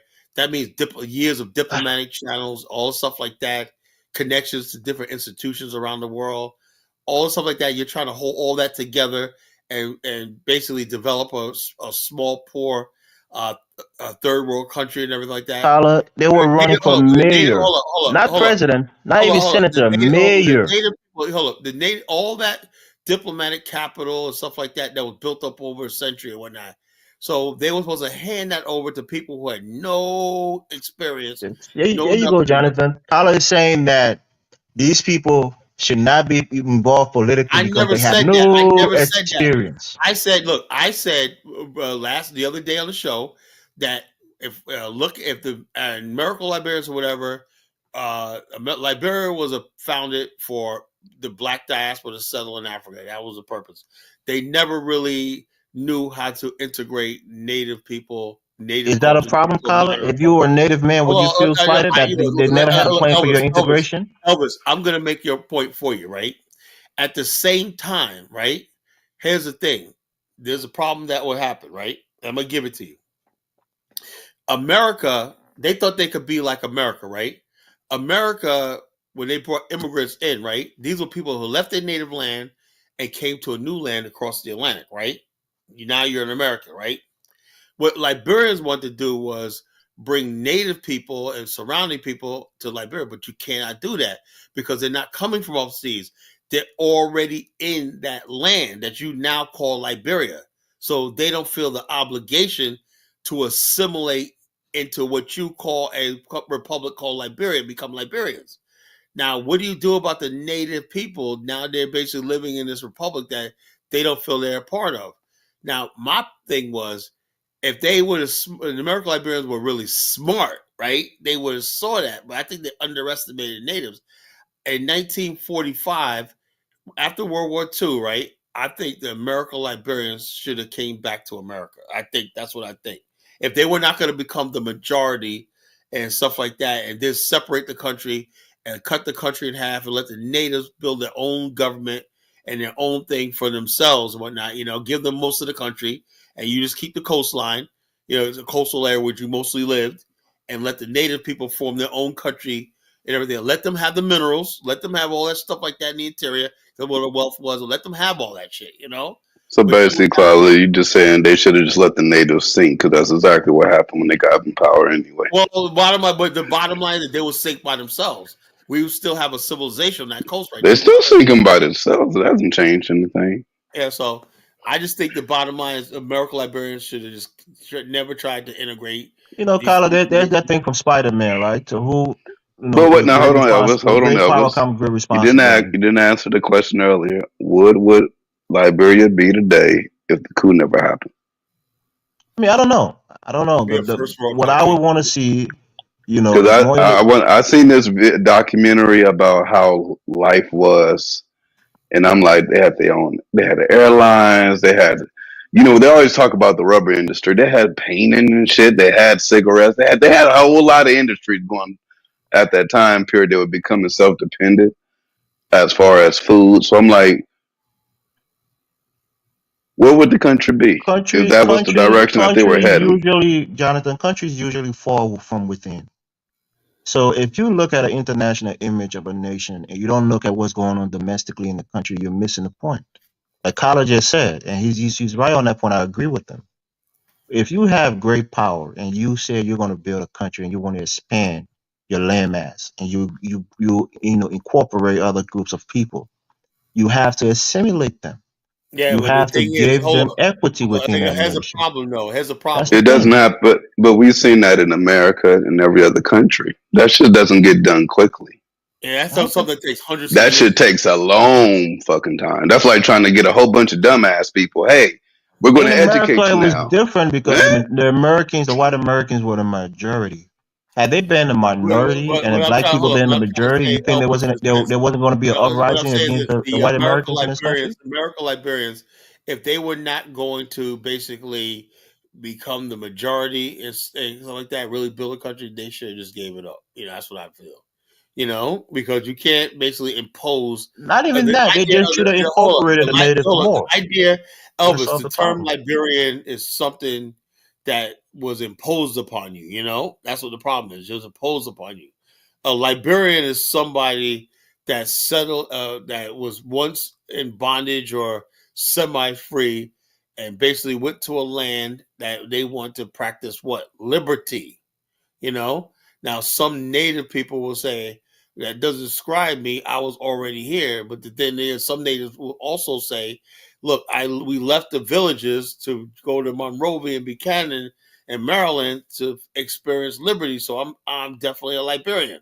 Now, what you say is that some people say the American Liberians ought to adopt the native culture, whatever like that. Then there goes what the American Liberians brought was this concept that was unheard of in 90% of the world. This idea of liberty, Elvis, the idea of liberty, this blessings of liberty found in Philadelphia in 1776. That's what Liberia is based on. The idea. I don't disagree with any of those things. Those things are noble. I agree with them. Have you read the American Declaration of Independence? You know, we hold these truth evidence that all men are created equal, endowed by a creator, and all these things. These are things we believe, right? So what we wanted to do was black men want to find a place where we could have a declaration. You look at Hillary Clinton's Declaration of Independence for Liberia. It was similar to the American Declaration. We want a place where black men could live in peace and harmony, freedom from slavery and bondage and everything like that. The key there is harmony, Kala. Yeah, but the native were also black men, and you have to harmonize them and incorporate. Hold up. If the natives were hostile to them, now you may say harmony in America, but at the same time, when they wrote that constitution, the British tried to invade America, War of 1812, so they had to take a quarter. The French Canadians that lived in America and stuff like that, they either had to leave the United States or go to Canada. You know, so yeah, we talk about harmony and everything like that, but harmony without reconciliation is not going to happen. You know. So if you're the government in power, the onus is on you. It's on your shoulder to shoulder that responsibility to reconcile and incorporate and harmonize the people. Like I said, look, like I said, this is why I say other races of people, right, that would work. But I just believe African culture is just so far behind the rest of the world, like in the Stone Ages almost, right? What they was trying to do with liberty, a constitutional republic, simply was not going to work. You know, I'm just looking at it now, man. It was great. Tyler, it was beautiful. Like I said, that's why I said you don't listen. You don't know my whole view on these things. You hear a little part of what I think. Elvis, when I look at videos of that uncivil war, listen to what I'm saying, Tyler. I always give props. It was basically first of all, Liberia wasn't a Madugu ID, Broody. Liberia one second, Tyler. I always give props to the American Liberian for founding Liberia. The idea was a noble idea. And it was destroyed, man. So one second, listen to what I'm saying. They founded the country. They came there for liberty and all of those great things. We all hold close to those values as black people. Even if I wasn't Liberian, I would be proud of that fact, right? But then you go on to the more nuanced issues of incorporation. That's where things fell apart. So just say they should have left and came back. I think that's a cowardice way to think about it. They should have done the needful and incorporated the natives. Elvis, It's do you just that simple. understand? Can we agree that Liberia spent a huge portion of its budget sending all kinds of people, Native Americans, overseas to get skills and stuff like that? Can we agree on that? I mean, when you say say that again, say about the budget. What kind of budget do you think they spent? You know how many Liberians, Native Liberians that went to HBCUs, they went to America, and the government of Liberia paid for it. You know, to get over here to get skills and stuff like that. we know of a few. Is that true, Elvis? I mean, Jonathan, I don't know what's wrong with you tonight. You're being hostile. I'm probably just going to annoy you now for the rest of the night. I'm not being hostile. I'm just asking. Is it true? You're trying to cook, and I'm trying to be calm. When you say a lot, that's what I'm saying. We know of a few. If you had any idea how many Dave, is it true that the Liberian government paid to send natives to school in America? Let me explain. My aunt is a Bassa and Crew woman. She's a Native woman. She went to LU for 2 years. Then from LU, she went to Jersey City College in Jersey City in New Jersey. And the Liberian government paid for it. Yeah, and the Liberian government paid for it, and she got her master's degree. Okay, so with that being the case, there was actually an attempt. My mother too. But it would take a few decades. But their attempt was to integrate the Native people into the country, but it had to take time. These people that wanted power. It had to take time, bro. You know, because that's what I'm understanding. Because according to what Elvis said, and I agree with him that you have to incorporate the natives into the regular system or whatever, but it's not something you can just rush. You can't just rush it. But they were actually making attempts to do so. I mean, I think Tober had a native vice president. If he got knocked down, the vice president would have been boom. You got a native president, right? Wait a minute, my bad. Wait. He ran away. Tober was knocked down. So did the vice president ever take power at all at any point? He had to run away. They was gonna kill him too. He AmeriCorps. Damn. Say that again, Dave. Say that again. He's gonna kill him too. No, say the last part. Say the last part, Dave. He's AmeriCorps, right? Oh, okay. Right. That's why I say when people just want to talk and they find out nuggets, but they don't understand the minutia of it. He's really a native man, but they're gonna say he's AmeriCorps. Yeah, they're accused you of being American. They kill you. He's a native man. But they knew he wasn't though. You check out the first 5 years of Bill's office, right? He went around just accusing people of being American. You hear me, Jonathan? He's smart and educated, and he's a native man, and he's a threat. Oh, okay. That's not what it is, Dave. You'll get on the right path, but you deviated. Let me say this to you, right? In the election that started the war in 1985. The world and experience. What was his name, Dave? You're talking on him, but do you know his name? He got to run away. What was his name? What was the vice president's name? You don't even know his name, so you don't even know who you're talking about. His name is Benny D. Warner. He was the vice president under Tober. Okay? So what we're talking about here is, and again, I don't agree with this, but this is the thinking. When Samuel Doe became, the head of state, he wasn't elected president yet. He had an election in 1985 against a person called Jackson F. Doe. Both had the same surname, but it wasn't related. One was from Nimba, one was from Grangita. Jackson F. Doe was, I think, the Minister of Education in the True Whig Party. The True Whig Party is the party of the American Liberian, which was dominating the country for the last, 50 or 60 years since they've been in power during Tubman and before Tubman. So they put all their resources behind Jackson Fire Doe, who was a native from I think a Mono man from Nima County, and he was running against Samuel Doe. Samuel Doe again had just committed his coup with his acolytes against the quote unquote American Liberians, and now they're supporting a native man to become president against him.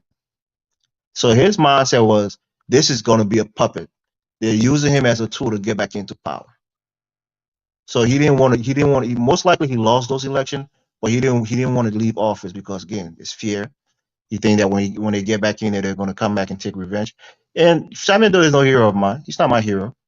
I think a lot of things that he did, especially on the native to native side, was terrible. He took a lot of tribal sentiments that brought against, that brought war and violence against, many different tribal groups. So he's no hero of mine. But I'm just telling you, you got to understand what was going on, the atmosphere of things at that time. That's the point of it. So you had a guy who was many looked at as a stooge of the American Liberian because he was a member of their party. He served as a minister in their government, and they were supporting him heavily, financially and everything, to come back into power. And that would have been a continuation of the government that was just overthrown. So that's some of the things that people need to understand.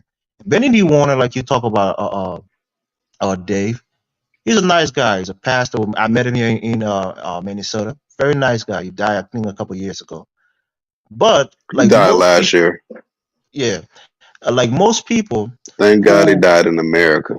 Yeah, like most people who ascended to those kind of positions, their upbringing and the people that raised them were American Liberians. So their orientation was orientated to be a support system for American Liberia. So just like Jackson F. Doe, who is a native, but we're going to be influenced and supported in the back by American Liberians. The same thing with some of these, officials, like Dave's parents, like my mother's family, from my mother's side, the Bassa people. They grew up or they live with American Liberians, so their orientation is that way. No, I think it's because they're too smart and they know more than the native people that from the bush. Okay. That's a good analysis. They're too smart. Yeah, it is the truth though. The truth though. One people look, Elvis. When you get two groups of people together, they're gonna regulate. Hold on. They're gonna regulate the native people because they come from the bush. They're gonna regulate them. Oh, they're gonna regulate. Okay. Yeah. All right. Yeah, the people that actually were main enforcers of the social order were there was two types of native people. One basically who believed in the American Liberian Establishment Truly Party. These are people that you saw with Tubman trying to make points with the president. Remember that in that video, making points with the president?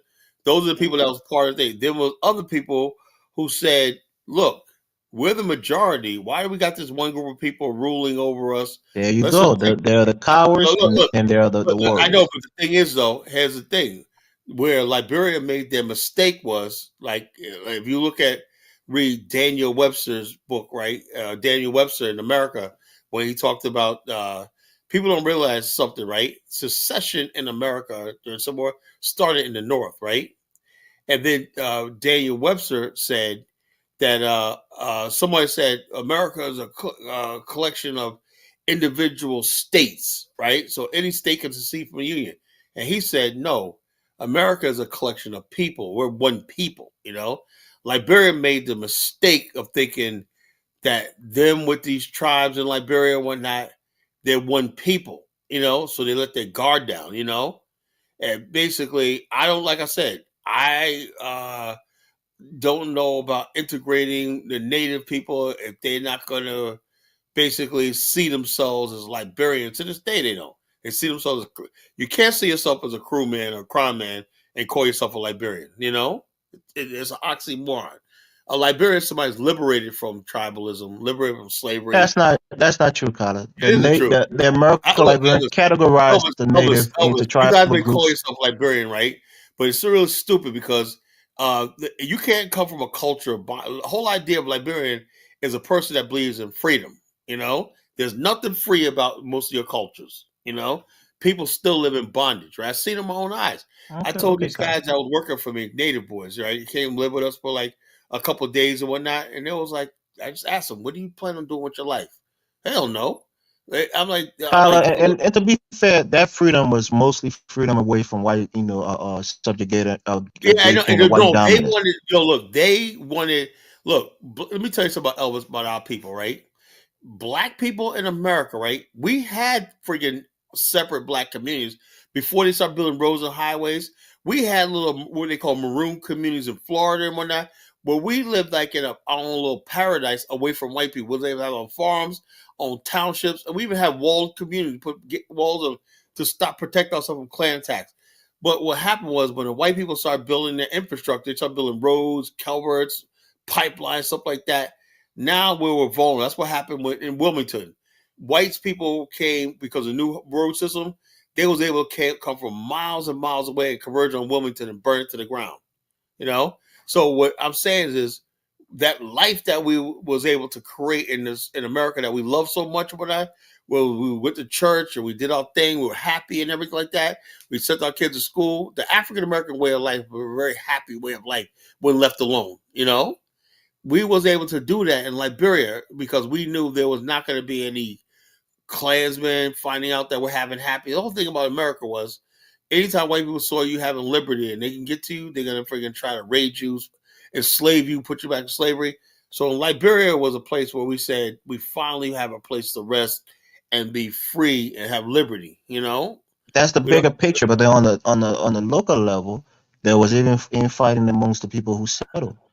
You know, some people say it was based on colorism, classism. They were still being able to build from the white man, civilized. Hold up, they were still able to build settlements and settle things in a democratic process. You know. Right, those are good. They built the country again. That's a respectable thing. They were prosperous in their division, and that's just something that doesn't happen in Africa. For example, E.J. Roy appeared in Liberia, right? He came in there with a ship from America, right? And he had tools and supplies. He said he came in there. My name is E.J. Roy. They saw this man. E.J. Roy was a full-blooded Igbo from Ohio, Newark, Ohio. And not that Igbo color, a different kind of Igbo. Well, no, he was from Igbo. He was an Igbo, you know. Not IGBO researcher. Well, Igbo, whatever it is. He said he came there and said, "My name is E.J. Roy," and they had never seen a man like that because most of the people earlier were mostly light skinned black men. Okay, there you go. That's what I was waiting for you to say. Man, they didn't see a dark skinned, very dark man having wealth and power, and they took him down. What I'm saying is this though. He showed up there and basically the whole country of settlement, right, was talking. They were like, who was this guy? And they was like, basically went to him and said, hey, do you want to be president? Just like that, because he made such an impression on him. He was the richest man in Liberia, you know? He formed the it was the McGills. And he joined the McGills too. They found the Merchant Princesses, and the McGills formed the Chesapeake Liberia Trading Company, which they were bringing goods. Liberia was the only maritime country in African history. You know, they were shipping goods back and forth between the United States and Africa and Europe. You know, Liberia was the only maritime country. It had its own before the steamship. Liberia had sailing vessels that sailed the world. You know, and E.J. Roy. One second, Carla. Let me tell you this. Right, talking about Benny D. Warner. I mean, it's a small word. My father's second wife is Benny D. Warner's daughter, Elizabeth Warner Morris. Warner said, I know we come from Africa, but I know we didn't come from these damn people. That's what he said. I got a question for y'all. What's the way forward for Liberia? I don't know. Look, the way forward, like me, Val Thomas, right? And I'm going to have him on my show soon, right? Val Thomas. He's in Liberia with Cynthia Blanford. He was the one, they were the one who got Delta and Ken Dejas with Bob Johnson. Sorry, they're from Atlanta and Houston. Anyway, there's more and more black people from Atlanta discovering Liberia, going there and stuff like that. But he just told me, he said, let me tell you something, man. And I didn't think he was going to tell me. He said, look, there's this underlying prejudice I'm seeing in Liberia towards African Americans. He said, we're becoming like the new American. They fear us, you know. He said they fear us here in this country. He says underneath the surface, because he's there. He said they had a Monrovia Day, and said there was no mention of the African American contribution and the history of how Monrovia started. Whatnot. They was basically just going over a native man, the crew man, and whatnot, and they completely erased the American Liberians from the history of Monrovia. You know, Jonathan. To answer your question, and it kind of goes into what Carla is saying. But Jonathan, hold on, Jonathan, you understand what I'm saying? There's you say way forward.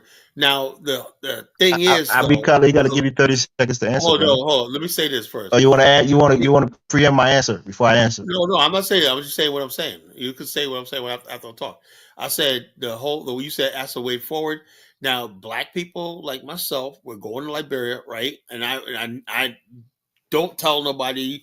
I got no land to sell nobody. I don't tell you nothing like that.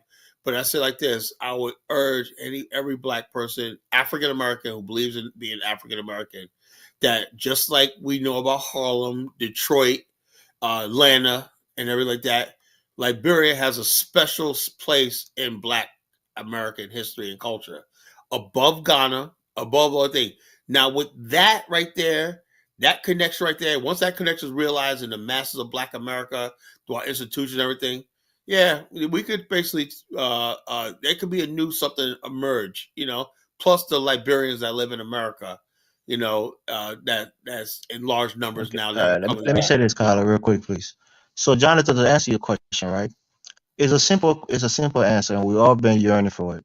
The native, the people of American Liberian descent, reconciliation amongst the native and amongst the American Liberians and the natives. This is something that was proposed to us. This was something that we spent millions of dollars. The international community helped us to formulate the Truth and Reconciliation Commission, and they came up with the recommendation. Yeah, hold on, Carla. Let me finish. They came up with a recommendation that was one of the biggest. That was one of the main pillars of the recommendation: reconciliation. Because again, you had American Liberian who had been well off for generations, and the war and the coup took everything away from them. So for generations after the coup, a lot of them have been hurt. You had the natives who a lot of them. So do you agree? Hold on, Elvis. Let me ask you a question. Now, a few years ago in Broadville, my wife was living, right? I got out of there. Where she was living, right? There was a lot of people, native people, and I hate to say that word, squatting on land, even, digging up, stealing graves and whatnot, grave sites and whatnot, and squatting on land. Like William Caesar, he just got all the land at Caesar Beach. He got back. Finally got back all the, and not Liberian courts are starting to enforce removal of squatters on land. Like it or love it, man. There was people that have property. You cannot basically say, "Oh, this is a native man land," and you're going to steal property. That's not a civilized country. So the courts in Liberia are looking at the law, and they're looking at things. When you can't have reconciliation. Carla, I get what you're saying. I want to get to a bigger point, Carla. People lost their land, lost everything, and whatnot. And that's what I was saying. But anytime I want to make a point, you cut me off. That's the point I'm making, Jonathan. And that's very important because we are, as a people, now we have hindsight, right? We can look back and say, these are some of the things that went wrong. Moving forward, we're going to do it right this time around.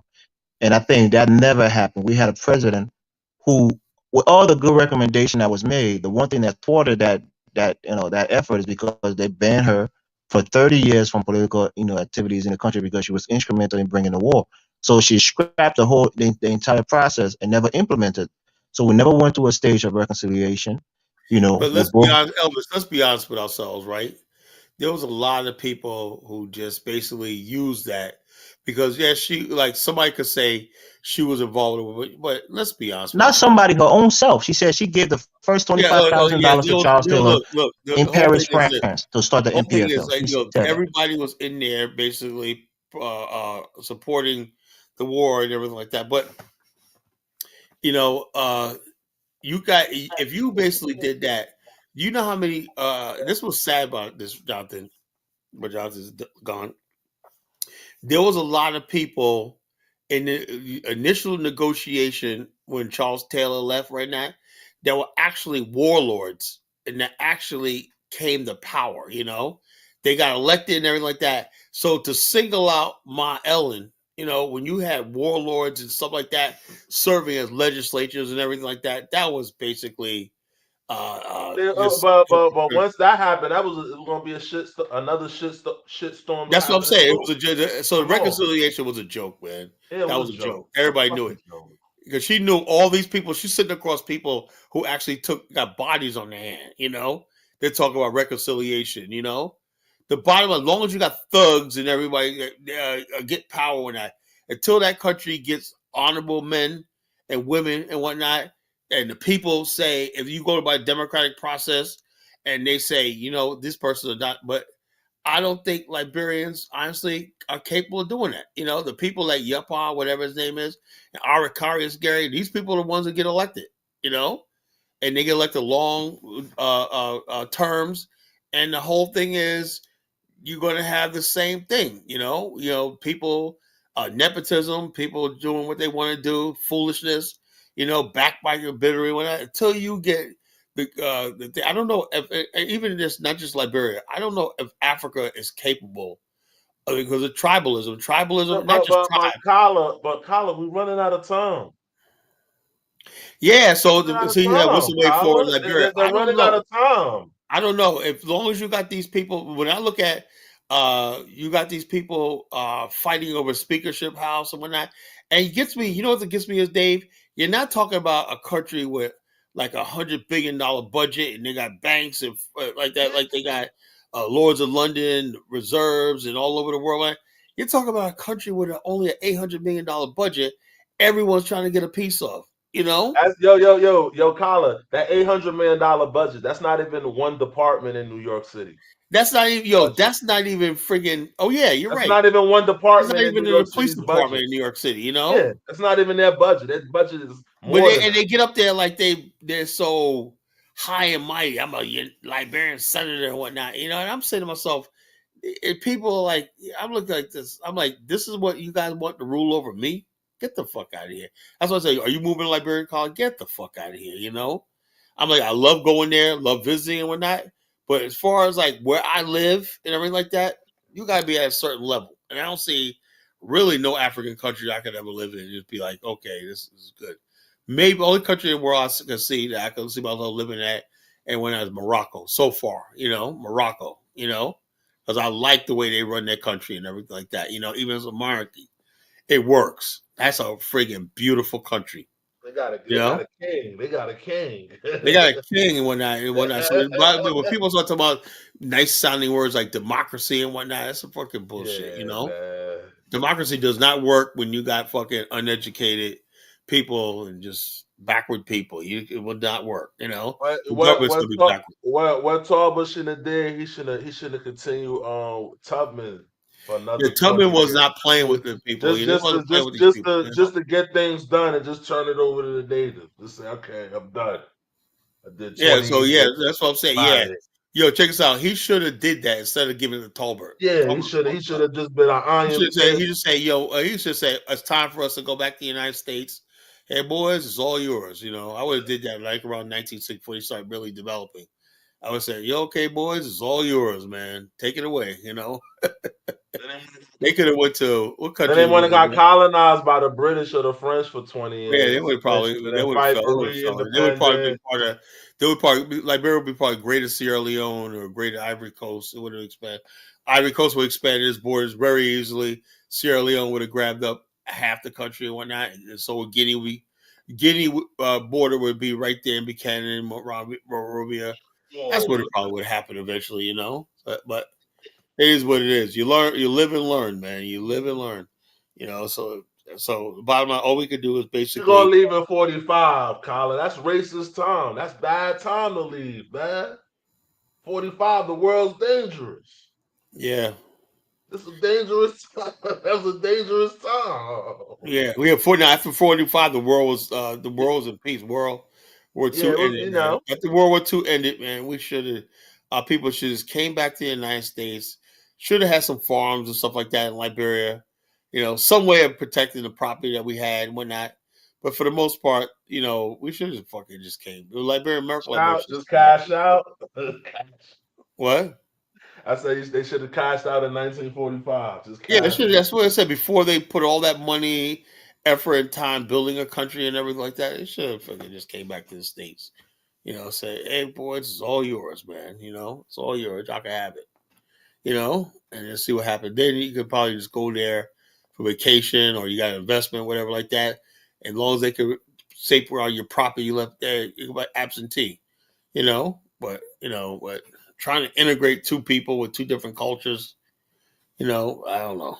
I don't see it working. I don't see it working. It's just.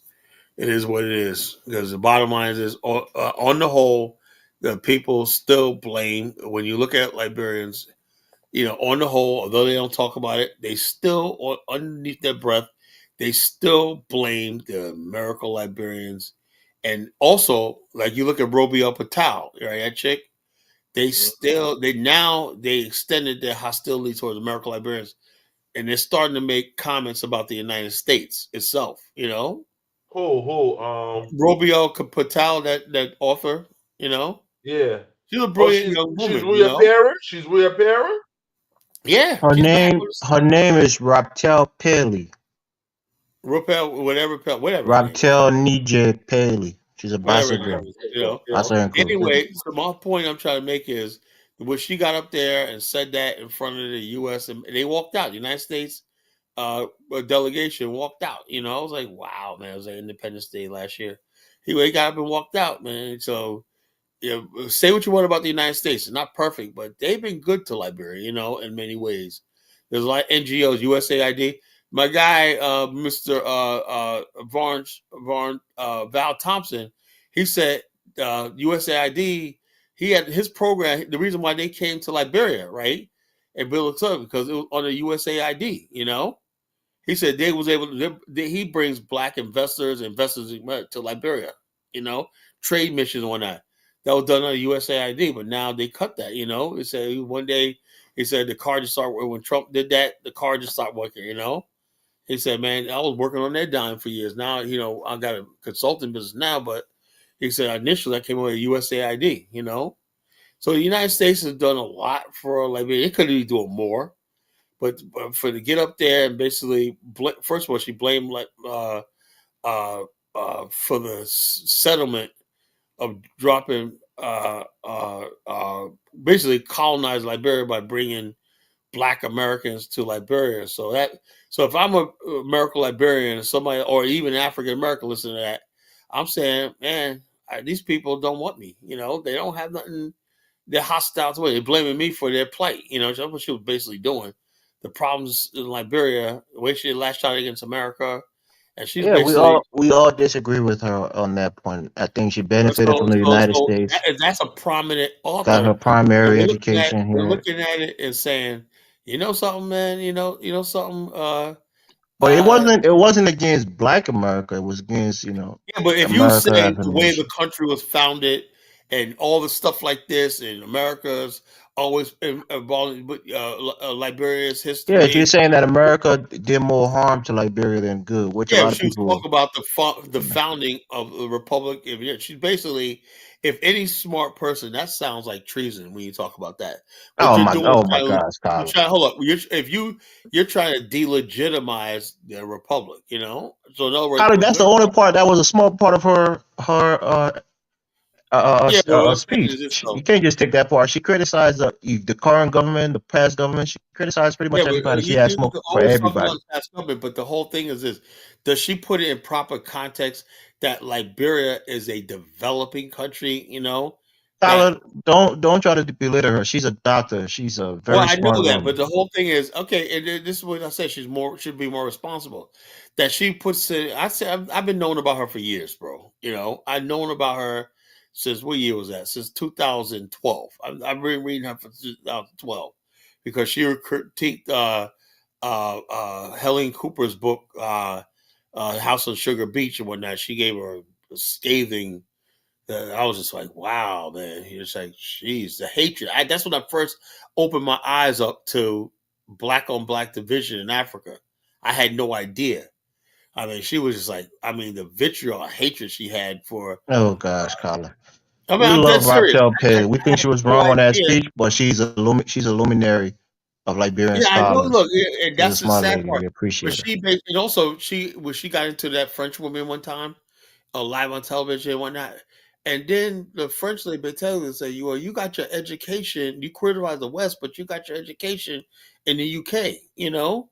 So these people live on the UK, they live in America, they get also like that, but they got this also that was my criticism of her too, because she's brilliant, but she got her education here, her primary, secondary, post, you know, and so she education, education, but she has this vitriol towards the West, America, and she works at the London School of Economics. She's really in a prestigious, I'm saying like this. I say I look at these people and I'm like, you know, I don't know. I just you shocked. I'm shocked. We was taught that we're all one people. We're black. That's the way we think. We're black. Yeah, that's how I grew up thinking, man. We all black. When you hear people talking like that, it's like shit. That's talk that leads to war, and leads to bloodshed and conflict, whatnot. That's that sort of talk is what led to the massacre of the Tutsis. That's talk that leads to genocide. That you believe that somebody's existing is your pain is caused by that's not what she said, Colin. No, I'm not saying what you get, but somebody who's not educated listen to that, and her body language and everything. That's what they come away from. Let's switch the topic. I thought you was going to come up on Dynasty's show today when that whole conversation was happening. What's your thought on that? I know you were playing the video earlier. I turned that the hell off, bro. I don't even know why. You saw the 60-year-old dude who said he was an Indian, right? That one was just sad. It was all madness, yo. Like this. Like I said, I'm gonna have to call Dynasty. Elvis, it was all. Man, I am really disappointed. I said, look, wow. man, so we have to be, like the topic of the show tonight, we have to be more ethical and more responsible, because letting somebody talk nonsense and everything, you gotta know how to shut that down. And you let them go on.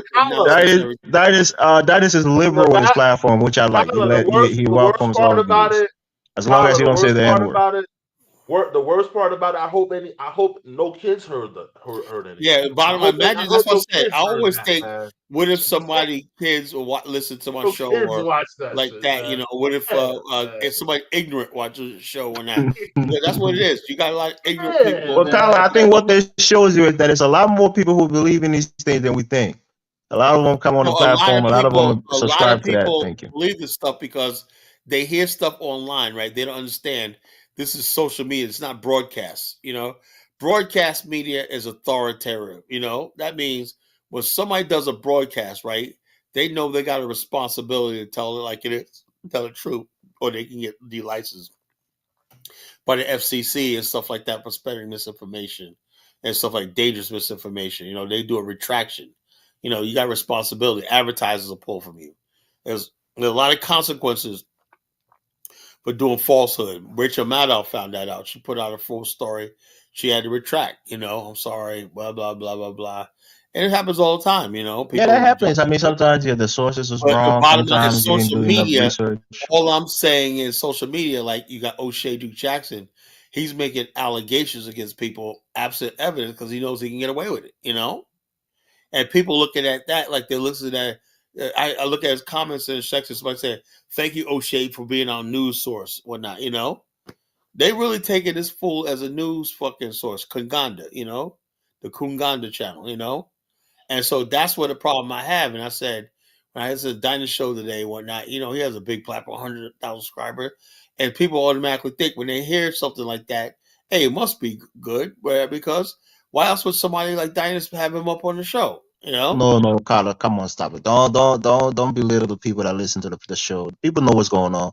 They'll understand that Dynasty prefaces the conversation at the beginning of the show, and he tells people that these people are saying that they're this way and that way, and he brings them on so that the audience can hear their perspective, which is fine. Dangerous nowadays.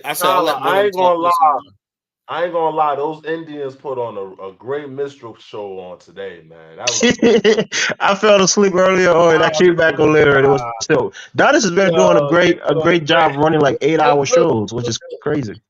They put on a great minstrel show, man. Well, you listen to it, Dave?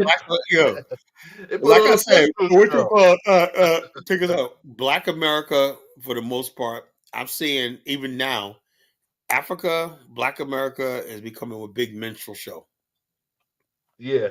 A big minstrel show. And here's what African Goddess is saying something, and I kind of agree with her, right?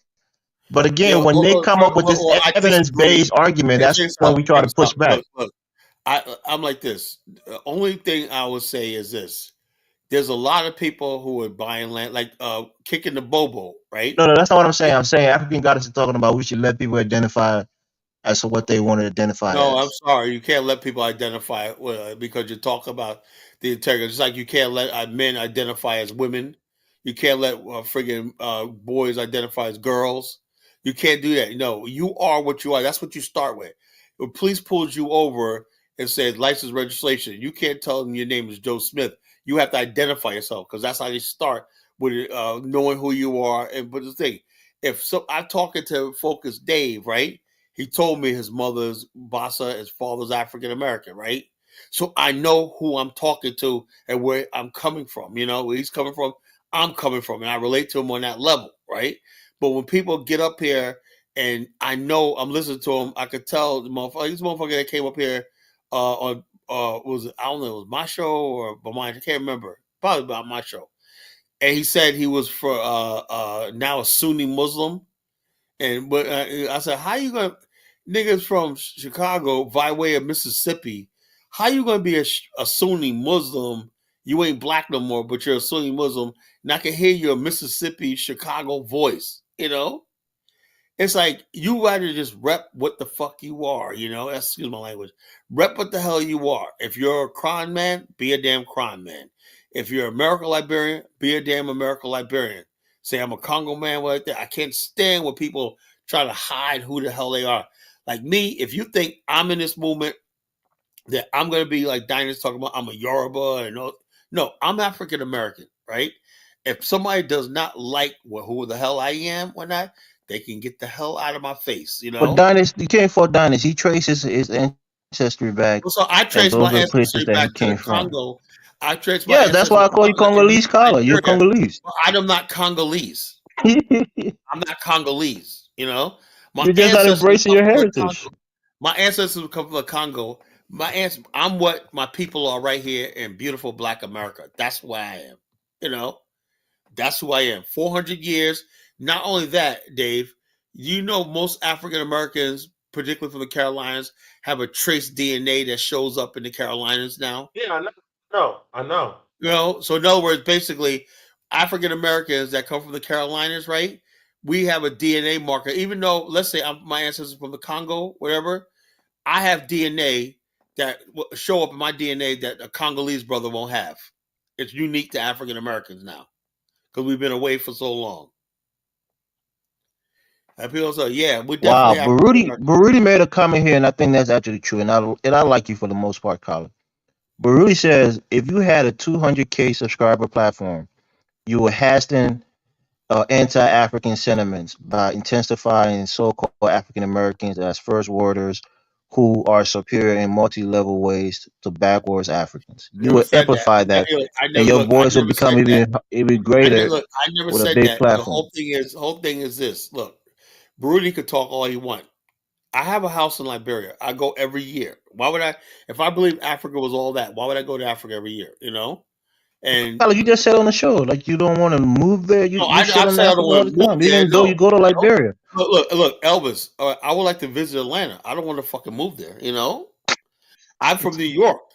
But you don't come here talking about all the ills of Atlanta. That's the thing. And you don't call them savages and primitive right? And all kinds of derogatory names. What I say, Dave? What did I say about fucking most of Atlanta? I tell you heard me say shit, right? I would not go to California on my day off.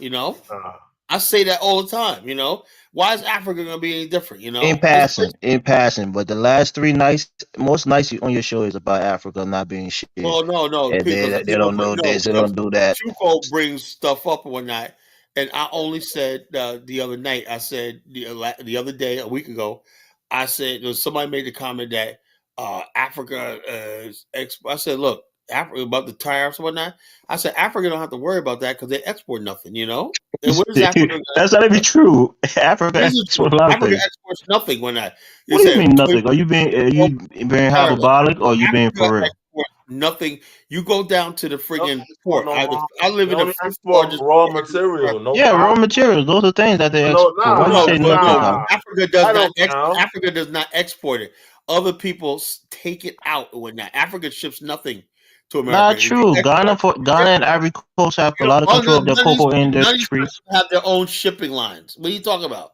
Africa does not export everything. Other people come and get the stuff and bring it back to the country. But you know what exporting is, Kyla? What?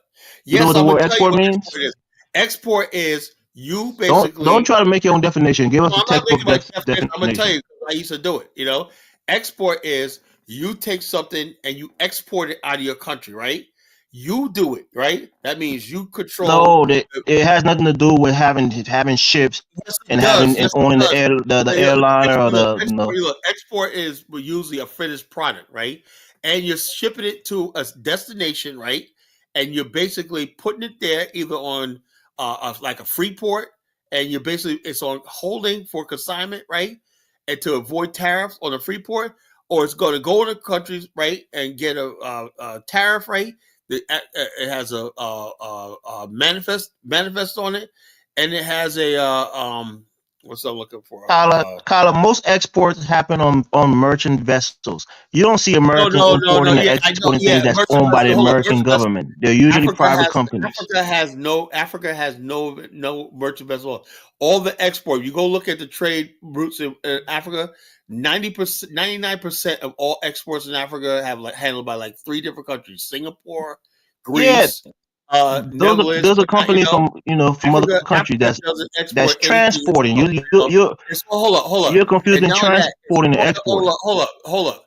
The raw materials produced in Africa are produced by foreign companies. That's not African countries. All the foreign companies exporting the stuff. That's not Africans exporting it.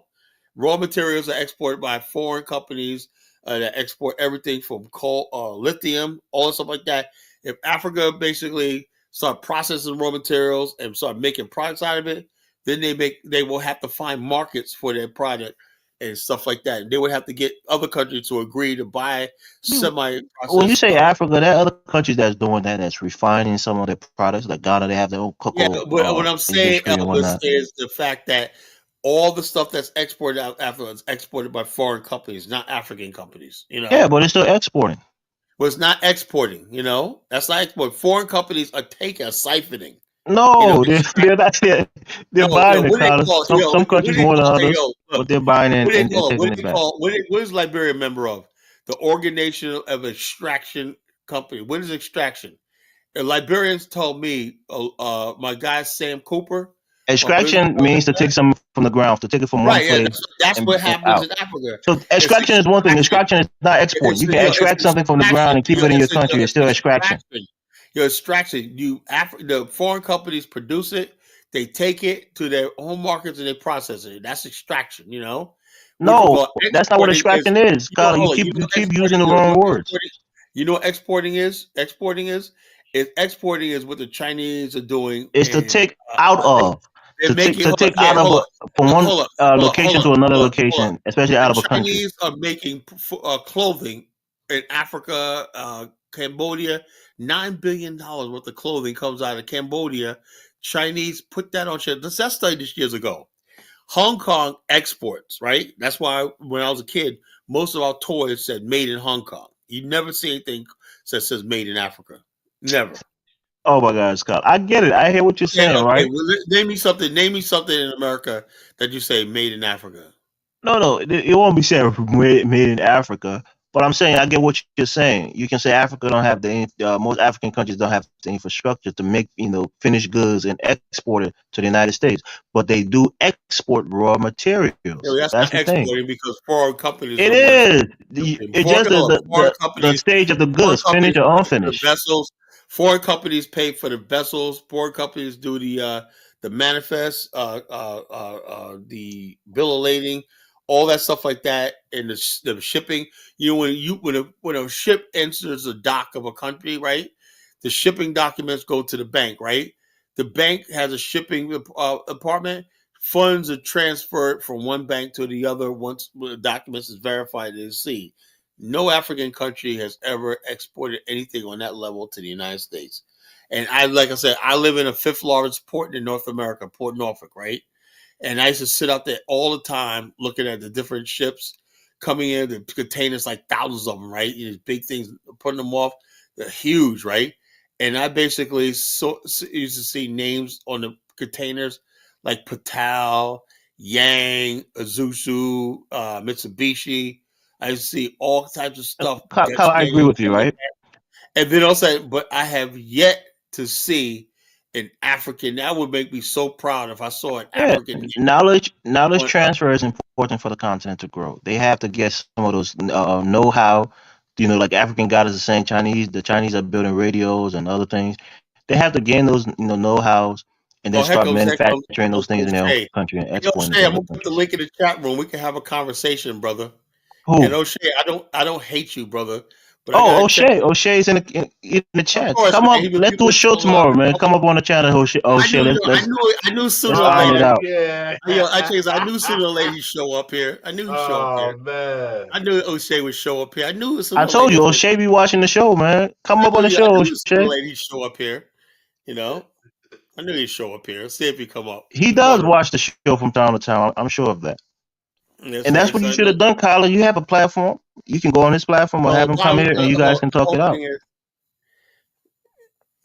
yeah, I do long shows, man. O'Shea, you try it sometime. Do a 5-hour show like you used to do back in the days. Do a 5-hour show. That's the thing. When you got something to talk about, you could keep.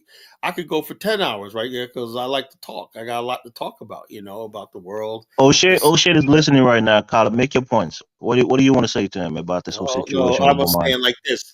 My point about this is this: nobody has been tougher on scamming and stuff like that as I have. Everybody knows that, right? And for somebody to recklessly say I'm scamming or I'm part of scamming is bullshit. That's where you lose your credibility because everybody knows I'm not in this. Bomani's not a scammer. Bomani's a businessman. I know this man. I talk to this man every day. Bomani is the hardest working man in the friggin' world I've ever seen in my life. So yeah, I'm with Bomani. Bomani and I did a tour last year. I did a tour of Bomani last year. O'Shea, we took 20 people to Liberia. Do you know what it's like to bring 20 people? Kyler, don't get emotional. Compose yourself and give a good retort.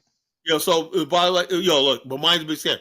Bomani got land in Ghana. He got 80 plots sold. People living on his land, building their houses. How's he a scammer? Bomani, ask him where he think Bomani scam people. Then you can get down to that point. Doing business is a scam. I guess now doing a business is a scam now. So the bottom line is this: in other words, if there was no buyers, there'd be no sellers, right? He said he got a show coming up with or Negrometry to come out. So I guess he might have some receipt. If he has receipt, we want to see it. I don't know Bomani, so I can't say he's a scammer. Elvis, yeah, be quiet, man. Sit down. I'm talking. That's what he said in the comment. I'm just telling you what he said, bro. What do you mean? I see what he said. Don't get mad at me. The point I'm trying to make is the fact that when you accuse somebody of being a scammer, saying you got to have proof. Now what I think O'Shea is talking about was that woman. Listen to this, O'Shea. I'm gonna tell you what happened for once in a while, since you don't know, right? When Negro PM did that whole thing while Bomani dipped out, it was pretty funny though. What happened was this: there was a lady, right, who bought land from Bomani on his village, right? She found out about another project called Asabo. Now, is Asabo scam Bomani? I mean, Bomani. Bomani. O'Shea. Asabo is giving out free land to diasporans, African Americans, right? She decided that she wanted her money back, right? Now, if you look at the clause in Bomani's contract, it says if you want a refund, a certain amount is held back for administrative costs. That means the transfer money and everything like that. She signed that. Okay. He gave her money back absent the administration costs, right? It was like another $300 or $400, right? That's it. Only talking about $300 or $400. She told Bomani, I want all my money. And Bomani said, no, you basically signed a contract. This is administrative cost. Then Bomani was like, okay, you know something? After a while, after he came back to Ghana, he said, I'm going to go ahead. He called. He said, I'm going to give you your money back. He got back to the States. He said, I'm going to give this girl her money back. He didn't have to because she had a contract that said, yes, like that. She only did that because she found out about Asabo was giving out free land. And a lot of people that was with Bomani went to Asabo. They was trying to get out of their contract with Black Star Pan-African community to go to Asabo with free land, right? Yeah, you get your money back. Bomani gives people their money back, even if you don't go on one of his tours. He'll give you the deposit back. He does that. But bottom line is this. But he said on the land thing, there's an administration cost, that that I had to take time, I had to do paperwork, I had to do registration, I had to do all stuff like that, which is right. If somebody's going to do registration for you and stuff like that, that costs, you know. He would lose if he didn't recoup that money. So he kept the administration costs and everything like that because that was money that he would have to cover, you know. So therefore, that was what the conflict was about, you know. And Negro Peon and everybody else tried to make it seem like Bomani was scamming. That's not what happened. Bomani and I did a tour. It took us 2 years to organize that tour to Liberia. We brought African Americans, right, to Liberia, 20 people, you know, and we had a blast, you know. That tour was 7 days. We stayed in 4 hotels, right? We did a business conference. We went to the Liberian Museum. We went on Providence Island, right? I was a keynote speaker at the business conference. We had Val Thomas there, O'Shea, which Bomani and I were going to be featured in International Focus magazine. When you get in a magazine, O'Shea, and everything like that, and off the internet, then you talk to us. That's the type of business and level we're at right now. You know, we're doing real things on the continent. Bomani right now doesn't even have time to mess with this. He's got tours packed already. He's already got Kenya too. He's already in Kenya right now with a book tour. He got Ghana coming up in July. He got Tanzania coming up, and he has South Africa coming up. We got the Liberia tour next year. I'm doing another tour to Liberia next year. We got it going on, right? So the bottom line is this: if you wanted to get into the tours, you could have went to Bomani because he helped anybody. He helped Dynas get started, you know. But instead of talking about somebody as a scammer and whatnot, because you don't know him and whatnot, and Bomani's highly educated, you know. This guy don't get involved with this nonsense. But he don't have to do this. He could have worked for any airline in the country. He's an expert aviation mechanic, you know. He has a technology business, right, where he's busy all the time, around the clock. I've never seen anybody. I have a business, O'Shea. I have a business. I have an office in Virginia Beach, Virginia. You know, him and I are both businessmen. We both push each other and we compliment each other. We're not out here scamming, you know. So when you come in here and start talking to people about who, instead of getting your facts together or whatnot, you know you're going to be your own demise because you're going to be just like Negro Peon. Because when the dust settles and people investigate me and investigate Bomani, you're going to look foolish. Bomani has 20 years of taking people to Africa, 40 tours. 40 tours. Go to his website. 40 tours, 40 tour groups. He started this as a young man, you know, in his 20s, taking people twice his age to the continent. 20 years of satisfaction. 20 years. He don't even have to get on the YouTube. You call him a YouTube scammer when Bomani doesn't even do YouTube anymore. I'm doing YouTube.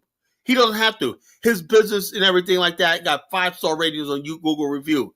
He got people all over calling him for tours. He got to turn people away. That's how much tour business he's doing. So when you start telling somebody's a scammer, yeah, okay, you know what you're talking about. So this is what we're talking about tonight, you know. You know, people. So like I said, this is crazy, man. This is crazy. Yeah, when people talk nonsense and everything like that, I got to check you. You know, don't be coming here talking about somebody's a damn a scammer and whatnot, and you don't know what you're talking about. That's a bunch of nonsense. Like I said, even the Luke Major situation, which O'Shea never commented on, you know, never commented on the Luke Major with Dynas and whatnot. Dynas is my brother. I love him. But I still to this day tell him he was absolutely wrong. You know, $500,000 was missing, you know. Have you ever went to publicly talked about Dynas like that? No. You pick and choose who you want to call a scammer, you know. You won't say that about that scamming ass freaking Tariq Nasheed because you're scared of him, you know.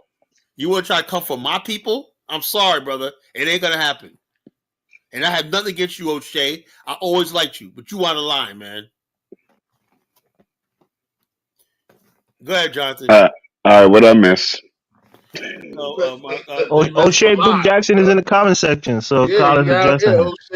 He's not in the comment section. Why y'all playing? He's Kinganda is his channel. You know his channel. He's talking. Yeah, he's in the Kinganda channel. That's that's him. Oh, that's him. Yeah, that's O'Shea. I'm saying they should talk it out. If O'Shea say he's doing a documentary on the whole thing, I want to see what his accusation is. You do a documentary all you want, man. But the bottom line is this: always say the truth. The bottom line is this: you can say what you want, but Monty is gonna be all right. But I just don't like the fact that because I'm linked with him and stuff like that. When you start calling people scammers, like that Negro Peon did, right? And you see where he's at right now. He's out of business, because people start saying, "Wait a minute here." You calling everybody a scammer. He messed up when he That did. Negro Peon was a certified hater. Yeah, so Shane's turning into a hater too. Just calling people scammers. That's a serious thing to accuse somebody of scamming. That's what I'm saying. I I want to see the documentary. You got to have people with receipt. You got to have real evidence. Because if it's some kind of weak documentary, then Bomani will have a case against him. Like I say, on the internet, man, people know they can say whatever they want. Why don't you just drop the link for O'Shea to come up? He did. Can he come up? O'Shea He's not trying gonna to come come up. up. You know O'Shea not gonna come up, bro. You know he's not gonna come up. So he dropped the link already. You know he's not gonna come up. So the bottom line is this: we didn't start this shit. I didn't start this shit. He did. He didn't start this shit. We didn't start this shit. We didn't ask for none of this shit. All we're doing is this. I don't make any money off this YouTube stuff. I don't make any money off the internet. I damn sure don't make any money off Africa. But I do know that we have a history. Listen to what I'm saying. Listen carefully, O'Shea. We have a history of Liberia, right? But good or bad or worse, whatever like that.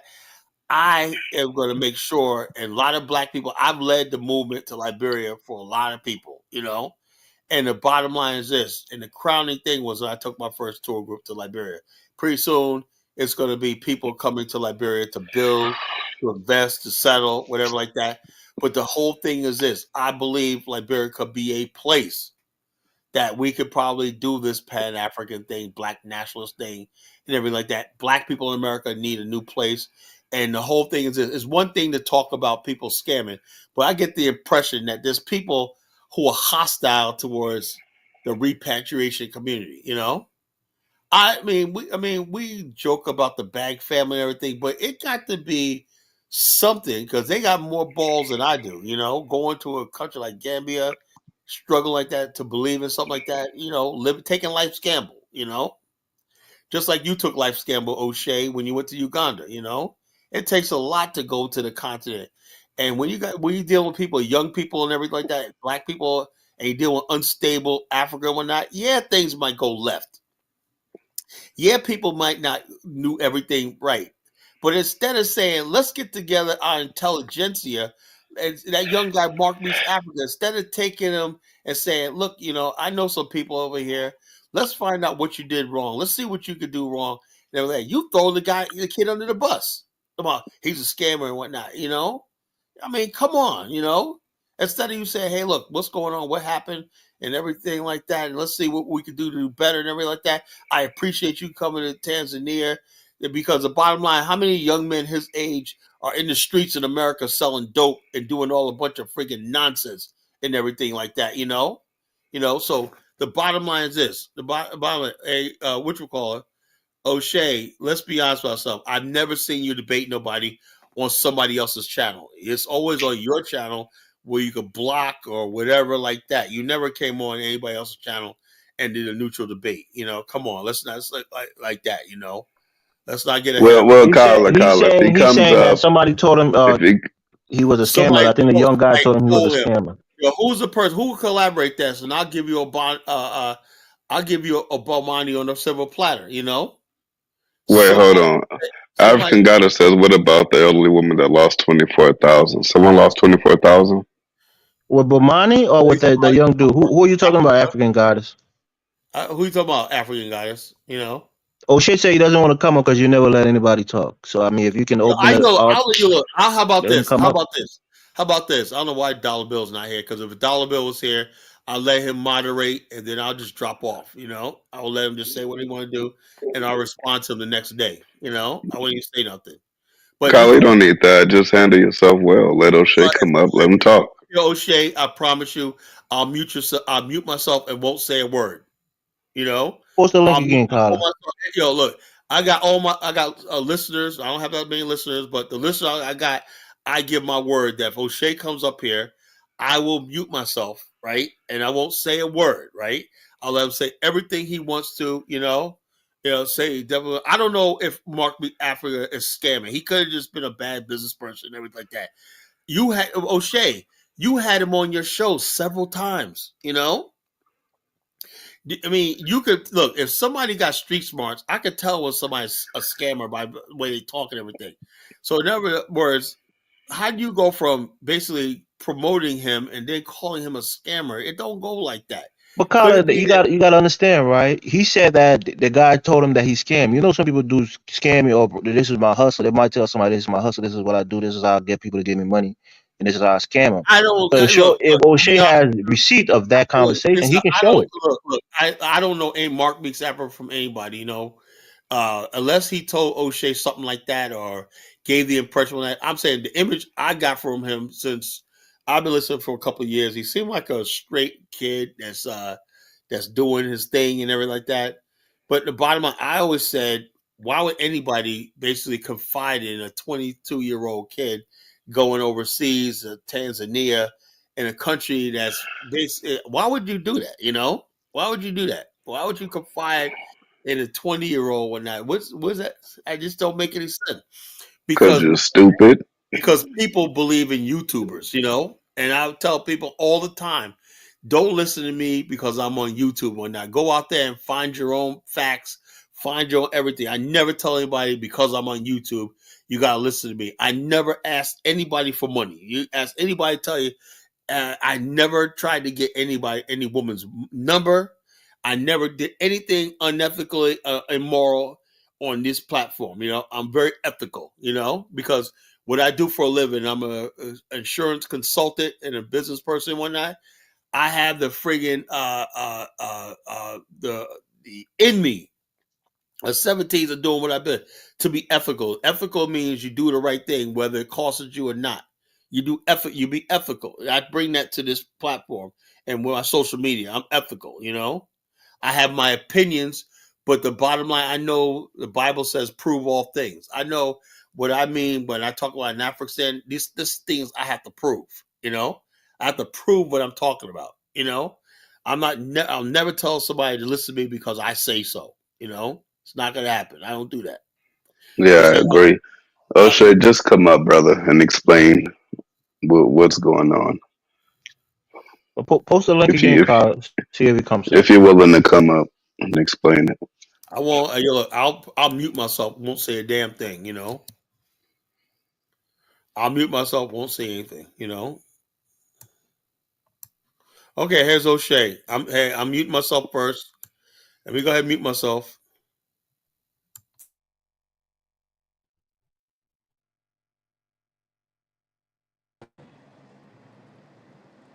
Hello?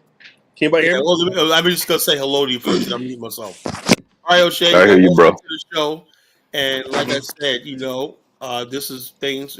Things just sort of happen. You and I always had a good relationship. You did my first interview in Liberia 4 years ago. I appreciate that. And when you King Donda channel and whatnot. So you've done a lot for everybody in this movement and everything like that.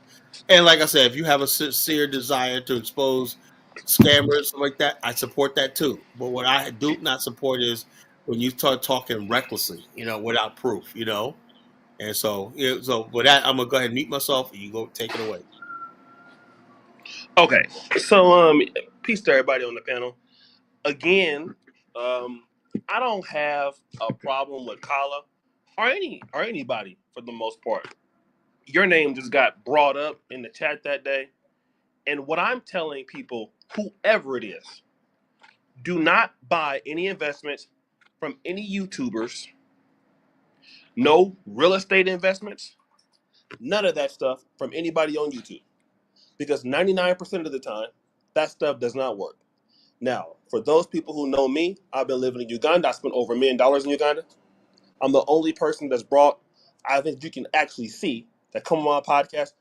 Many times I will have paid people to come or have facilitated people. So people have seen my work and what I have done. So there's no debating that. And if anybody knows, I live here. No disrespect to Kala. He's been to Liberia once or twice. Or you may see Bowman. I live here. That's the difference. Now, is Kala Genesis a scammer? I don't know. For sure, I can't say that. But I do know that Khaled is associated with Bomani, who, in my honest opinion, is honestly a scammer. All right? Now, for that, I'll put my evidence on my news video, The Shower Posse, which is not a documentary, but a Negro-mentary. That's what I call it. And The Shower Posse are those Jamaican scammers that I will have all of the evidence. I have over 15 emails from people about Bomani. And the reason is because these guys do not have actual, these guys are not being fulfilled in what it takes for you to actually do business in Ghana. They don't have the work permits or anything like that. You're not a citizen in these places. You should never buy any land in a country that you are not a citizen of, period. Okay? Bomani has had all kind of problems with people. So for me on my platform, because I'm now getting into this game, I'm telling people don't buy land from anybody. All right? Anyone. Now, when it comes to Mark Meets Africa, did I know that he was scamming? No.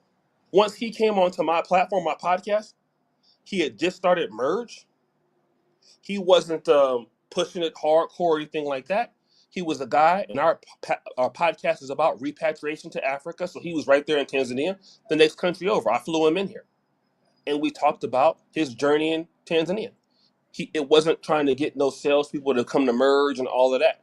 Now, how did I know that? Because we've been defending the guy. See, and this is what Colin is talking about, something he doesn't know. I know Mark. Colin's never met Mark.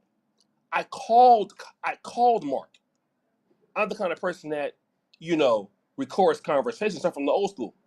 He told me that the things that people are saying about him losing money and what he did with the money, although he wanted to blame it on why I lost money in the business, it is true. He told me he took responsibility. He felt like he is somewhat responsible after talking to me, but he didn't want to come out and make a video about it. So I took the ownership on my behalf to expose Mark so that other people did not get scammed by him. I have a receipt from a brother that I met from Australia that paid $2,000 into quote unquote Merge. It was a scam on both sides. It was a scam for those who use the service. It was a scam for those who invest in the service. Not only was Mark doing that, Mark was scamming the Tanzanian kids, taking money from orphanages, not paying rents. He was in arrears from the community centers. It was an all-together scam. This is what you guys don't know. Now, as far as Kala Genesis being a scammer, I don't know. Is Kala associated with Bomani, who I am a scammer? I believe so. Yes, I have great evidence to prove that. And I would tell anybody not to buy anything or invest in Kala nor Bomani because neither one of them have a history in Ghana or Liberia as registered investors. They are not banks. They are not people who do that for a living. That's not their expertise. They may be interested in land development or building, but they don't have those skills. That's not what they do professionally. I think Kala may be in insurance, but that not licensed in Liberia. And I honestly feel that even if their intentions are good, if you do anything with Bomani or anybody associated with him, you are going to lose. Okay? And I have a duty to stop people in our community from losing. And I think that Kala is better off situated as a historian teacher in Liberia, which is what he's very good at, and not trying to sell investments if that's what he's doing. So I'm going to tell people not to do that. Hey, Jose, can I reply to that, brother? Yes, all right. Okay, I see. I didn't interrupt. Okay, let me get a reply. First of all, okay, if that's the key about Mark Meets Africa, if you say scamming, what can you say that he mismanaged the money or whatnot? Or what was my problem with you is I don't think you understand when you talk about scamming, it's all about intent, Bomani is a man that loves his people, right? He goes way back to the days of Dr. Clark, Dr. Anderson, and all these other people like that. Amos Wilson, Dr. Leonard Jeffries, all these other people. He's old school, right? And he goes way back. He was a member of the UNIA and stuff like that. Bomani has done 40 tours, 40 tours around Africa, right? 40 tours. He's on a tour right now, 30 people in Kenya, right? He has a tour of 40 people coming up in Ghana, right? He doesn't have to, He's not on YouTube, right? And also his land business, right? There's two different land things, O'Shea. Have you heard about Acebo? Yes. Okay, they're giving out free land in there. Are you against that? I'm indifferent because there's been issues with that, but oh yeah, but I'm saying that is regulated. So is it I'm not land, against or are you against black people from America and whatever like that settling in Africa and stuff like that? Let's say the Bag family, Acebo, Bomani's community is called the Black Star Pan African community. You know, he has already 60 plots of land sold. Right, people bought the land, and they got like I've seen the development. They got like 15 houses up already. You know, people buying, living on land, and the money he makes from the tours, they're building roads, infrastructure, and stuff like that. Is there something wrong? And not only that, the people that buy land, they're not on YouTube. They're not come from YouTube. These are people that know Bomani from the Black Nationalist Movement for generations. They're mostly a lot of older black people who are retired. You know. Now, if he basically has his customer base, he has a 5-star rating on his technology business. We have a technology business. And he has a tour business, right? Which he does really well. And he works around the clock. And he's a single father, you know? I've known Bomani for about 10 years, you know? And everybody that I deal with and everything like that tell me. And I did a tour with him last year. Do you understand, O'Shea? I saw y'all together. I didn't know what. We did a tour, you know? It took us 2 years to organize that, right? And tourism business is not easy. I would not get into it, right? Bomani, the tour director, I was the host, right? I was there in Liberia 2 weeks before the tour got there, right? The first person they saw when they got off the plane and got through immigration was me. I greeted them at the tour.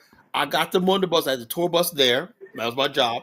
And I got them to the first hotel. We went to 4 hotels there. Everything flowed in synchronization. We had a ball. It was the best time. We did historical places like Providence Island, went to the museum, went to all the historical places. J.J. Roberts statue. We had a big picture of us on J.J. Roberts statue and that whole group and everything like that. And these are people who have never been to Liberia, and some of them never been to Africa, right? But because of me explaining Liberia and talking like, because I wrote the first historical novel in Liberia, right? Which 2 movie companies want to make a movie out of it, you know? IBMD and Lionsgate Films want to buy the rights to it, you know, but I need a screenplay, you know, done, you know. But the bottom line is this. So between Bomani and myself, we joined forces, we got that done. And we had a business conference, right? We had top people. We had Val Thomas and a lot of people from the International Focus magazine, which 2 months after we did the tour, right? They came to Liberia with the first Monrovia edition, right, of International Focus magazine. I think Dynas knows Cynthia Blanford. She was the one that went to Liberia years ago and got the Candasia and Delta Airlines to Liberia with Bob Johnson. You know, this is a high level people we're discussing with. We're not just anybody talking nonsense. I'm dealing with real business people, O'Shea. You know, real investors. I brought an investor to Liberia named Ambassador Hyman. Yeah, he represents multi-billion-dollar companies. I got the interview on my YouTube page. You know, my interview with Mr. Hyman. You know, so the bottom line, I'm working, and I never told anybody to invest in Liberia. I never told anybody. Because before I tell somebody to invest in something, I'm going to be 1,000% sure it's a good thing. You know, I haven't got to that point yet. So you can't accuse me of scamming. And also, I don't make no money in Africa, right? I have a consultancy business, and I run one of the top insurance agencies in the state of Virginia. You know, we're on the top level. We got invited to Dallas next week for a retreat. You know, that's how good we are, you know? So me and my brother, so we have a family business that we run. I've had for 17 years. You know, that's how I make my money. I don't make no friggin' money in Africa. I don't ask for no super chats. I don't ask for no donations. Nothing like that on the show. All I ask is that people listen to me, give me a chance, because this is my life work and my passion. You know, and Bomani, he sticks with me because he sees how committed I am to this cause. You know, and so I just want Black America to just like we have Harlem. Just like we have Detroit, just like we have New Orleans, just like we have Atlanta, just like we have Memphis. I believe Liberia is a part of our history. Don't begin and end in the United States, and Liberia is just a part of our history. You know, when you go to Liberia, it's like you're in Black America and Africa at the same time. You know, and so when people came there, they say I had a good time. Holly, you was a good host and everything like that. And the last person they saw when they were leaving, me and my wife were waving them off, and they're on the bus way to the airport, was us at the hotel. You know, so it was a beautiful tour we put together last year. People had fun, and when you're doing a tour, O'Shea, you're responsible for people's lives. I just got people's lives in my hands.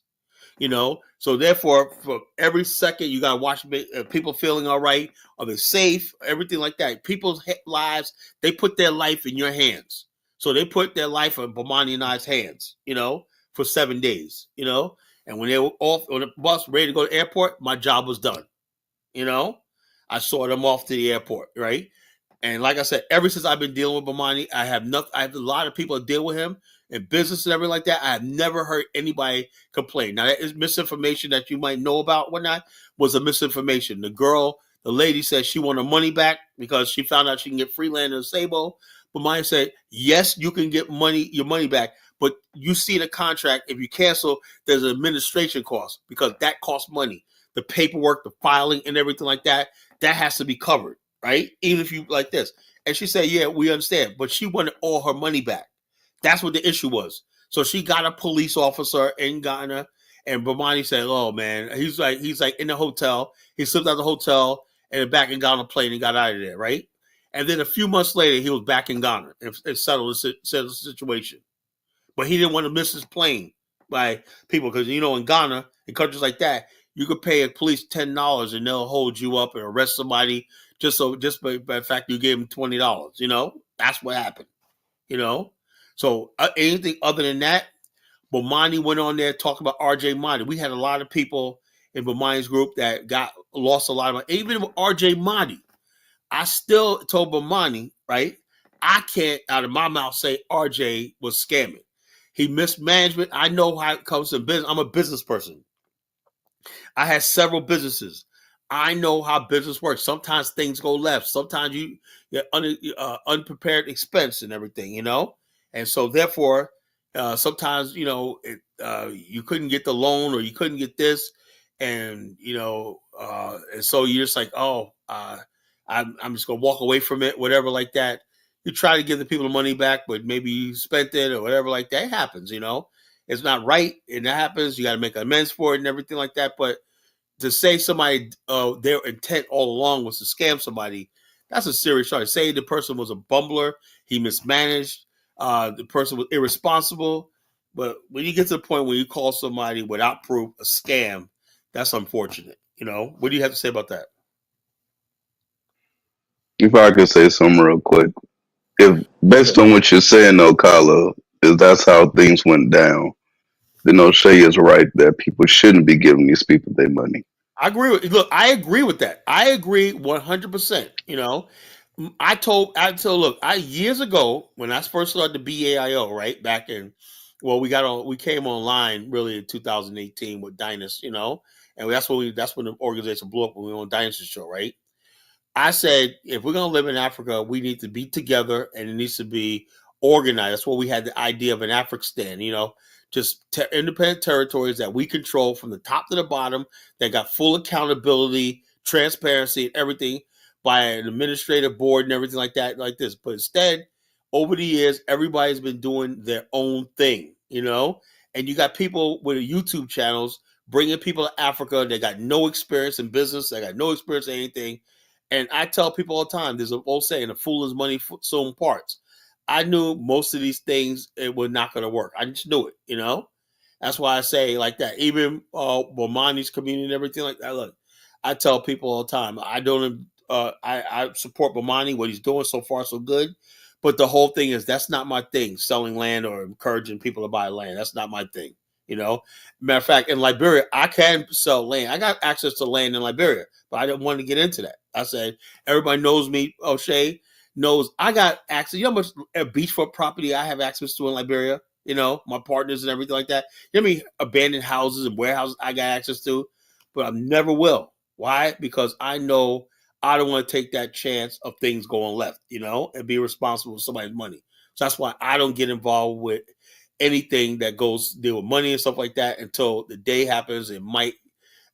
I'll let real investors go in there and do that. I want to try to get real investors, people who can handle business like on that level. I'm not a developer. I'm not in the real estate and everything like that.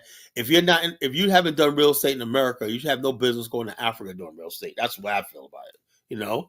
So that's my point of view. And go ahead, O'Shea. Can you answer that? And then I got one more question I want to really ask you. But answer what? You said a lot. What do you want me to answer? Okay. Well, I just told you that I'm not in the real estate. I'm not into any sort of business, or nor do I endorse anybody. I just said I did a tour to Africa with Bomani last year, and it went out. It went well, Everybody got their money's worth. Everybody got this, So when somebody says somebody is a scammer, I don't see it. Let me ask you a question, O'Shea. Do you remember the situation with Luke Major, Dynas, and Taiwo? Yes, I don't have all the facts. Have you publicly commented towards Dynas, like in a public platform, about that situation? Now, even to this day, I talk to Luke Major, whatever like that. Me and him didn't get along at all. Everybody knows we hate each other, but for the most part, right? To this day, I have never really said I can really say that his intention was to scam somebody, even though I know it fell through, it went left. Taiwo exaggerated. Mufasa told me that on that tour. She said she got land and whatnot. Dynas has a lot of. He has a lot of responsibility because people only invest in that because of you and your platform. But thing is, if you're going to basically come at people or not, it should be across the board. It shouldn't be favoring people who you don't like, whatever like that. That thing right there was a major thing. It was like $500,000 lost. And I told Dynas, you got to get ahead of this. He said, no, I'm just going to walk away from it and not say nothing. I think that was wrong. Dynas is my friend too. Okay. Yeah, I know Dynas. We're from the same city. So the situation with that is usually I was staying out of a lot of this stuff. Okay. Even as you know, it's only been the last 2 weeks that I've come after people. Now, the Dynas situation, I really didn't pay a whole bunch of situations to that, but I did know that it was something that went bad. And let me just say, if I was Dynas, I wouldn't have done that. But again, I wasn't in the game like that. I think if it had happened now, because of my Dynas relationship, you're right. I probably would have been not really trying to, crush him publicly. But again, I think that, that happened like 2021, something like that. It was right before. It was 2020, right before I went to Liberia. 2020. Okay, yeah. So I also wasn't as invested, and I wasn't living here at that time. So I was kind of just a little bit newer to the community, but I wouldn't have done that, and I haven't gotten involved in this for the last many years because you have more people doing more land scams and stuff now, and that's what I'm talking about. There are many different types of scams, land scams, and I think that was partly part of it. Is happening more now, but you're right to a certain degree. Without knowing almost everything, I wouldn't have done anything like that with my platform, right? So yes, he would have to bear some responsibility for what happened if that was the case. From what I understand, it happened on his platform. That was something that had to be addressed, right? But we're not dealing with that right now because even there are people, I'm saying, if I like you or not, if you are investing in land, I'm saying all YouTubers. So I am saying that right now, okay? So that means people I like, people I don't like. So I live here. You don't know what it's like, Kala, to somebody moves to a country and they lose everything, they don't have anything, and they're stuck in Uganda. With all due respect, you don't know what that's like because you've never lived here, okay? You don't know what it's like when people get stuck in a country and you have to help them with your own money. You have an idea, but just like maybe I have an idea about selling insurance or whatever, I might have an idea, but I don't know. So you don't know that because you don't live here. I live here. People move to a country because I'm here. People move to Africa because I'm here. Our platform is here. So I know that more painfully than anybody that's probably talking about this, even Bomani, because Bomani does not live in Ghana. I live in Uganda. Okay? So when I know how much it hurts when you come here and lose everything, nobody knows it like me. So I'm trying to stop that. So if Bomani gets caught in the crossfire, which I do believe Bomani is involved in it, I have so many emails, I have so many disgruntled people, I've been hearing about it. I'm going to tell people on my platform that if you're going to invest in Ghana, you need to go through the proper channels, and Bomani is not one of those channels. I'm going to say that, and I'll let you talk. Let me finish. I'm going to say that without a shadow of a doubt. Without a shadow of a doubt. Every time. 10 out of 10. Okay? If I'm wrong about that, and again, I have videos. Bomani is a Jamaican. We once talked about this. Bomani is we're Pan-African, but Bomani is Jamaican. He's not African American. He's not #FBA. The way that Bomani has disrespected women in our community, it's incredible. We would never be able to go to Jamaica and do the shit that Bomani has done to people over here. It won't happen, and we know it. We can't go to and if with that attitude that Bomani has towards our people, why don't he try it in Jamaica? Because he can't get no money in Jamaica. Bomani will do some of the most disrespectful shit in the Black African American community, and our people are the ones paying him. And I don't think that's right for some of the things he's done. And it would never, they would kill us. If me and you, listen to what I'm saying. Listen, let me read you an email, okay? And I've seen videos of him calling women bitches, all kinds of stuff. Let me read you this last email I just got a few minutes ago. Actually, April 10th. Brother O'Shea, at the request of Sister Blank, because she wants her name to be Blank, I am sending you these materials to you in support of the materials that she recently sent you to related to the Bomani and his counter Pan-African exploits. Those exploits and cues, disregard for by the laws, land and title scams, refusal to refund stolen monies to some members resulting from scams, disrespect of members, especially elder women. I've seen videos of him calling women bitches. Defamation of character, including global slandering and members on YouTube channel. Release of members in opposition to his misbehaviors. I've seen this. We've all seen this. If you've seen Bomani, you've seen his crash outs. All right? Now, the thing is, none of us can go to Jamaica and carry out like that with their people. They will behead us, and we know it. So I told Bomani on WhatsApp, this shit belongs in Jamaica with your people. That's where we're all Pan-African, I agree. But no, you are not going to disrespect African Americans like that. And I come from the manosphere, where I'm not even a guy that really takes up for women like that. But the things I've seen Bomani do is so incredible in a negative way. It's disrespectful. So I'm going to tell the people here that Bomani is not a channel that should be recommended and a channel of investment. He is not, I don't think he's licensed in any kind of investment authority in Ghana to do that. I think he's no more than a 2-bit. Okay, he may be, but I believe he is no more than a 2-bit land hustler. All right, maybe he has some things going on, but I don't think that he's that good, and that I think that you're going to lose. But what do you say about the people? Is Black Star Pan-African is developing really fast and whatnot? You got more people buying properties and settling there every day. What do you think? What do you say I don't have any proof of that. Well, you want to see his website? Want to see his website? I mean, I think that Bomani, I'll have to go there and physically see it. Okay, it's there. I'm gonna pull up his website. Website. So no, I don't want to pull up his website. I don't want to see. Anybody can pull up anything because you know. I'm saying, look. There's a lot. There's a lot of people. I'll let you talk for a long time. Okay, go ahead. Let me just say what I'm saying. Do you know that anybody can go to any development? That's how Mark was getting people. You can go to any kind of construction site and say that it's yours. I live in Africa, and you can then say that this belongs to you, and then post it as if it is yours. That can happen. Now, I'm not saying that he has successfully completed some projects. But what I am saying, though, is that I believe that you cause a greater risk to Dillon and Bomani or people like him. And so my job here is that I spend $1 million here, Colin, me, on my own money, $1 million. I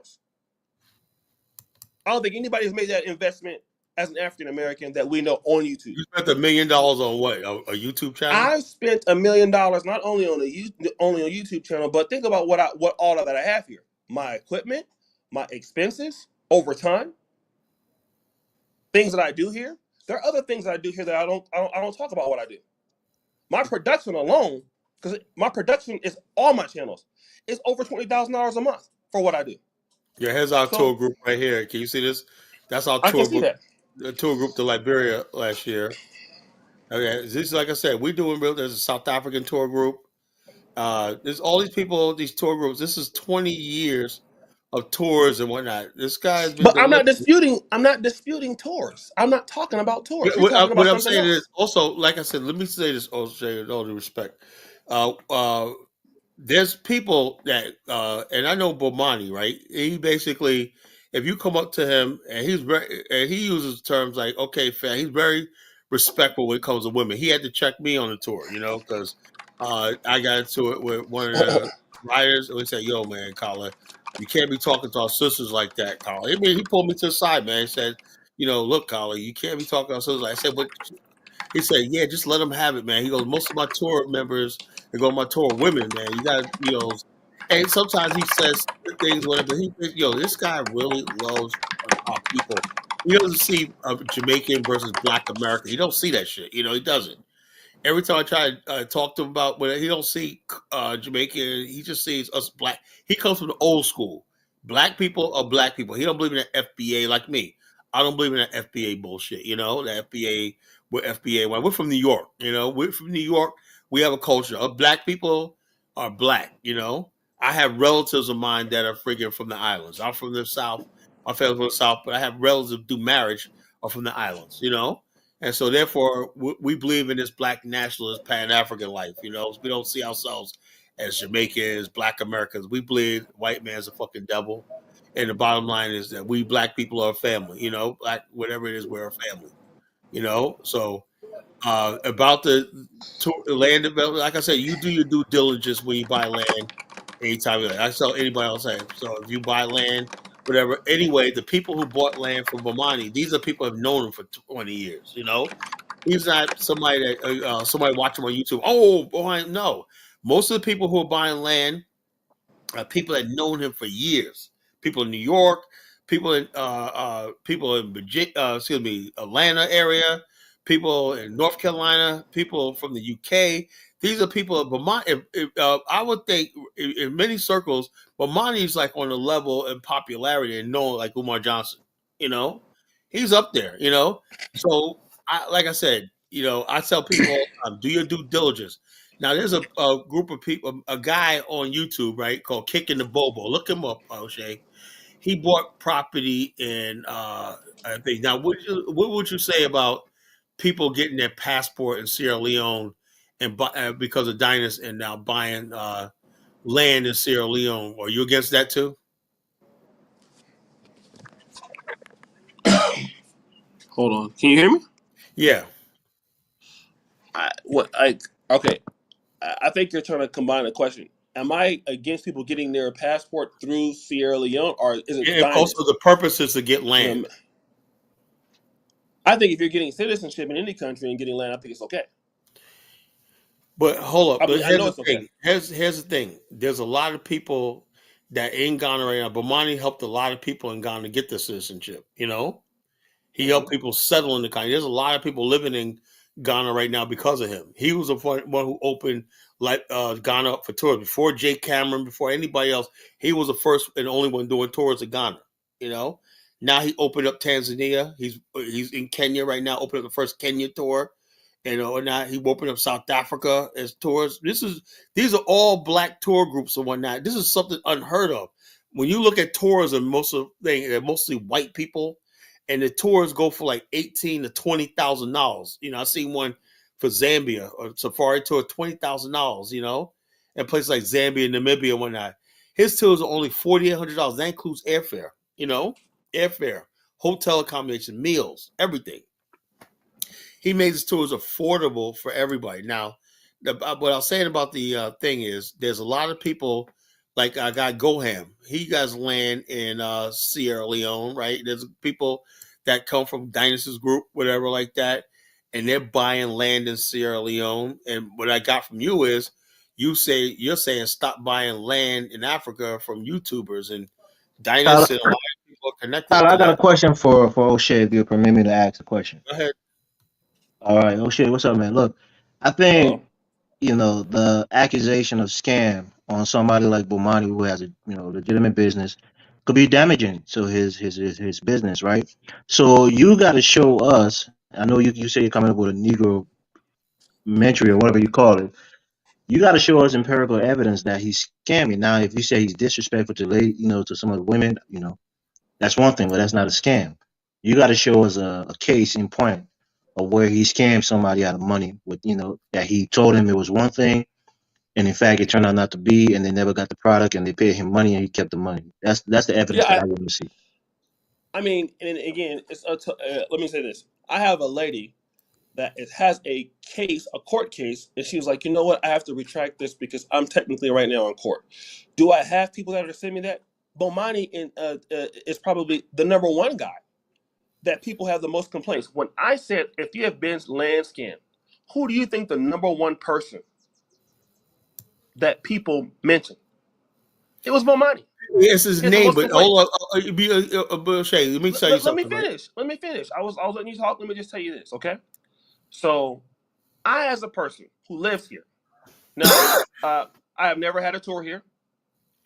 I work very hard. I spend my money here, okay? You see my podcast.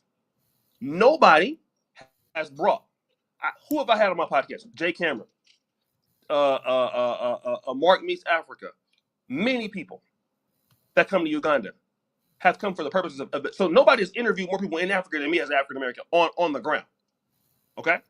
What I am telling you is because of the platform that we have and what we stand for, if your name comes across my desk with receipts, I'm going to come after you. Okay? It is my job to do that. And the reason why is I have court cases with Bomani, T3 and me.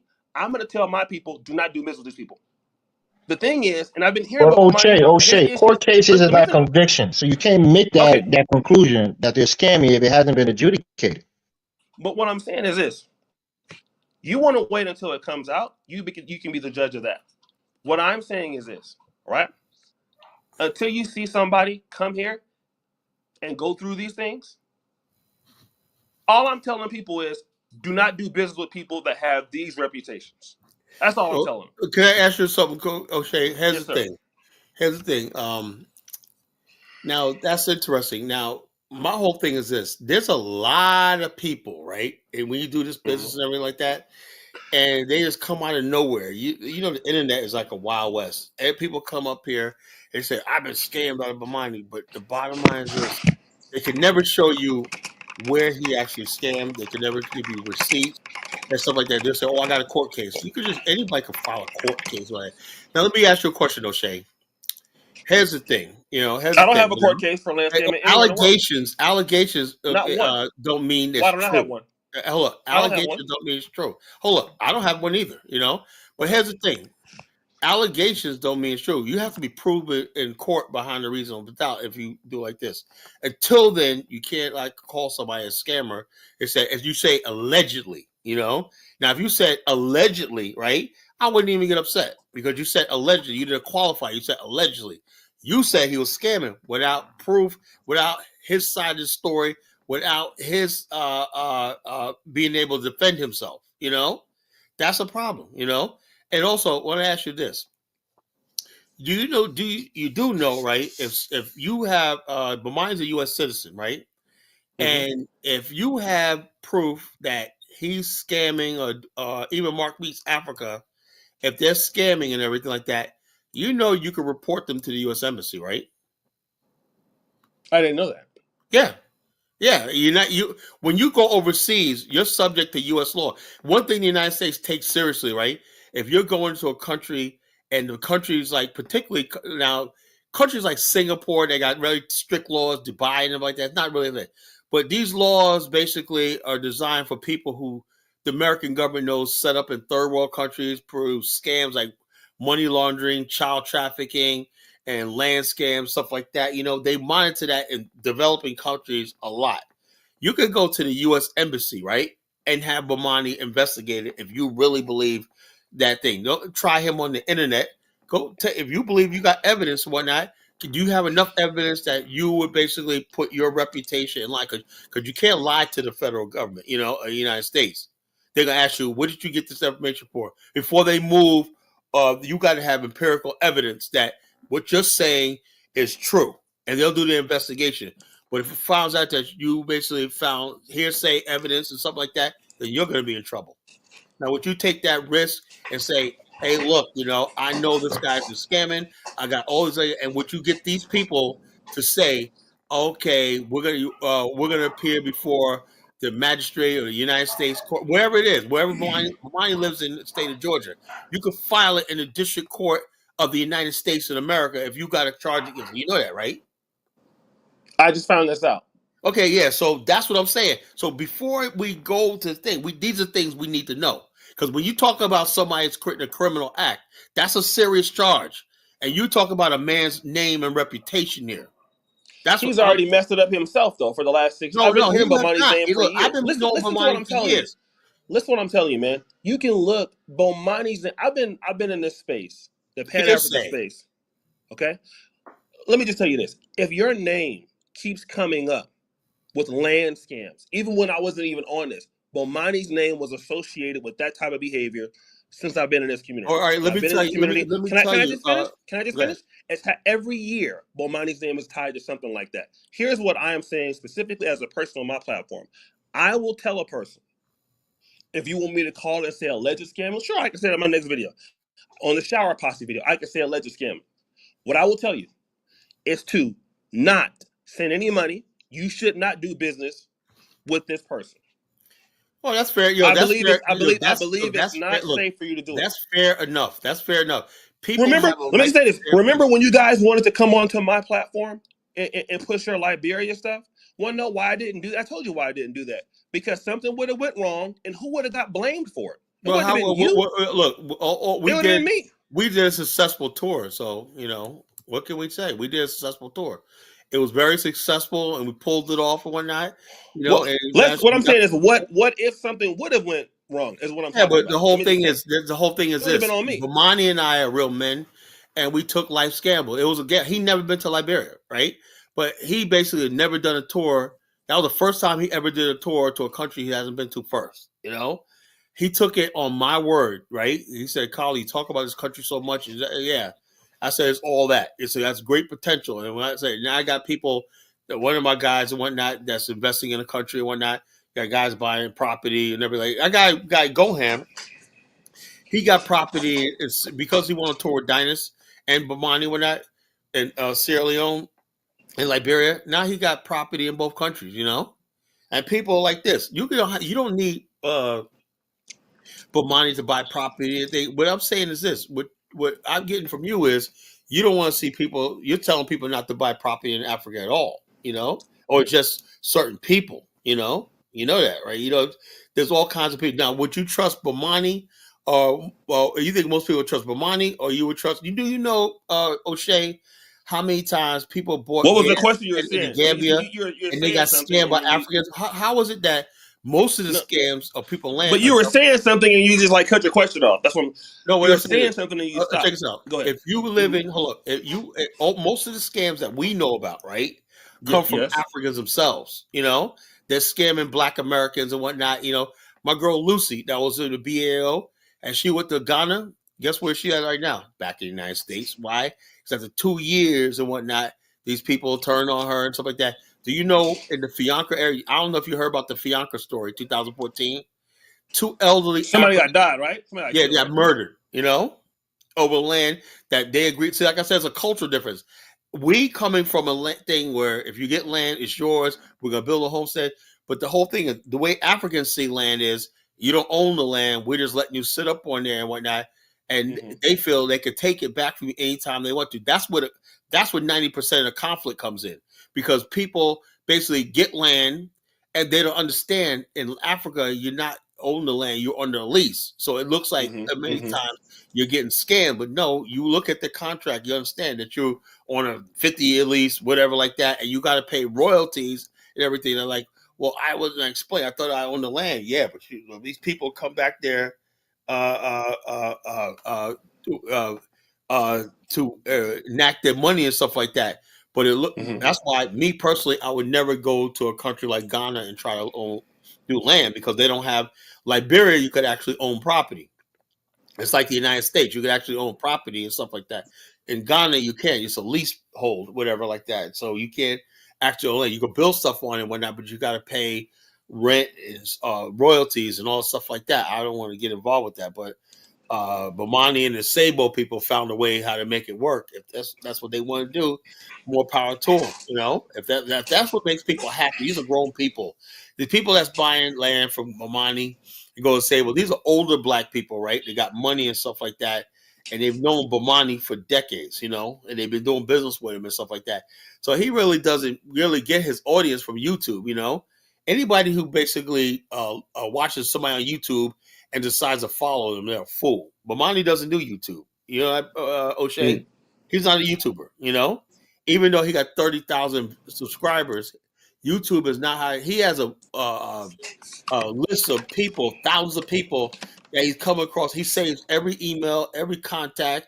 He has he taught me how to do all this with my business, how to make Excel and stuff like that. He got literally thousand names. He's constantly sends emails to, stuff like that. He has people calling him. He doesn't really have to do anything. The business comes to him nowadays. You know, he can book tours up in advance, and like his tours are all booked up months in advance. You know, you don't have to do YouTube and everything. All the people, the land things, whatnot, he got people coming to him. He doesn't really matter what people think and everything, you know. People are gonna think what they want to think, but I know for a fact that the matter is there's people buying land from him. They're satisfied and everything like that.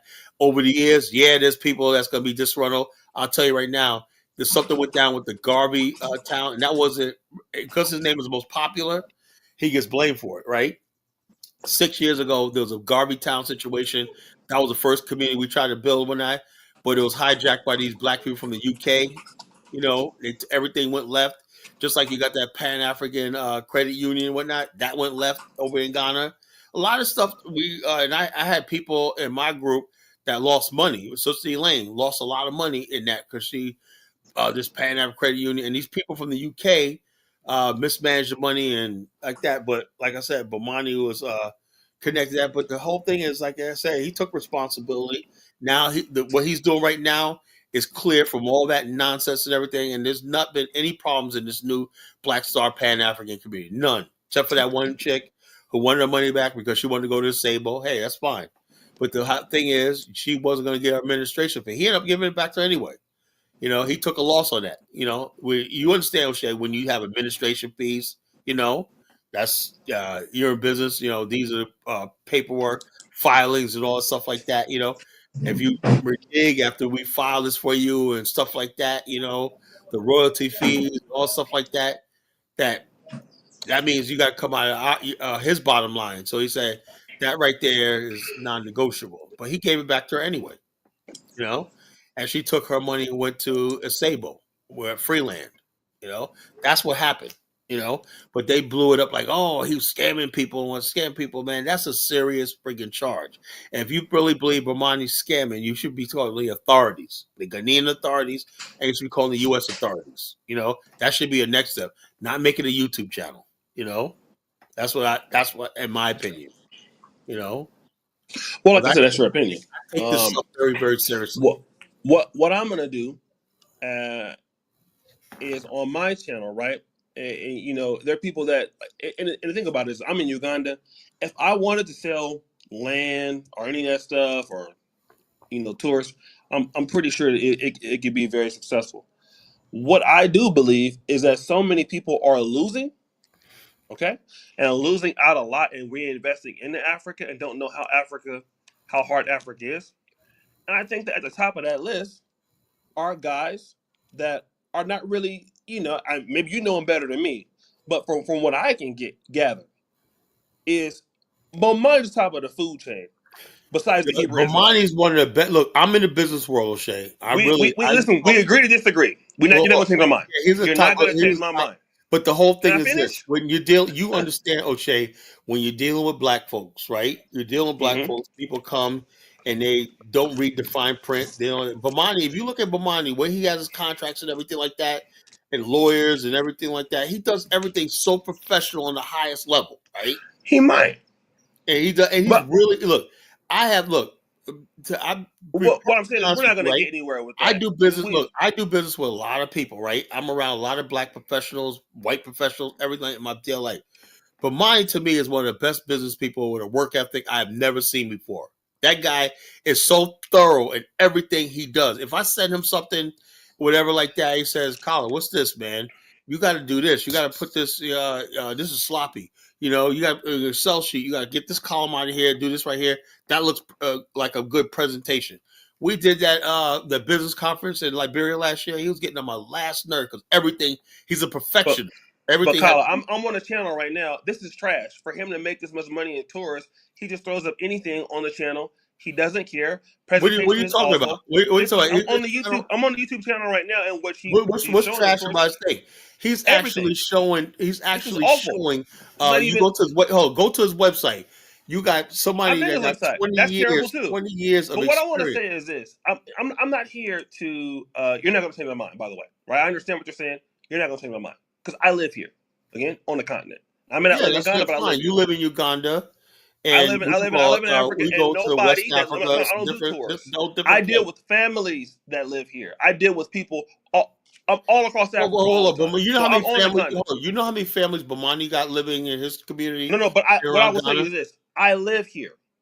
Bomani don't live here. That's fine. Right? None of y'all live here. None of you live here. We give you credit. You live on the continent, right? That's what I'm saying. But that doesn't make you the authority on everything. I'm not trying to say I'm authority, but here I want to tell you. Well, here's what I'm going to tell you then, because I don't do business with anybody else's money. I make all of my own money, and I spend my money on the continent. That's fair enough. Nobody had to spend any money. I put everything you see me for the last year. I got it by myself, and you know that. Here's what I'm going to say. Whether he is or not, if you want me to say alleged, I can do that. What I'm going to tell people is this. You are not going, and it's not a good idea, you're at a risk buying anything or doing any business with Bomani Tyehimba or anybody associated to him. That's my message. If you want me to say it like that, I can say it like that. Fine. I can say it like that. But let me ask you a question, right? If that's your opinion, right? Okay, with your title, right? What happens when Bomani's very, very accessible, when he really, really when he's featured in International Focus magazine, a major magazine, and when he really blows up like what he's doing right now, his tours and everything like that, are you gonna retract your words and say, you know something, I was wrong about this guy, whatever like that? If he's successful, then you just put your whole everything on the line, Well, if he's been doing it for 19 years, he should already be blowing up already. Okay. He's already the bottom line here. The difference about him is he basically is not trying to be star-studded. This guy is just a business person, He does his tours because people know you get a professional tour. I'm telling you, and he's the best when it comes to tours. He taught Dynas, He does the best. I mean, the way he negotiates for prices, the way he does the airlines, the way people fly in together, the way everything he does, the bus, everything. He might be. The guy is a genius, right? And the money that he makes, most of the money that he makes, a lot of people buying land on his property, right? And the bottom line, the money he's making off tours is going for roads, sewage, infrastructure, culverts, and stuff like that, construction on the land and stuff like that he's building. Yeah. Can you tell me anybody else is doing? Can I read you another email? Go ahead. This is what you're saying. Bottom line, who are these? But the thing is, people make random email. I've known about this O'Shea for years. I don't trust nobody coming out because there's a lot of people who do not like our movement, right? There's a lot of people in the FBA movement and all stuff like that who believe we were already here with Native American, whatever. They hate people like me. They hate people like Bomani, so they're gonna lie. You understand? Black people do lie, right? Of course. And so I take whatever I say with these Negroes with a grain of salt. They can't show you any definitive proof where they did a business transaction. Ask them, have you done a business transaction with Bomani? No. They heard somebody said this when he hurt my feelings and blah, blah, blah, blah, blah. But they never tell you, okay, I spent $5,000, Bomani took my money and ran with it. That's what I want to hear. I want to hear somebody say that. O'Shea, do you have playing a video? Don't worry. Yeah, do you have an intention of bringing any of these people in your video that you plan on making to come up there and give their testimony? Just say that. Do I? No. Some Why people not? don't want to be Hold no. on, So it's I all will- going to hold be on. hearsay. You're not going to give a first-hand source. No. It's just going to be hearsay. I'm having receipts. Wait till the video comes out. That's what I can tell you. Okay. So if you don't like the video, what I can do is, and this is the thing, I can say, hey, come on to my live stream and do it. If you want me to do that, that'll really be career ending to him. If you want, because somebody will take that offer. I can definitely do that. How you be career ending? He is already beyond what you can do, bro. Come on, trust me. No. Yo, he's on one of the biggest swords. Yo, he just opened. If he's already beyond what I can do, then why are you having me on here right now? Then it wouldn't matter. His tourism business is doing his. Then it won't matter. What can you do to stop him? No, I'm not trying to. But Kyler, he's not talking about tourists. He's talking about buying land. No land. People buying property from him every day. So what is he gonna do? Well, So here's what I'm saying is this. I'm telling people, Bomani's one of the people. Yeah, but those are the people we don't want anyway. Okay, good. We don't want those people anyway. Right. All right. So we don't want real black nationalist people anyway. Great. Then that's what you should get. That's what we're getting. We're getting real black nationalist people. That's fine. We don't want these. But Kyler, we agree to disagree. We don't want these. Kyler, what do you know about Bomani's land business? What do you know about that part? I know you know about the tours in and out. What do you know about his dealings with land in Africa? For me? Yeah. Yeah, I do know that I've known about his land thing for years, right?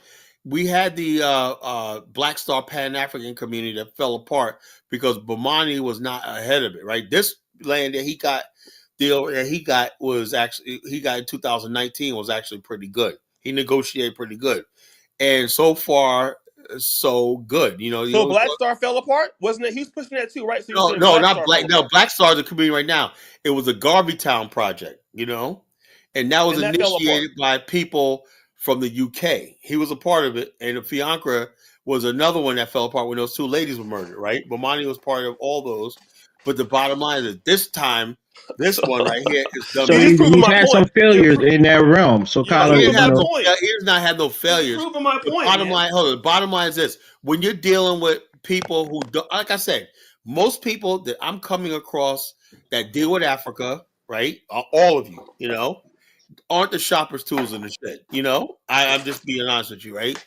And the bottom line is thank you for the compliment, Kyler. Thank you for the compliment. Not the sharpest tools, And so therefore, when people talk about people who've never owned a house in America, never owned anything in America, right? So I want some land and whatnot, have no idea what it takes. They don't bring real developers in. They don't bring stuff like this.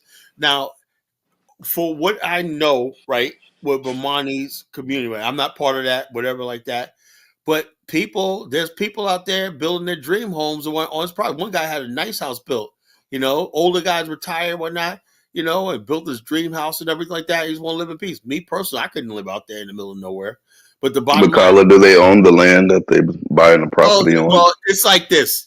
This is a stickler point, right? That's the only thing that I disagree with, right? Is the fact that people believe they own the land because they got a 100-year lease. They really believe they own land. But these people are not going to basically use like Kidola, like Nigeria. They have no mortgage system, and so they can't pull equity out of the house. Or that. They're not trying to do that. If you're trying to have a house where you're going to list it as property and assets and everything, you can't do it in countries like Ghana and Nigeria because they have a leasehold. You can only own have a thing. Liberia, you could actually own the property. You can own the land in Nigeria. Go ahead. No, that's somebody said something different the other day. Which we call Hustle Smart say you can't own the land in Nigeria. You can't own. You can own the land in Nigeria. Go ahead. Have you bought any yet, Jonathan? Yes, you can own the land in Nigeria, Kyler. You own the land with a deed and everything. You serious? Yes, Kyler. You can own land in Nigeria. Why is Kidola say you don't need no mortgages and whatnot? Kidola, you're on here, man. Speak up.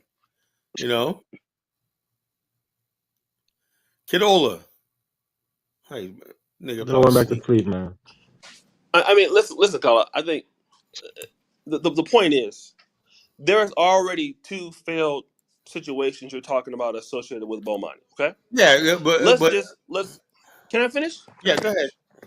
Let's just take this to the lowest common denominator. All right. So if he's been associated with a project in which you had somebody that was murdered, I'm not saying that he did it. He's responsible fully, or the other one. All I'm simply saying is, based on his track record, maybe he meant to do it, maybe he didn't mean to do it. I'm not dealing with that. What I'm dealing with is that we have people from our community, and you're right, largely that are not business people, that don't know how those things work.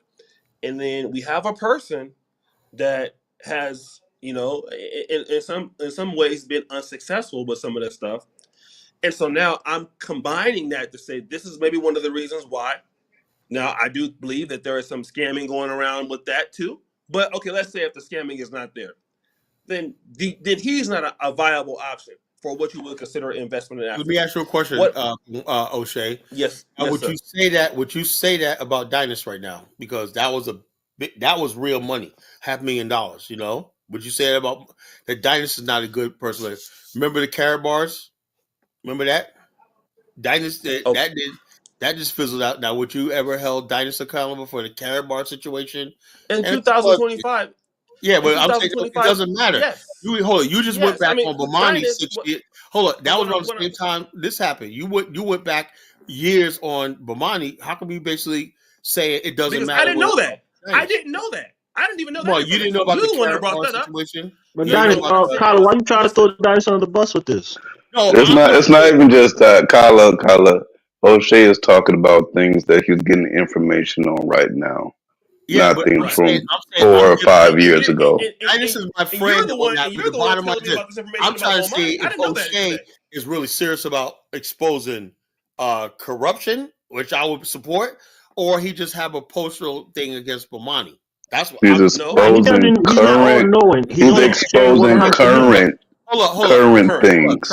There was $500,000 missing, and Dynas was basically in on that. Kyler, away from it. Kyler, you don't expose things from years ago.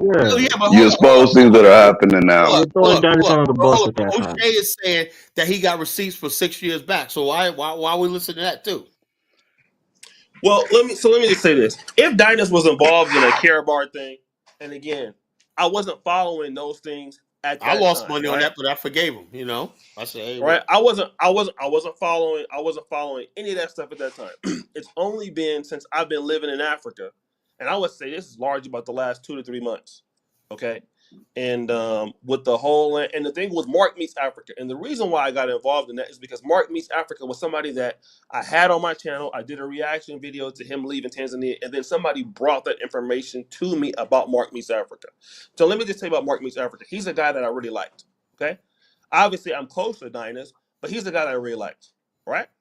If Dynas, and again, this was something that was activated in me in the last 10 days. Before that, I was not even involved in anybody's business. But I was forced to get into it with Mark because I brought Mark on my channel. He came to my podcast studio. He came to the country twice. So I was forced to say something about it because if people came to my channel, went to Mark and invested, I felt, even with Bomani. Bomani's been on my channel. Bomani hasn't gotten tours on my channel. He's even told me. I've helped Bomani make money before because he came to my channel and then people went and booked their tours. So now here's the situation. Anybody who were to do that, and I don't think Dynas is, that's something that's different. The only reason with you're telling me all the issues that Bomani had in the past, which is further proving my point now, which I didn't know. If Dynas was doing something similar, yes, I would tell people. Yeah, but the whole O'Shea, that's thing with Lou Major and Taiwo, right? Let me here's the thing. Do you know the land they was trying to sell? No one even saw it. They basically were selling land on Dynas' show live, right? Look at the show that I did the other night. Selling land on the show, right? People buying plots of land on the fact that Prince Dynas Amir said this. And Dynas is my friend, right? But I'm saying like this. Dynas is my friend, Bomani's my friend, right? And the whole thing is, when that all went down, Dynas called me and said, what should I do, Colin? I said, you should get out there and say, look, I apologize. I was misled. I don't know about Taiwo, Lou Major. Because the bottom line, we don't know. Like I said, but still to this day, I don't know basically who was responsible. It sounded like more like Taiwo more than Lou Major that was, I think Lou Major wasn't the problem with Taiwo, She just didn't know what she was doing. She was over anxious, whatever like that. And the Dynas basically was enthusiastically about black people in the diaspora owning land in Nigeria. He's a Prince Dynasty me and what. Yeah, he got caught up. But Carla, did Dynas ever Okay, say and then also he's here's the selling thing too. land in Africa? Yes, Can you yes, say this? Did he say that he was a part of the thing that they were selling? yes. He was the partner. Really, Yes, it was. Tyler? I never heard that. But hold on. I never heard that either, Carla. Yeah, look. The Can I bottom say line, this? it was the whole thing is this: Prince Dynasty Amir, right? Hosted. He introduced Taiwo and Luke Major to us and whatnot, and it was his audience, right? His stamp of approval that we're buying land and stuff like that and everything like that in Nigeria. Tyler, you defend Bomani so well, and it seemed like you're What not I'm saying, defending Dynasty. what I'm saying is this. Now, I'm saying when the situation didn't work out with Garvey Town, Bianca, Bomani was basically straight with me about what happened. He got in front of him and said, "Yeah." He told people, he said, "I had to pay people's money back, whatever like that, because he paid every time that someone lost, whatever like that, he paid back. He took responsibility and everything like that. Nobody, you got people that, because a lot of people in my group invested in that, right? There was a lot of people that lost a lot of money. They never got even an explanation or even an apology from Niners, And, but Carla, he invited those people on this show. He did not intentionally tell these people, "Hey, I want you to sell to my audience." He didn't tell the audience to buy. When you listen to the show, it was both. I seen the show, Carla. They said, they said Lou Major sent the first $1,000 to Dynasty, and he was showing up. Let's see who still doing a buy-a-thon. Stop it, Johnson. Nah, Carla, Dynasty didn't ask for that. Dynasty didn't ask for that money. Lou Major told Dynasty, asked Dynasty to download hold and he sent it to him. Dynasty said that I'm up to 90%, Lou, in agreement with you, right? In other words, basically, Lou said, "I'm gonna have Dynasty." Lou played Dynasty. Man, Carla, this is not really friendly, man. You're really pushing Dynasty on the bus. No, I'm pushing the truth. But I'm pushing the truth because just like good brother O'Shea, right? He says nothing about Tariq Nasheed and whatnot.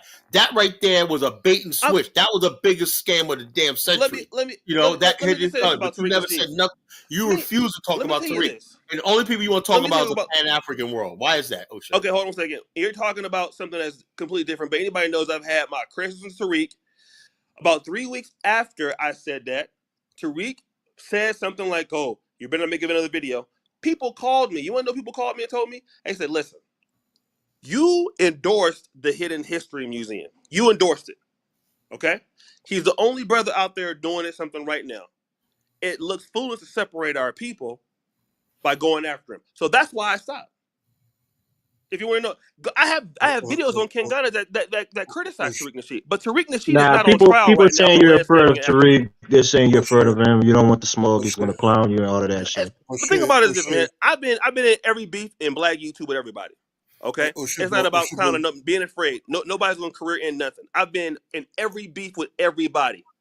But that's also not right, also because I understand that time during the Lou Major time and that sneaky lady that just came in as smooth and everything. You see, during the Dynasty time, that was just the beginning. People started knowing much about Pan-Africanism, being one and everything. That's how Lou Major able to sneak in as a footballer. That the other lady, you see, they have a very quiet face. You can believe them, you can trust them, and Dynasty will just be popular at that time. What they did was wrong. There was no land you can buy in Nigeria, and you start sharing it if you're not a Nigerian, because you don't even know where the land is. Dynasty was a victim. They use his popularity, they use his platform to perpetrate a scam on people. Some of these guys are scammers. Let me just say this, brother. I get what you're saying, but that's not what's on trial here today. And what Kala is doing is trying to bring up Tariq or Dynasty, which has nothing to do with what we're talking about is Bomani. I got involved in this scamming allegation. Become the center hold on. of your investigation. But listen, because first of all, I put Bomani on my. You're not gonna tell me that. Do you know who brought Bomani to me? Dynasty. Yes, Bomani came to my platform once or twice, and I exposed my audience to Bomani because of Dynasty. So if you want to give somebody credit, Bomani was already big before he came on. He already had okay, but what I'm saying is I didn't know Bomani. All right. So what I'm telling you is Dynasty. Listen to what I'm telling you. Dynas is the one that brought Bomani to me, and I put Bomani on my platform because of Dynas. So, so you're not also saying that. The reality is, the last 10 days, I've decided to tell people, point blank, anybody, it doesn't matter. Do not send money to anybody on the internet to And that's invest fair. for you That's fair. in That's your Africa, opinion. That's your opinion. including Bomani, including anybody else. Look, right? that Do is you your have all any this opinion. other proof stuff. that these guys have done anything, O'Shea? Are you just angry because you put somebody on your show that you didn't claim that you didn't vet as a journalist? Are you angry? So now you're going to No, no, I clump wouldn't. everybody up in one thing? Or are you going to actually do the research and see if they've scammed someone before you try to ruin people's businesses? Well, the person Mark was not actively doing that behavior at the time. First of all, when somebody is scamming people, you don't know. I mean, let me tell you about Mark. Mark was doing orphanages or something like that. I didn't Yeah. watch all of the videos. So yeah, I mean, as far as saying that would I do more vetting and stuff like that, right? But I will do that in the future. But Mark didn't mention any of that stuff on our podcast. It was just about living in Tanzania. You go back and look at it. Right. Yes. So what I'm saying, so you can try to vet people, but then people could be doing something different after a while. But on I'm their saying own. to you, when you getting emails from individuals who claim that something happened, are you for certain that these individuals are telling you the truth, and you know for certain that these people have been scammed? Well, I will tell you this. I'm sure that some of the stories, but I'm getting receipts and I'm getting a lot of other things that is compelling enough for me to say this, brother, that I'm gonna go out and make the case that regardless of whoever the individual is that is selling investments to you on YouTube or any of that stuff, that you shouldn't do it. That is my whole thing. Now let's just swipe everybody with one brush. This is not about Bomani. Not on YouTube. Dollar B, see, you asking me a question when people that are scammers take their time to scam anybody. Mark, that guy in That's not what Tanzania I was a said. scam. That Excuse guy, me, Ola. that guy First took of his all, let me time. just say this. Hold on. That guy Excuse took me, his Ola. time. Hold No, up, Ola. scammers are not in a hurry. Listen. Scammers are very Listen. patient people. In this world, no, that's not what I'm saying. You see, I talk shit about people, but little do you know, I've got a degree in journalism, right? So you don't know that, but I'm letting you know I have a degree in journalism. And one of the things when you make certain, where do you work with it? Where do you work with it? Because don't just say it. Where do you work excuse with me, that? I have a job. I don't work. Which Excuse me. station? We want to know that. You know what? I don't want to. We're talking about Condola, I don't scamming want to have now. to be rude. Kidola, let Dollar Bill finish, Okay, brother. let me say something. It's Because, good, bad on YouTube when people when you're interrupt dealing people. with people, right, O'Shea? And yes, sir. If we're you're a professional dude. I talk shit about you. You talk shit about people. I've talked shit about you tonight. Okay. But I'm just That's being fine. honest, right? And I know you don't That's give a okay. F because you're a real nigga, right? So I'm just saying, when we deal with people whose livelihoods, okay, I'm sure you don't want African Americans to be scammed. But Right. I want to see real receipts because you are the most powerful person in the expat in terms of numbers. Nobody is doing bigger numbers than you, right? So when you say certain things, you can make and you can break people. But before you break someone, I'm just asking that you do your due diligence, right? If you make a statement and say, it's my professional opinion, I don't think that anybody should do business, okay, on the internet without coming to Africa and see the land that they're going to buy. That's great. Okay. But if you turn around and you say that you shouldn't do business with Bomani, you shouldn't do business with this person and that person, that's almost like you shutting the person's business down. And I don't think that's fair unless you have, if this person has legitimate things that people proof that they have been scammed. Because it could be anybody who just has a thing to pick. People can say all kind of shit, right? But you are powerful enough to know, right? You can put people out of business. You couldn't put me out of business. This is like he said, this ain't my business. I teach. Right. That's where I make my money. I told them I do have a degree in journalism, and I do. No, I don't work in any other place here except as a co-host. I'm the co-host here, okay, with my brother. That's all I'm saying. And what he was O'Shea should not saying be to you, No, you scared. make a very compelling point, sir. I mean, you made the best point O'Shea should all not be night. scared to say whatever he want to say. O'Shea, if anybody's Yes, let sir. the coming, brother say answer. Stop talking. say Let it. him If answer. anybody's coming, say it. Because look, when Africans are scamming, y'all clap your hands. Oh Hold man. on. Now, That's a problem. That's the problem I have with this, right? Because hold on. African The black scamming is Americans, just Yo, like look, African yo, greed. look. are scamming African right now. scamming is like Black second Americans are nature. scamming right now. Y'all And so, dancing, O'Shea, y'all have like you? dodging it. Are you also going to talk about the many times Black Americans? You know how many times they get scammed in Ghana and stuff like that, and they just walk away. What about the Hebrew Israelite brothers who, out of nowhere, they decide to take the land back without warning, and they're sitting there robbing them in broad daylight, taking their equipment, fax machines, everything like that, and brought like a bunch of friggin' animals when I just came in there after they put all that money building that bread and breakfast business one night. They just came in there without warning in the morning and just started taking the windows out, taking everything, stripped the place bare. How come you have not addressed that? Use your platform to address that. Because he likes drama. Let me. O'Shea, can I ask you a whole question? thing is, if you're going to talk about my brother Bomani, you got to be finish. fair. Now, if you was on that case, Can I answer right questions? there, yeah, go ahead. Have a question, Okay. sure. So it's let me just say this. There's a whole bunch of things that happen in the diaspora that you can cover, or why you didn't cover this, why you didn't cover that. So let me just tell you my particular work day. All right. I not only have just this channel, but other channels. I have 20 employees. Okay. I have things going on in the country. So I can't get to everything. And people can say, oh, Shay loves drama and all this. And yeah, I mean, obviously there's some sensationalism on some of my channels. So you can't get to everything that's there. That is absolutely true. Okay. But let me just say this. If there's anybody that has pointed out African scams, podcasts about being scammed in some way or not, nobody, I don't think, has done it more than me on my channel in a podcast format. Right. If you for Mirror My Podcast, you would have seen that. All right.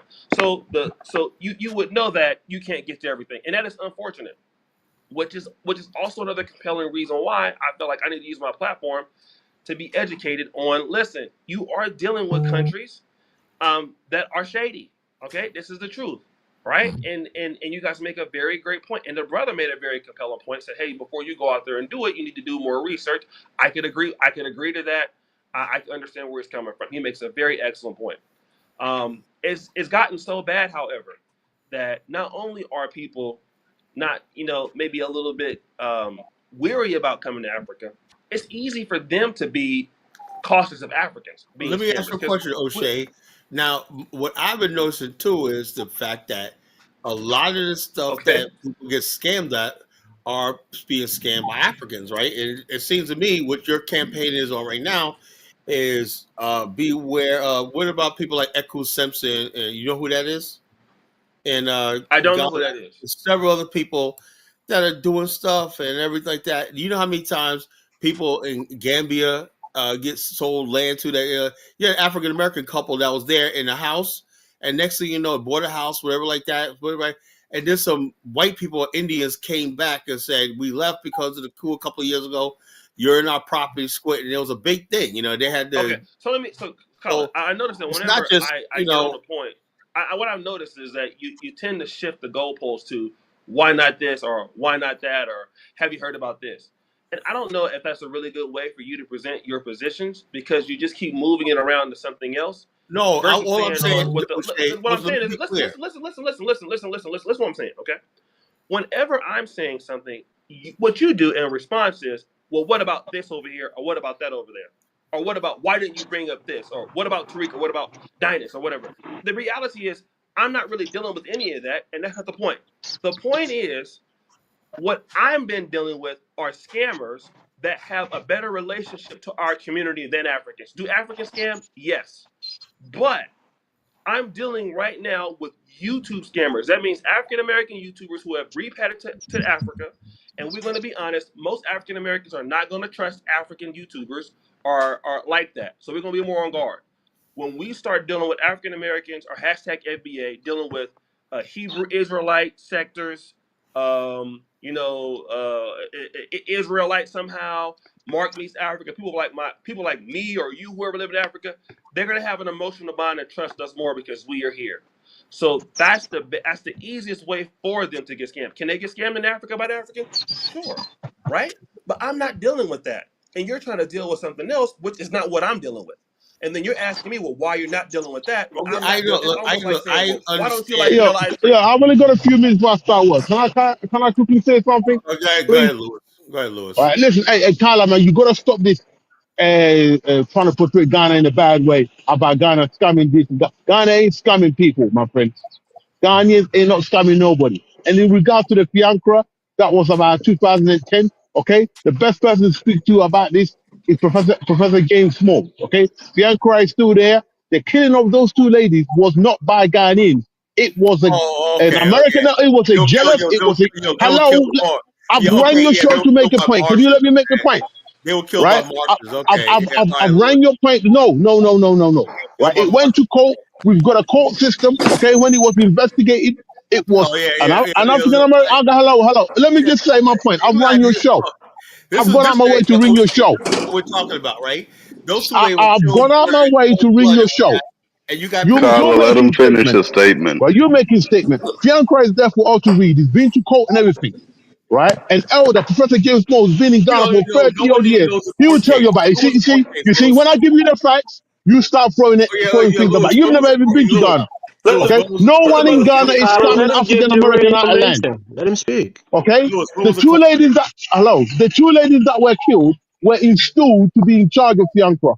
Okay, by the locals and the government. They were acknowledged. A brother came in from America who was jealous of them. And he's got local Ghanaians to put a hit on him. Hello, it's been investigated. It's been investigated. But you using your platform, a man who should know better, right? A man who should know better is using your platform to throw shit at Ghanaians. Stop that. It's not that. I'm just telling you the truth. Listen, man. there are lots and lots of African Americans in Ghana doing success. Big success in real estate. They become known for that. Okay? So stop.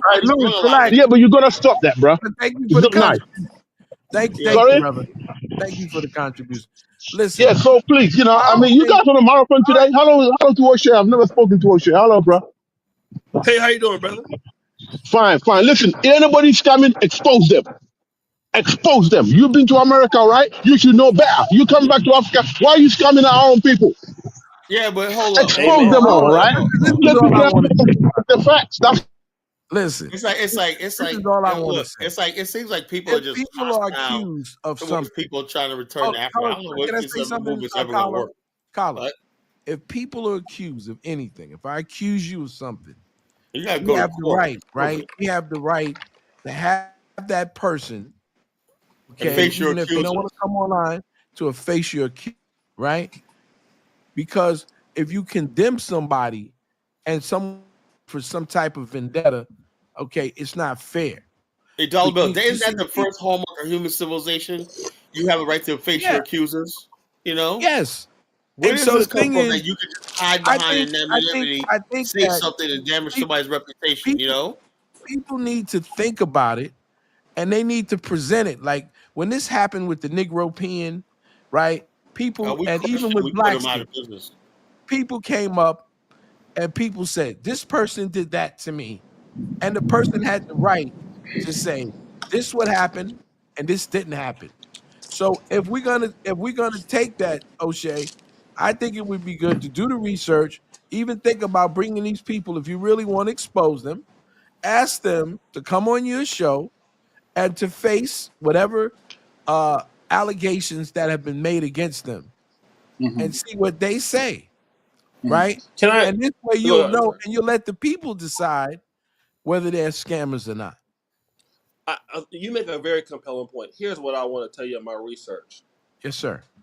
There are people that are being bullied, and especially elderly women, which I don't think I'm not saying that all elderly women don't lie, but especially in these religions, I can't say so much from I mean, I've heard Bomani has some allegations, but not as much as the Hebrew Israelite guys, right? Right. Where they're ceasing and desisting, shunning people. So when they're trying to get their money back, the people who are scamming them don't give them the right to that ability, from what I've been seeing. And so now Right. you're telling me to be honest with somebody like T3andMe, when T3andMe are by far, in my honest opinion, the worst of everybody I'm talking about.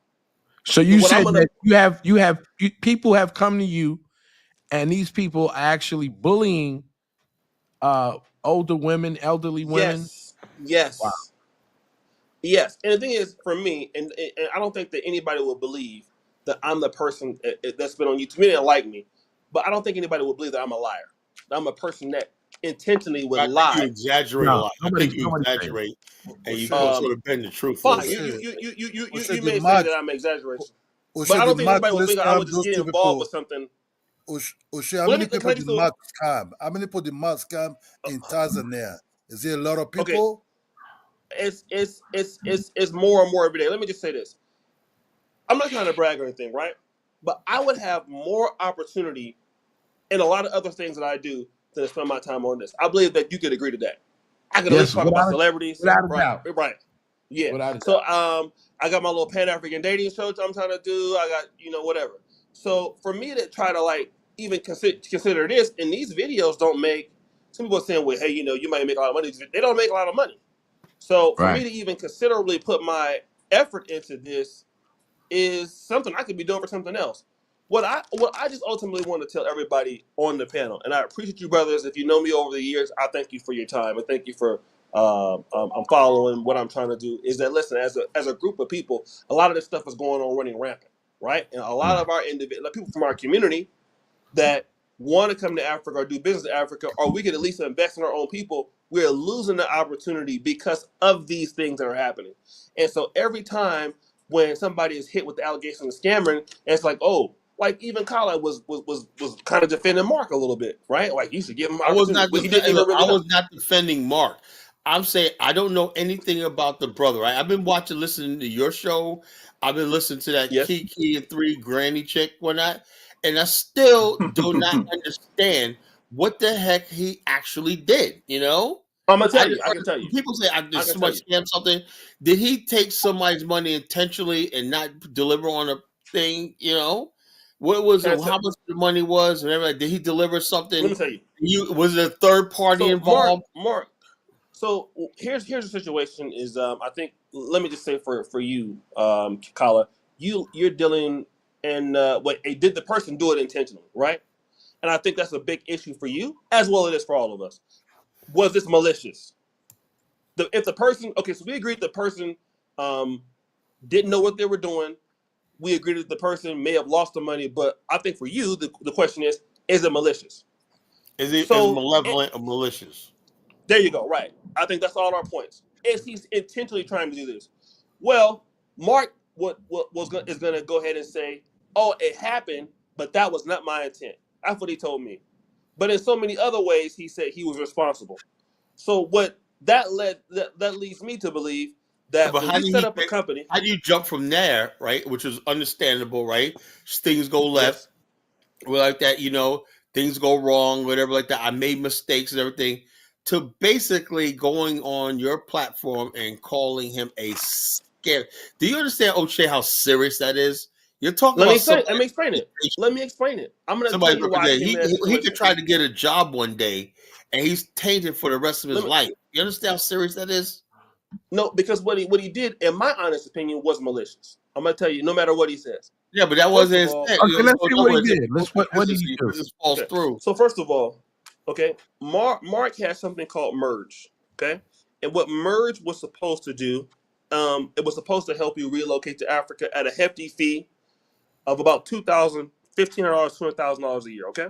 Did he do that? Listen to this. Mm-hmm. So most people that can do consulting, let's say, for example, Kala, if you wanted to consult people going to Liberia, you may charge a person an hourly rate. Could be $1,500, right? But that company doesn't take anything for you to upload, some data on your phone or Wi-Fi, and you could do it just like we're doing this Hangout. What Mark was doing was taking a company that just does consulting for Tanzania and tried to make it into something that you can actually invest in, right? That means that this company could then build homes for you. It could build community centers for you. It could do all these things and consult, and then you could also buy shares in the company. But so what Mark was doing was taking plots, saying that he could build houses. Oh man, what the Right? Wasn't given the plots were not ever bought. There's no evidence of it. Mark was also setting up nonprofits for Tanzanian orphans, not giving them money. He was arrested over these things. He even admitted that. And Mark was also in arrears. He was living off the money. He was in arrears in the community center he was renting. And then when it hits the fan, he blamed it on the attorney and lawyer and left and hid somewhere in Africa. And I'm going to tell you how I know that this was something that he did. Before I dropped the video, I called him and said, "Hey, man, I want to react to your video." He's like, "All right, yeah, great, cool." I said, "Man, where you at?" Because the video says, you know, why you want to know. And Mark has never been like that towards me. We've been cordial. Mark will tell me, "Hey, I'm in, Rwanda or whatever. I'm in Uganda." One time he came to Uganda after our first trip, and he was in Arua, which is in the north. So he was behaving as a person that had something to hide. Okay? And so Mark also took responsibility for the fact that what he did, there was no benefit for the client at all. There was no way you can get the money back. He could admit that. So whether that's a person trying to say that's malicious, while he won't say that, it can be inferred that his behaviors indicate what he was doing was malicious and is sociopathic. That's what I have inferred. I agree with that. I can that agree. right there. That right there. If that's the case, he went into a business that he I couldn't. agree with He couldn't. That's inexcusable. Honestly, do that. And all I can say is this, right? Why would anybody? He was how old, Mark? 22 years old. Why would anybody basically trust their life savings, money, whatever like that with a 22-year-old? You know why? Let me just say this. Can I answer that? So Yeah. I think that, like, let's say, for example, there are people here who like Kala and maybe not like O'Shea, or like Dynas and don't like O'Shea. I think that for some of us, it's not us on the other side of the screen that's connecting with a content creator. Mark comes across as somebody very logical, as somebody very humble, as somebody who is almost, in a way, perfect, like Christ-like or something like that. Even his origin story in Tanzania is almost like he speaks the language. Jesus and the wise man. Like he came to Tanzania, he got dropped off in some hood, and he just stayed there. Right? Like it's almost like Jesus and the four wise men, or the birth in Bethlehem, something like that. So Mark is a very likable, very trustworthy kind of person, and he's unlike the YNs of today in Black America. He's not like that. He's a chip off the old block. He's like a respectful young man that you would have saw in the 60s. He's somebody you want your grandson to be, and that's why so many elderly people took an interest into Mark. People that have money. Yep. So, in versus somebody like myself, who's a little bit more graphic and kind of straight to the point and saying things and stuff like that. Mark's very positive the way he articulates things, and it's very easy for Africans and African Americans to like him. So he built a lot of trust with people. No, that's all. Here's a problem right here. Like I said from day one, right? I said when I first met Dinosaur in 2018, and we had the first BAL meet and greet in Atlanta. Dinosaur was there. My group was there, and Bomani was there, and we were doing a lot of things and whatnot. I said, in the future, if you're gonna basically, we create a social network by which we can vet people and build together and whatnot, and we're responsible, local chapters, everything like that, right? So we know the people that we're dealing with, right? Somebody says there's this, that means somebody in your local area knows you. You went out to lunch with them. They know where you work, they know where you live, whatever like that. We know what you're about. I never liked the idea of somebody basically getting a free YouTube channel, getting up there and people, I don't care who it is, listening to them, right? Because let me tell you something. YouTube is not broadcast media. And a broadcast journalism you have the ethical responsibility to tell the truth and don't make accusations or promise something that you can't deliver. You know, YouTube, Mm-hmm. people get up there and say a bunch of stuff like Go Black. Go Black said on one of his shows that you guys just come to Africa because you're living paycheck to paycheck. Now he's all like, don't come to Africa, you know? So people have left America, went to Africa, listened to Go Black, and end up homeless in places like Tanzania and Ghana just because they listen to somebody on YouTube, right? I love my brother Diane Sanair, but I'm telling you right now, look, I love Diane. You can go tomorrow and say, Colin said this about you. I'll tell him to his face. Look, a lot of stuff he says is irresponsible, you know? Where he's telling people to go to Nigeria, go invest in Nigeria, or Nigeria's got all this. Nigeria's almost Nigeria. No, bro. Nigeria is not that country. It's not. You know, it's not. You know? And everybody that went there, so many people. Kala, it seems like playing double game. You see, I been listening to you, Kala. You don't like any country you hit on. Nigeria never said no I'm goddamn not saying, shit. I'm not saying, look, Nigeria. you know things I hate Nigeria. No, I don't You hate say Nigeria. Kadola, calm down, Olga. Kadola, calm down now. Nigeria is a I'm not great gonna lie, place I to love Nigeria. invest. I love Nigeria is a Nigeria. great place to You're gonna make invest. Kadola have a stroke, Nigga, man. Nigeria was Leave the man cracking. country alone. Cracking. Leave this country alone, man. Nigeria I'm was just cracking. saying, I when ain't you gonna say lie. stuff like, when you say stuff like Lagos is richer than New York City. New York City It's not. is $2 trillion, right? The whole of I ain't gonna lie. Nigeria's I had fun GDP in is Lagos, man. I had a lot of fun $350 there. billion. New York City alone is 6 times the size of Nigeria. Its economy is 6 times the size of Nigeria. New York City, you Yeah, know. Kyle, most places can measure up to New York. We know that. No, But what I'm Diners, saying is when Diners gets up and tells people, and if people act on what he says, let's go to Nigeria. You got people are living and you big got people there. going over there losing everything, you know. no, I don't hear that story about Nigeria. I don't even think there's a big community Nigeria of never even people have really nobody to leaving invest there. to You live know, in Nigeria. They you go have to visit, but they come back. Look at Jonathan. He's in Nigeria I, because I, I agree. I agree what Kala is saying now. Diners does overdo it. Okay, New Nigeria York, never tell nobody Lagos to is safer invest. than New York City. No, the fuck it ain't. If you want to make money, come and do the no, I gentleman can make club. money right here in You know, America. I make my money right here, I bro. can put you somewhere in Abuja. You open the gentleman club. You have some Koyan there. You have some I remember this guy. there. I remember You have this guy. students there. You start dancing on that pole. Things are going on. They're serving pepper soup. You He's make funny. I money. like him. Make money. I like that guy. Kyle, this is a fair warning. Don't I be remember talking him. about I Kadola's remember him from country. You're gonna give Dynasty. him a This guy right stroke, here. man. Don't do that. Kadola. And we love Oh, Nigeria, Kadola. Oh, I love Nigeria. No, you know? I love Nigeria. Listen, and they got some big titties out there too. Oh my god. Oh my gosh. Hallelujah. There you go. There you go. Okay, Hallelujah. showing your true colors. I'm gonna be honest. It's the truth. You know, so what I'm saying is this: so there's a lot of stuff going on the internet where people giving misinformation. Exactly like the College Genesis always says, exaggeration is the bastard child of enthusiasm. When someone is enthusiastic about something, whether it's exposing scammers or telling how great a country is, they tend to exaggerate because they're enthusiastic about something, you know. And so we have to curb our enthusiasm, you know. Sometimes, Okay, you know. but what I'm saying is this, Carla. But what I'm telling you is this: like for me, if I am to say something about something like that, you may not know me personally, but knowing my platform, knowing Ken Guyana, we have never done this. We have never come after any individuals before my platform. All right, I've never done that.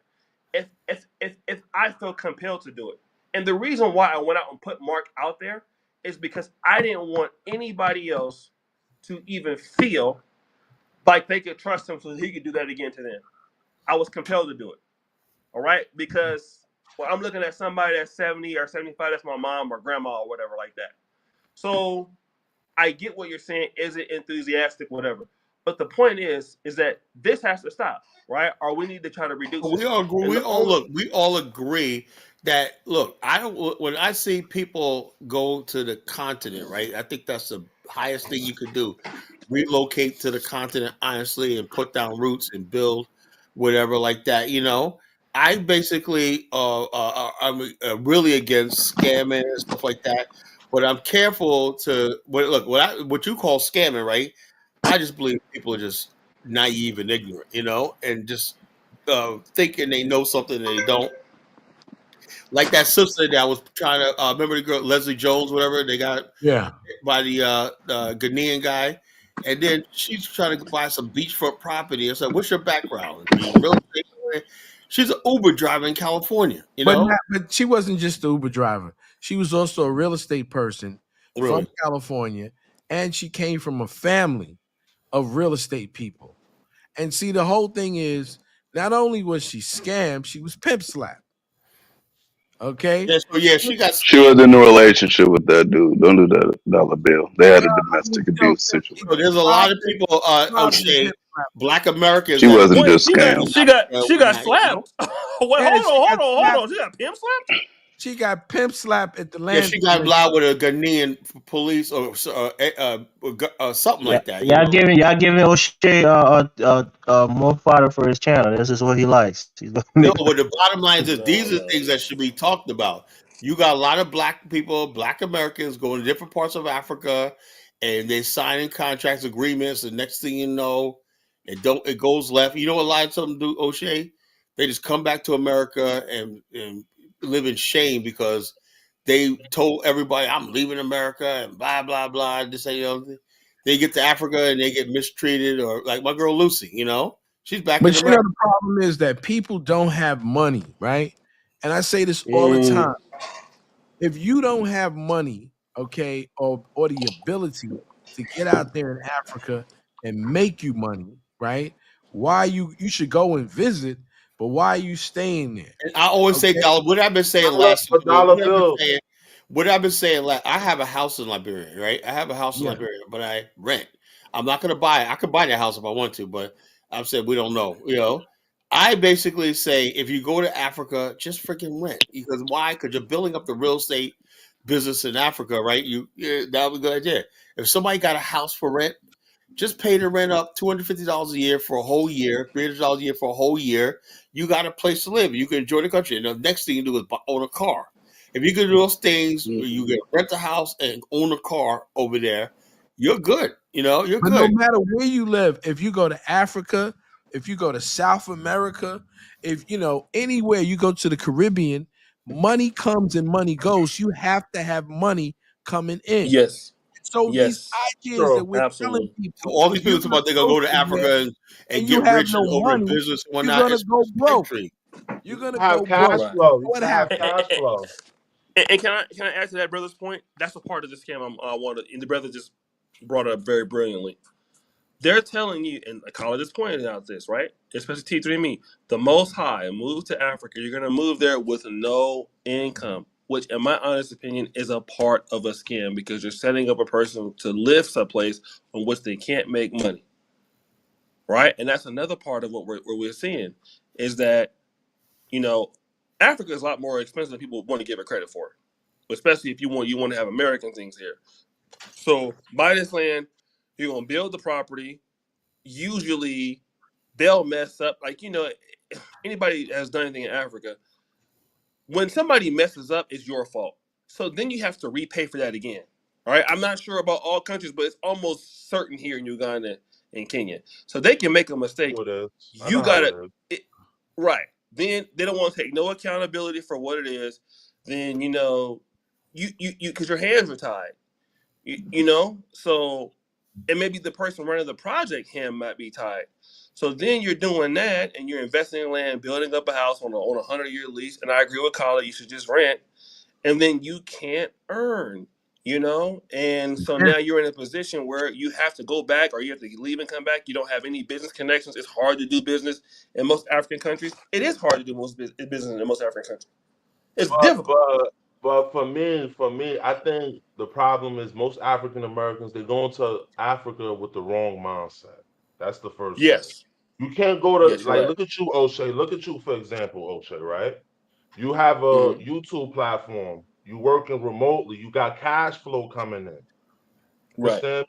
You came to Africa with the right mindset and making sure having cash flow coming in. I got the YouTube channel built. You know, you know, most African Americans not coming in like that. They thinking you're gonna come find a job. But the deal is that O'Shea already had a successful YouTube platform. Yeah, but before he it's came to Africa. something remote and it's something cash But flow that's coming. not the point. The point is that if you can't come to Africa with money, you need to come with some type of skills. See, he already was tested in YouTube, and he might have changed because he changed locations, but it's essentially he knew he had people following him when he went to Africa. So money was following him. These guys don't have any money in Africa. Yeah, They they're have going, no way of with the making wrong. money in They're Africa. going with the wrong mindset. It's not the wrong So you mindset. have They were no money, manipulated by a bunch of YouTube people that didn't even live in manipulate. Africa. But You don't yeah, have any it's the money, wrong mindset. A lot of right? people that be like, go to Africa, buy land in Africa, have never lived in Africa. Let me tell you this. When But I why was would a you even kid, follow somebody like that? but listen, let me People tell are you this. gullible. When I was a kid, Crazy. check That's this the out. Pan-African When I was a hustle. kid, Mandinka, my mother used to tell me all the time how she's gonna get us out the project. All right. And so her and my father saved money. She got $40,000 she saved up, and we brought her home in 1980. But nobody told us, right, that not only, and we should have been thinking about it, just how expensive it would be to heat that home up. How expensive it would be for the maintenance of that home. How we have to pay water bill, light bill, heating bill. So you know what we had to do? I had to give up my room, and we had to get somebody to rent our room for a year to defray the costs. See, people tell you all about the wonderful things. They don't tell you about the other things you need to do, right? You build the house. So what happens next? Can you afford the house? How you going to maintain the house? Right. Where you going to get money from? Right. You're out there in the country somewhere in Ghana, and you have no way, you don't speak the language, right? What are you going to do to get money? And so I think what O'Shea is saying, that the next thing that people do is, well, I'll get on YouTube and I'll start selling dreams and scamming people, and that's how I make my money. Right. Oh no.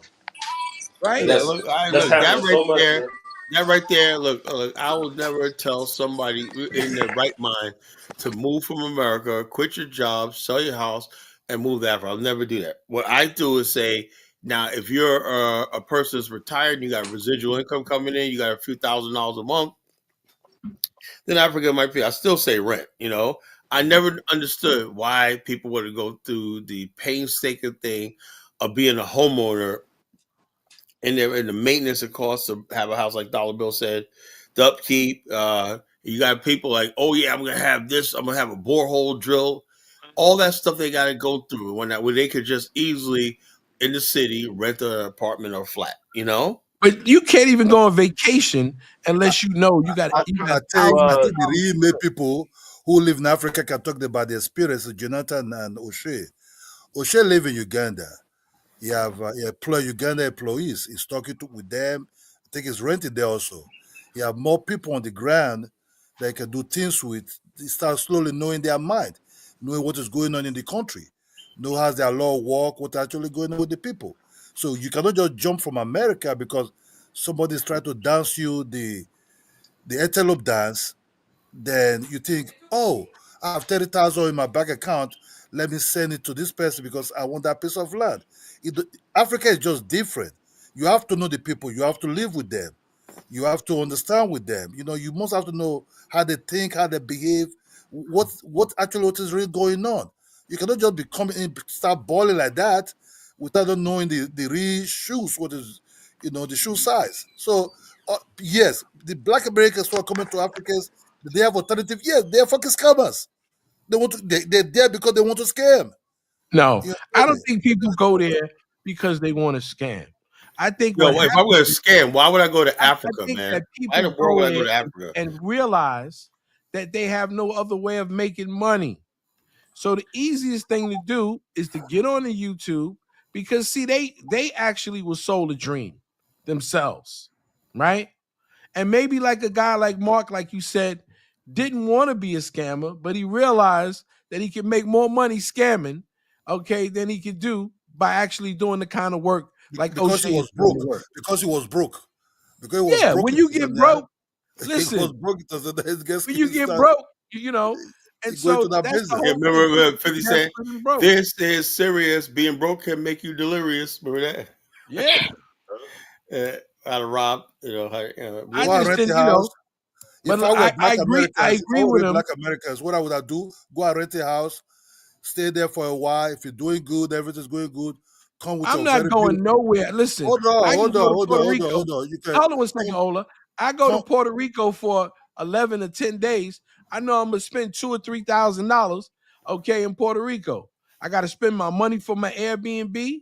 I'm not gonna go there. I'm gonna go out damn near every night. I got to have some money for food and drink, me and my lady. So the whole thing is, that's only 2 or 3 hours away from New York. I'm gonna go all the way to Africa and think that I'm not gonna spend money and not have money coming in. It doesn't make sense. You just go and come rent a house. If you know you want to know the country, come rent a house. I said, Cadola, it's like this. This is the whole thing is this. A lot of people who are going to Africa have failed in America. They think Africa is going to be their savior and stuff like that. You know, that's what the problem is, right? I would not advise no one, unless the people that could go to Africa is like you got good residual income. And for the most part, and I would say this, right? And a lot of Africans like Cadola probably won't like what I say, is this. The bottom line is this. If Black Americans come to Africa, right, there's got to be some way how we, and then again, we look at the gross domestic product, the job market in Africa, it's just not there, right? You can't keep going. If you go, an Asian person, I'm going to get it like this. An Asian person could get up from Chinatown, right? Move to Beijing and I've seen it. Beijing's bringing people from Chinatowns that have been here for many generations back to China and giving them good jobs and everything like that. That's opportunity, you know. You can go to Singapore, anywhere there's a large Chinese population, fit in, get nice jobs and tech and everything like that.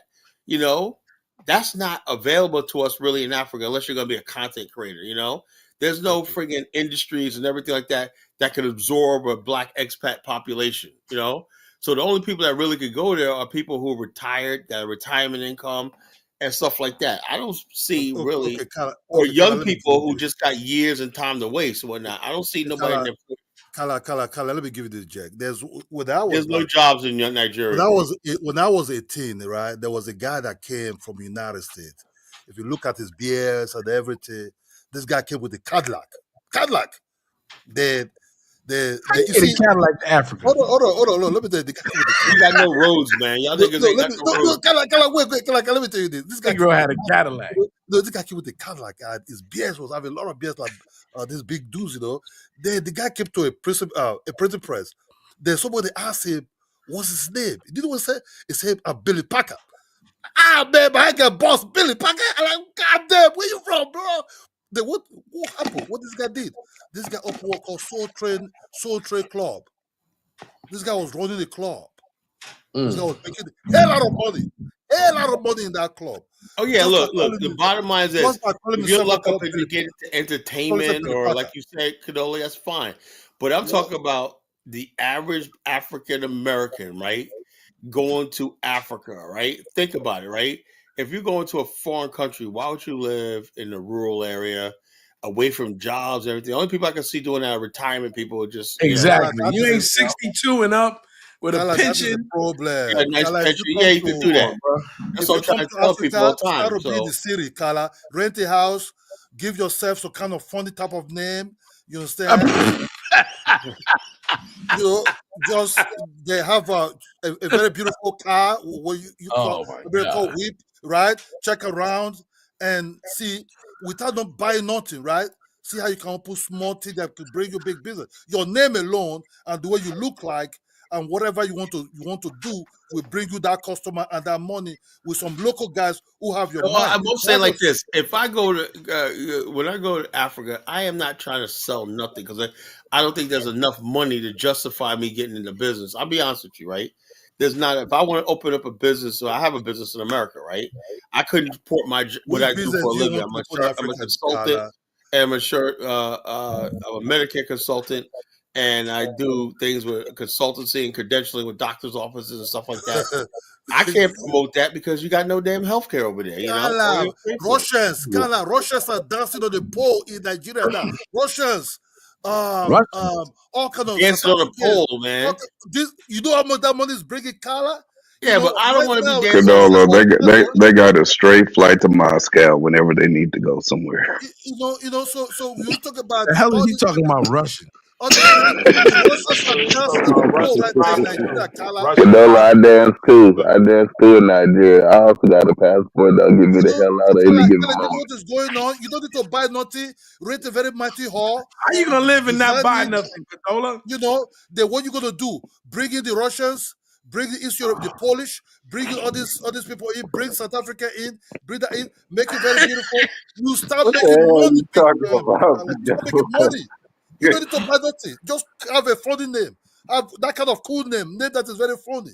You understand? You gonna give us a funny name, or like it's got to be a funny African name, or we got to get something like this kind of thing. No, Cadola, you know Nigerians are like whitewash. They see white people and they get happy. It's not the same. Kind of funny name. People like you.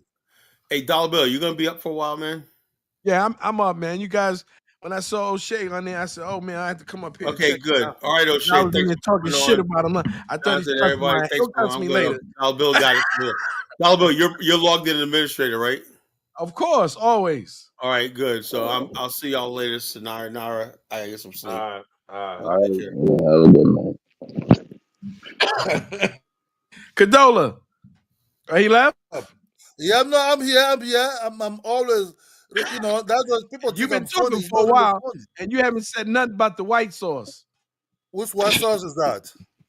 I'm telling you, things are going on. You want to tell me buy land? Who's buying land? Why must you buy? Come and rent a house and do something good. You don't have to be in the village. Started seeing these people that you don't understand that cannot make $5 a day. You know, come big city, do something. People will be, you know, you'll be making your money. You'll be enjoying ways of I think it is. You know, they're older people, right? That want to just get out of America. And like I said, man, I was telling people before, people would be better off trying to get nursing homes. I know that's going to sound crazy, but places like the Philippines are investing in nursing homes so Americans can come there and actually spend their last days in a beautiful nursing home where they'll be cared for and stuff like that. And so there's a lot of money in that. If you owed, stay in America. If you owed, stay in America because the medical care and other things will be better in America in some of all these places.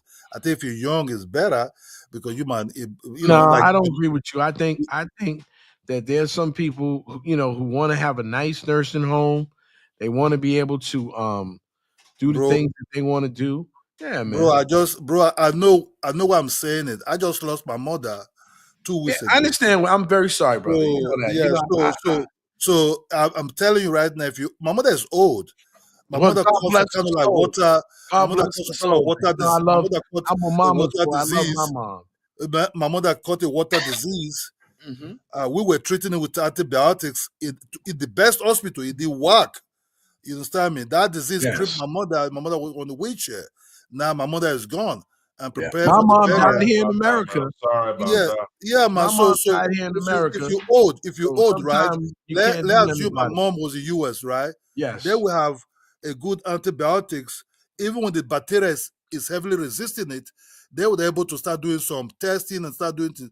Even we do all this. So if you're old, just stay. My mother was old. Let me just be honest to you. That's what God bless her. God bless her. She's one of our ancestors. If you're old, stay United States because the medical care might be far more better for you and all that. If you're young, you can handle anything. What I was saying is not that there's some people who are not on the complete way out, but they're pretty old and they want certain care. And so I was saying in the Philippines, right? Because my father is in assistant care at the VA. Right now, he's rehabbing, but I saw people from the Philippines, actually, they're coming to America and they're studying and how to get care because they have a lot of nurses and stuff there, and they have people who give people care. And so I'm saying I'm hopeful that Africa would actually develop a better healthcare system for people, and then this way things could work out. I'm very sorry. My condolences to your mom. God bless her soul. No problem, man. You You know, just and she's already old, and yeah, whether she's old or not, she's your mother, she and was prepared. My mother was not really scared to go, but I think why I said that is I just have to imagine in my head that if like United States or like when I was living in Europe, maybe they would have been doing tests even if it's a bacteria that's heavily resistant antibiotics or something like that. They would have right. known the type of antibiotics that we use to shoot that bacteria down, but it happened the way it happened. That's why I just okay. If you're young, it's okay. You can resist some of all these bacteria that you're not Right. used to, and You can everything fight it go off. well. So the truth of the matter is this: if you're old, because of your resistance become more weak, and whatever it is, you have more chance to live more better in the United States in terms of your immune system, your resistance, and everything. But if you're young, what my mother died of, my joints caught it also, but she survived. She just like normal nothing. So she just move on, wake up, start going to her job, everything. But my mom died from it. So you see, that's what Africa is a little bit funny. When you come young, then your body can Well, the build that problem is resistance. when you come young and you don't have the finances and you're not backed by the people that you would have this whole idea. I know people think it's different, but the whole idea of developing an Afristan is not because we don't like Africans or we don't want to live next to Africans. The whole idea is that and is that you need to have an affordable housing situation. You need to have the ability, to have your children educated. You need to have the ability, if you work together, to build industry. And so the idea that I've been saying all along is building industry, and giving. So when I say certain things, I know people get angry with me, and I say put the tribes inside of the museum where they Amen. belong, Amen. Amen. right? Because whether you are a Hausa or Igbo should not determine you. You might be in a place where most of the houses are, but you might be a genius Igbo that can actually cure cancer or cure AIDS or cure some of these other diseases, but you're never going to get an opportunity in a place that believes only in Hausa people and you're in Hausa land. So you got to move out in order for that. Shouldn't be the case. And like I said, I know, even especially when you talk about Nigerians, there are a lot of Nigerians that are good doctors, good nurses, and they're being brain drained, because they're the ones that are caring for people here in America, right? So black people are gonna have to use their IQ and say, listen, I understand it, and trust me, I live in New York City. I dated foreign women. I know how it is to want, things for your family. When I was 19, my girlfriend was from Jamaica, and she used to tell me, you just don't understand. And she was saving up her money and building up her money because she had a mother who didn't have indoor outdoor plumbing, right? So she built a house on the land that her grandfather purchased, and her mother was able to have a bathroom in her own room, right? And so when I tell people about those type of things about foreigners, it's not that they're trying to scam you. It's that they have obligations to their families that a lot of us don't feel obligated to, right? Like my kids, I have a child that's studying to be a PhD, but she don't really feel like she has an obligation to take care of me, right? Because she figures I got my own money, I'm doing my own thing. So, the most she needs to do for me is give me respect and, eat, pass me the turkey or the stuff on Thanksgiving. Okay. I Yeah, don't know who that is. Who's I that? mean, I understand what you're saying, Dollar Bill. I just want to be throwing some whoops. Oh, that's Ola. Ola, you better get back in the house, bro. No. I try to negotiate. Try to negotiate my mom burial, but my kids are not really following me like that because it's gonna be busy there. Yeah. You know. Well, So go that's handle what your business, brother. Thank you for your contribution, Thank you, man. man. Okay, yeah, man. I was talking to my wife, man. Yeah, go talk to your wife, man. She feisty, man. No, that's what?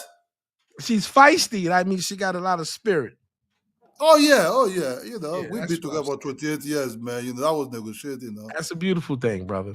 Yeah. Okay, bro. Beautiful. God bless you, man. Go ahead and take care of your family business, man. Our prayers are with you. You know. Yeah. But, so people don't understand that. So when you're dealing with people from a different country, you have to realize that you're not marrying an individual. You're marrying a family, right? When things go, they believe in their extended family. And in a lot of ways, people in the South are the same way. You know, they come to your house all the time. You can't see, I'm a northern type dude, man. I'm used to my quietness and being by myself. Whereas, you know, when I go down south, my family, you know, take offense if I don't come by their house and chill or eat with them. You know, they feel that's what family's supposed to do.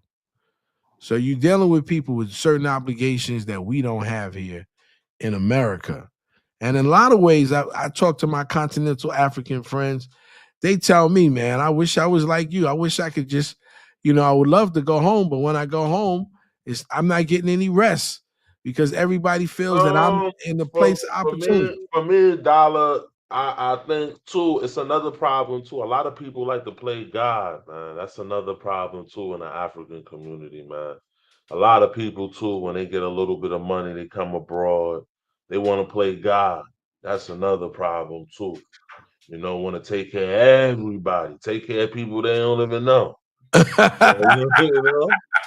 you know, You're the Godfather. Yeah, like, you know, so just to show off, like, oh, I'm coming from abroad, I got money. Yeah. And it kind of fuck it up for even us, you know, like, you know, us African Americans that maybe want to go back. But they're gonna be thinking like, Dad, we coming here to play God. You know, like, you know what I mean? And some of us want to do that. Yeah, You know, and some of us want to do that. We you know? feel like, you know, okay, Solve all I'm the on problems. You motherland. can come and solve all the problems. I got 20,000. Let me solve everybody's problems. You know what I mean? Just, yeah, right. I give everybody a little taste, and everybody's around me. Yeah, let me say that I don't think that's bad. I'm be honest with you. I don't think it's great, but I don't think it's bad because see, one of the things about a man, right? One of the things about a man is a man always wants to feel that he's providing. You know, everybody, you know, when you're a man, right? It's like you know, you prepare a feast for everybody, and you're the last one to eat. You know what I'm saying? Because you I know watching that feeling. everybody eat, you know, and you realize that, you know, this is what it's like to be a man. You know what I'm saying?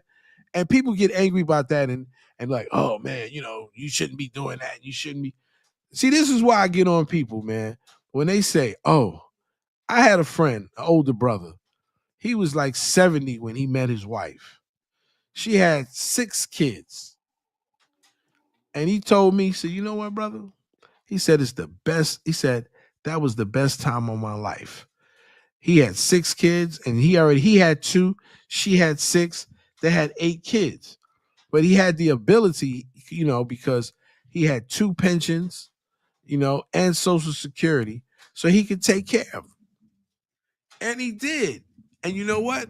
When that brother passed away, I went to his funeral. Those kids that he raised, like his kids, man, they gave him such a beautiful thing, man. And he felt great about it. You know, those kids said basically that he saved their life. Right? So I would never say that's for everyone.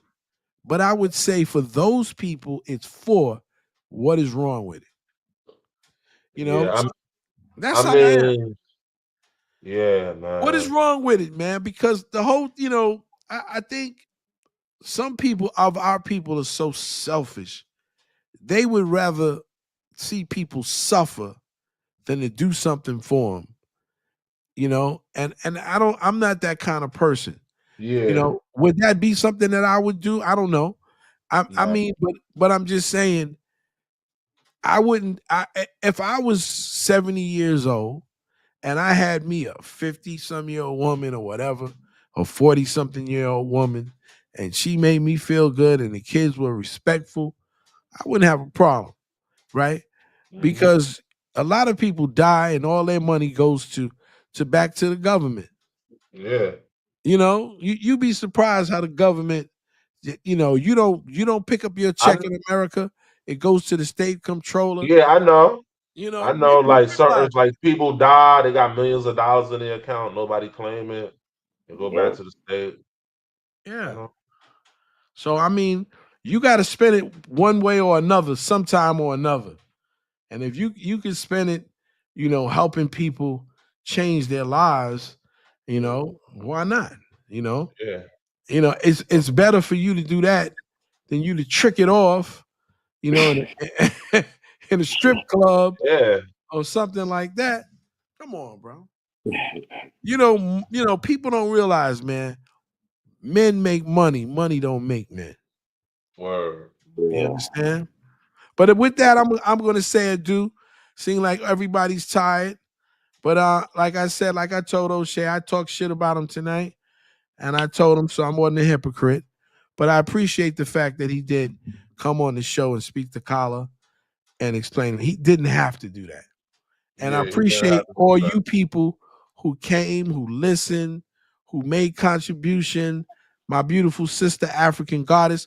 I'm only going to ask you guys one thing. Go to Ubuntu King, okay, at Dollar Billionaire brand. I'm spending a lot of money every month making these videos, man. I'm controlling my mouth and being more Ubuntu. Huh? Got a page? Yeah, man. Where you think I be making Let me put it up, bro. Where Yeah, you think put I it be up. making my stuff from? Hold up. Let me get let me do that, man. So you sisters can see, share my screen, man. I spend a lot of money every month doing my Ubuntu, bro. You know? Hold on, let me see. Let me see what I got here. This is my Ubuntu page, Dollar Bill. Welcome, Dollar Bill. So let me go to my YouTube.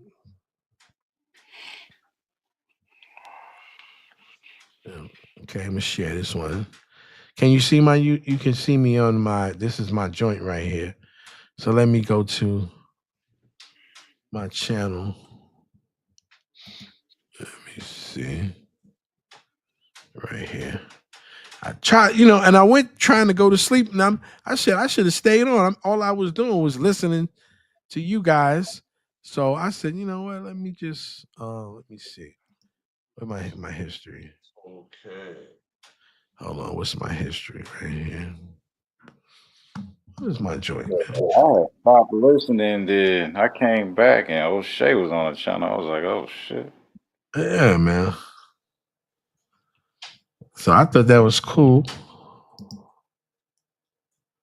All right, hold on. This is my latest joint. Can you see my thing? Yeah. All right, here. All right. So I got here we go. I said Africans don't need to embrace foreign languages. Okay, let me put this one right here. All right, here we go.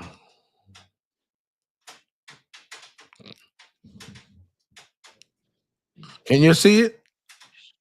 Yeah. In the heart of Afrikstan, where the future embraces the past.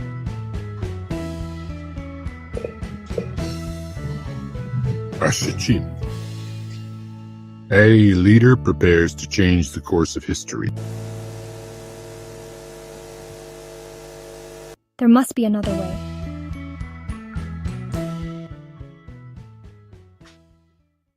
Your ideas are outdated, Amani. We need to embrace Western ideologies to progress.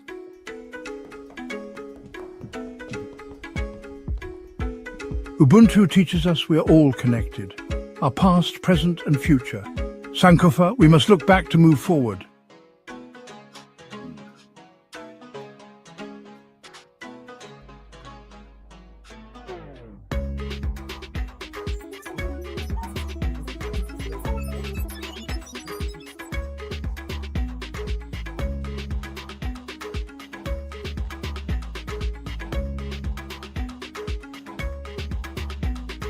armed with the wisdom of her ancestors and the promise of tomorrow, Amani prepared to lead Afghanistan into a new era.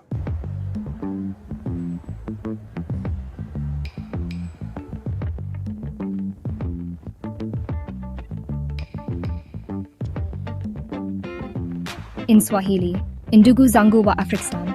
Pause. My brothers and sisters of Afghanistan.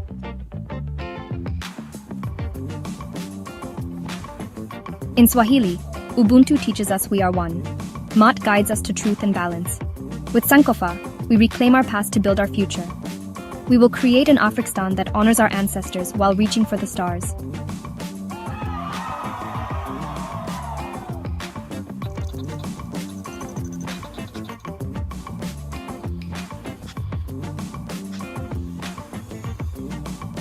And so began a new chapter in Afghanistan's history, a future built on the foundations of the past. Yeah, you're starting to get better with it, huh? Oh yeah, man, that's my thing, You bro. getting better with it. You getting better with it, doll. I see it. I'm trying, man. I'm trying to keep it together, you know, and make it right. So I appreciate you guys, man. You know, support the channel. Get out there, like, subscribe. It costs you nothing, you know. And this way, you know, we could. I hope y'all guys didn't see that weird thing. Some white guy came on. I was like, what the heck? I was like, what the fuck? I was like, what the hell is that? Oh man. Oh man. Hey, Color, who the hell you letting up here, man? I was like, oh man. Yeah, man. I spend $200-300 every month, man, on making those films. I think I made about 65 already. So you can go back and check all my stuff. Every time I get some good ideas, you know, that I want to share with the family, I get out, you know, and you know, I try to, you know, it's not just it's Ubuntu, you know, it's Mayat, man, it's Sankofa. I try to relate certain things that, you know, that in African culture, I tell them about how we should claim Swahili.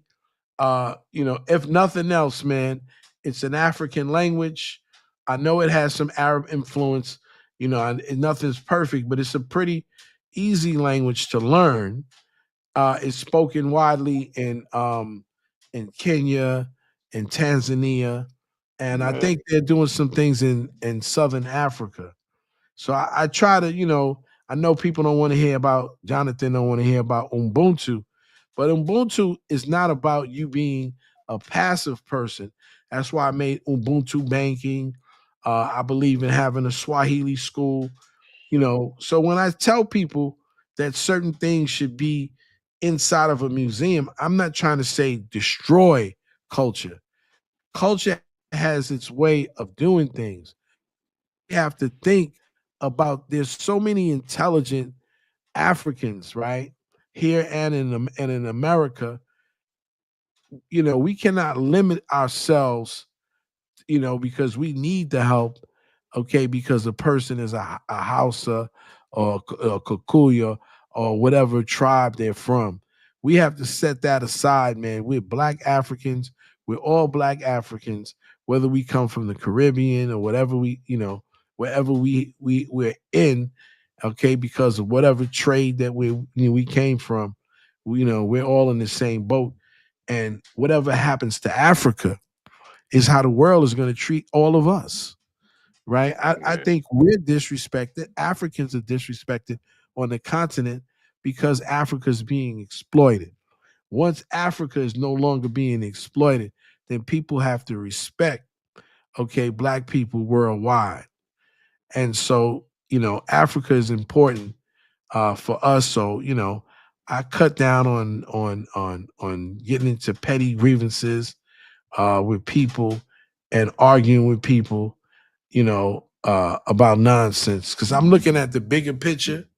Oh right? yeah, that's why I love. Cause look at Elvis in college kept talking about fucking Liberia. You want to hear that shit? You know what it is? Yeah, they They be do. arguing, right? They About do that shit marriage. every time. They get into, and so I got out of that, man, because I gotta elevate, man, and educate and elevate, man, and there's so many things like like I'm doing now. I'm loving it, man, because and I plan on continuing to do that even when I retire. I mean, I could continue to teach and even teach privately and make money, but I want to do my own thing, man. And so like I said, I was raised up really, as a nationalist and a Pan-Africanist. That's how I was basically raised up. So I That's can't wait. what's getting a lot of people in trouble with the scams. It's that Pan African shit, man. True. It is, what it is, I man. mean, I don't want to say it, but I mean, it's just the truth. Definitely Pan-Africanism has to change. We cannot stay stagnant. And let me tell you something. I tell people all the time. The reason why, man, when most of the leaders died, man, ain't nobody replaced them. That's why I got out of hand. Yeah, I'm looking for the future, though. I believe that the young people, man, are gonna do their thing. Come on, Dollar Bill. A lot of this stuff Amos and John Henry Clark was a lot of this madness won't be going on. It should be dead. Oh yeah. Oh yeah. All this madness to be dead, bro. But without question, since they died, they ain't had nobody to switch the mantle to. So that's why everything got out of hand. Yeah, they wasn't training up no soldiers to come behind. Bro. You know why? Let me tell you, I feel personally, and I'm not trying to tap myself on the shoulder. That's some of the things that I thought about years ago, man. And I said I should have carried on this work because I was there and I was, and I was young and I was eager and I was intelligent. And so we all have to find our own lane and do what we think we can do. I remember back in the days, 125th Street, man. Everybody was out there, man. Everybody. Nothing was like Harlem, man. Yeah, man. Everybody out on 125th Street. I was a kid, man. It was live. The debates, everything up there. I remember Sinetta, they used to have the wall with all the pictures. Yeah. They used to have all the walls with all the slave pictures. Like, I used to watch Sinetta TV when he first got on. He used to be out there with that bullhorn yelling and shit. Even before Sinetta, man. Let me tell you, man, I was a little boy. I was a little boy on 125th Street. I used to sell because my pops is a Harlem cat. He came from the South. And matter of fact, my mother and my father met each other on 127th Street. And they used to live, their first spot was right on Manhattan Avenue. And I don't know if you know the spot. There's a little spot on Manhattan Avenue. That's the same place where Dougie Fresh is from. And there's a club. There used to be like a big bar club ran by an old dude by the name of Mr. Perkins back in the 80s. And I used to go there in a spot he called Perks. And man, we used to have a lot of fun. And then we go, after we party out in Harlem, we go down to 135th Street, right? And we eat at a spot across the street from the Harlem Hospital, right next, and also across the street from the Schomburg, and eat at a little spot called Pam Pam's, a little diner-like dive joint, man, where you can get your grits and eggs and, yeah, man, it was, being around that many black people on 125th Street to see all the beautiful melanated faces, man, all the beautiful women. Nothing like it. It was not like it, man. Nothing like that, brother. Nothing. Harlem see those days no more. Dollar. You can't see those days no more. Dollar. Nah, they're gone. You can't see those days gone. Gone. Listen, I remember I was a little kid and James Brown's song. I used to go see James Brown. And I was a fat kid. James Brown used to give out like 10 10 like bicycles every time he come out and play. But them little skinny kids was fast, and they used to get up to the front, and I never got a damn bicycle. You know, by the time I got down there, all the bicycles were gone. Them little Harlem kids were quick. And my pop used to take me to Apollo, and I remember as a little boy, like one of them, and I was telling my pops, because tomorrow we're gonna sit down today, really, we're gonna sit down and chop it up. But one of the things that I was telling my pop, I remember James Brown singing, "I want you to hit me." And I said to my pop, I said, you know, I whispered in my dad's ear, probably like 3 or 4 years old. I said, "Dad, man, that man's gonna get beat up. Why you keep telling people to hit him?" But you know, James Brown, man, used to say it loud. I'm black and I'm proud. You know, and it was just a beautiful thing, man. To, you know, brothers, my pops had a dashiki. You know, I was raised up, like I said, man. You know, I knew that I was an African, not from me, not my thing. My dad, who's going to be 90 years old, God bless him, at the end of this month, you know, he told me all how we came from Africa and the stories about what happened to it. I don't know how these guys got to be Indians, you know? I don't know. I don't know. I don't know. I really don't know. They said they you know, their grandparents told them stories about being Indians, I guess. I mean, I don't know. My pops told me all about Africa and, you know, and the things that happened to us and how we fought back and rebelled. And, you know, he always talked about being an African man. But ODB said he was a Shinnecock Indian. Oh God. ODB, old dirty bastard. Oh, Dirty B Shinnecock, huh? That's Yeah, what he looked like he straight out of Lagos, you know. He's a Shinnecock Indian, whatever that He is. had a joint straight out of Lagos, you know. You know what it is? I think people don't understand that the psychological trauma, and this is what Amos used to talk about, the psychological trauma that has been put on these people at, you know, and for to be grown men to continue this nonsense, man, of, you know, wanting to escape because you scared of your blackness, man. It's sad. It's a sad thing when you feel that way, you know. But I'm glad, you know, my pops, man, you know, like I told people in the 1970s, man, most people had their pops in the crib, man. You know, there were very few people who didn't have their pops with them in their lives in the 70s.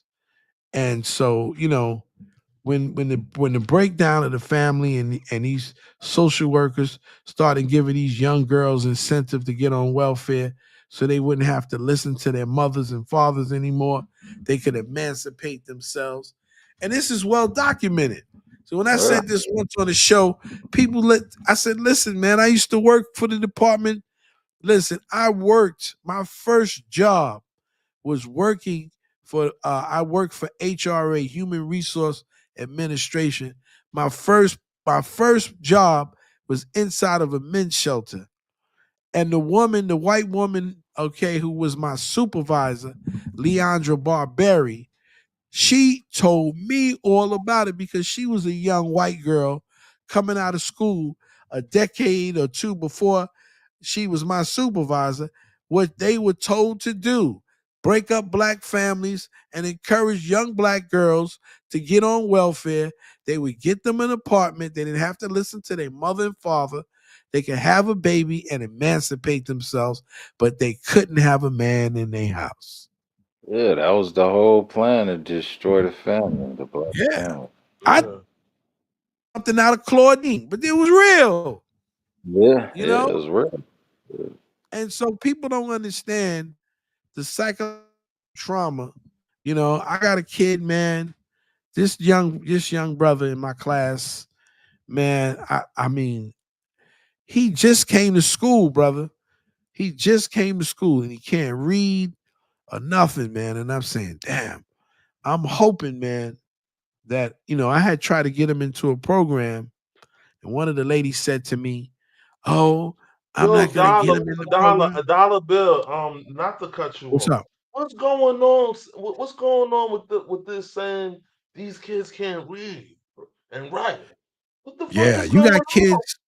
You got kids who've been passed on from school to school because of their behavior. Some of the listen, you ever go, I don't know where you live at, but you ever go into the store, right? And you see a young woman frustrated, yelling and screaming and slapping a 2-year-old? What I was about to say, that shit starts at home, man. Yeah. Have you ever seen that in the supermarket? I've seen that before. And then you try to tell her to calm down and shit, and she want to fight you? Yeah. You know, so when you get kids like that, man, this dude come from a family that's got all of these children in the home. And, I mean, this boy, man, you can imagine the amount of stuff that he's gone through in his life. Yeah. I remember I had a kid. I used to teach upstate, and I had a kid, man, who hated his mom. So I said, "Why you hate your mom?" He was like, "You know why I hate her? Because that bitch left me, okay, in the train station when I was a child."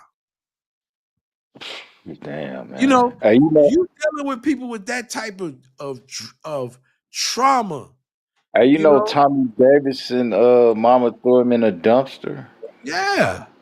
That's crazy, man. I mean, so you got, if you got a young woman, you see a lot of who wrote the song? What's my man Tupac? What was the name of that song? Brenda's Got a Baby. Brenda's Got a. That was a real thing. Yeah. He came to New York to do that movie Juice, and he wrote that song Brenda's Got a Baby because it was a girl who left her son in the dumpster. Yeah. Shit. And this is still happening, man. So you got these kids, man, that just come to school every day because they know we serve breakfast and we serve lunch. And, we got kids that take home food, and I wrap it in a bag. They take home food because that might be the only food they're going to eat tonight. So you dealing with that type of poverty, and how deprived some individuals are. But dollar bill in 2025, this is stuff this is stuff that's supposed to be solved 30, 40 years ago, man. Yeah, but it's not. You know what I mean? It's not as prevalent as you would think it is, but it's still out there. There's still people. This is stuff I used to see in middle school and elementary school, high school. But you're telling me like it's like damn, it's got worse. It's like damn, it's like gotten worse. In some instances, it has, man, and so you got a kid, man, 18 years old who's got a 3rd grade math level and a 2nd grade reading level. Oh man. And these are the type of things that that you deal with on a regular basis. And then see, the thing is, this is the whole thing. You need the books, the phonics and stuff. You pretty much have to do it in a library setting because the kid is 18.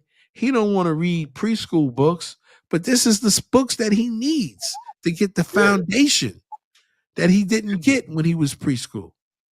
Why? Yeah. Because he could have been born to a mother who was already out there with alcohol.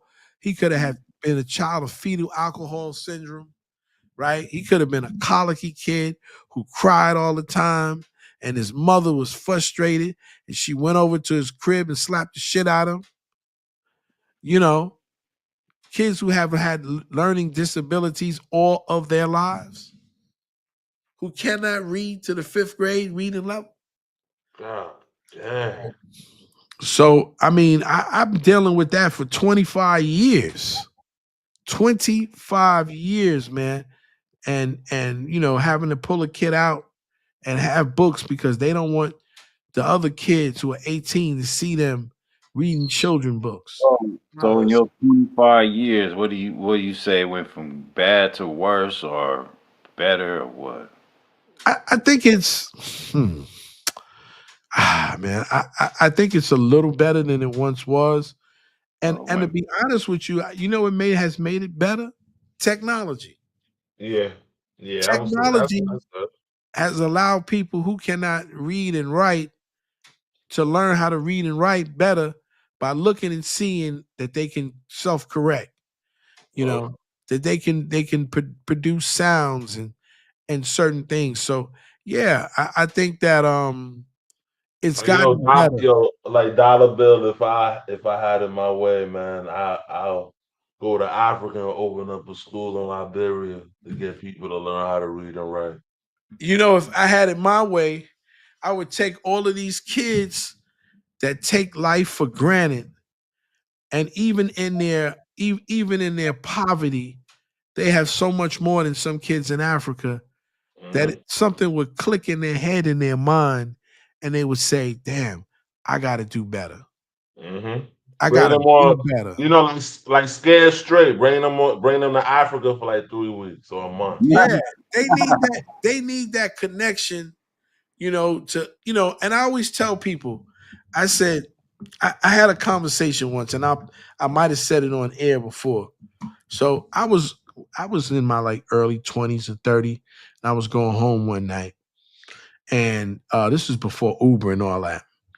And so I negotiated a deal for money, to take me uptown. I was downtown, and the dude was just telling me, he's like, "Yeah, you don't know how hard it is, people want a certain price." And I said, this dude was just, I don't know if he's some type of Arab dude. And he was like, telling me about his woes and all that. So I said, let me ask you a question. I said, "You got a wife, right?" "Yeah, I got a wife and a kid, and I got a little brother that I'm taking care of, because my brother died or whatever the situation was in his homeland." And I said, let me just say this to you. I know you got these problems and situations, man. You driving this car 16 hours a day. I said, but let me say something to you. When you get home, does your wife have your food on your table? "Oh yes, man. As soon as I walk in, I wash my hands. And in fact, everybody's waiting for me. My kid, my wife, my nephew, everybody's waiting for me to eat and sit down and talk to me." I said, "Do you know how many black people don't have that? You know how many black men work hard and come home and is like, oh, well," like you a second thought, you coming home and you bringing home the bacon, like, he's here again, because we can't do what we want to do when he's here. We can't act crazy. We can't run wild because he got rules and regulations. I said, but when you come home, man, everybody's excited to see you. I said, your nephew, does he make good grades? "Oh man, he makes good grades at school. He's so happy, man, that I'm raising him, and he loves me, and he gives me affection. He helps me out with his cousin." And I said, "You're truly, even though you can go home after 16 or 12 hours, but when you there, you a king." You understand? How many black men have that? Man, you go Ain't that home. something?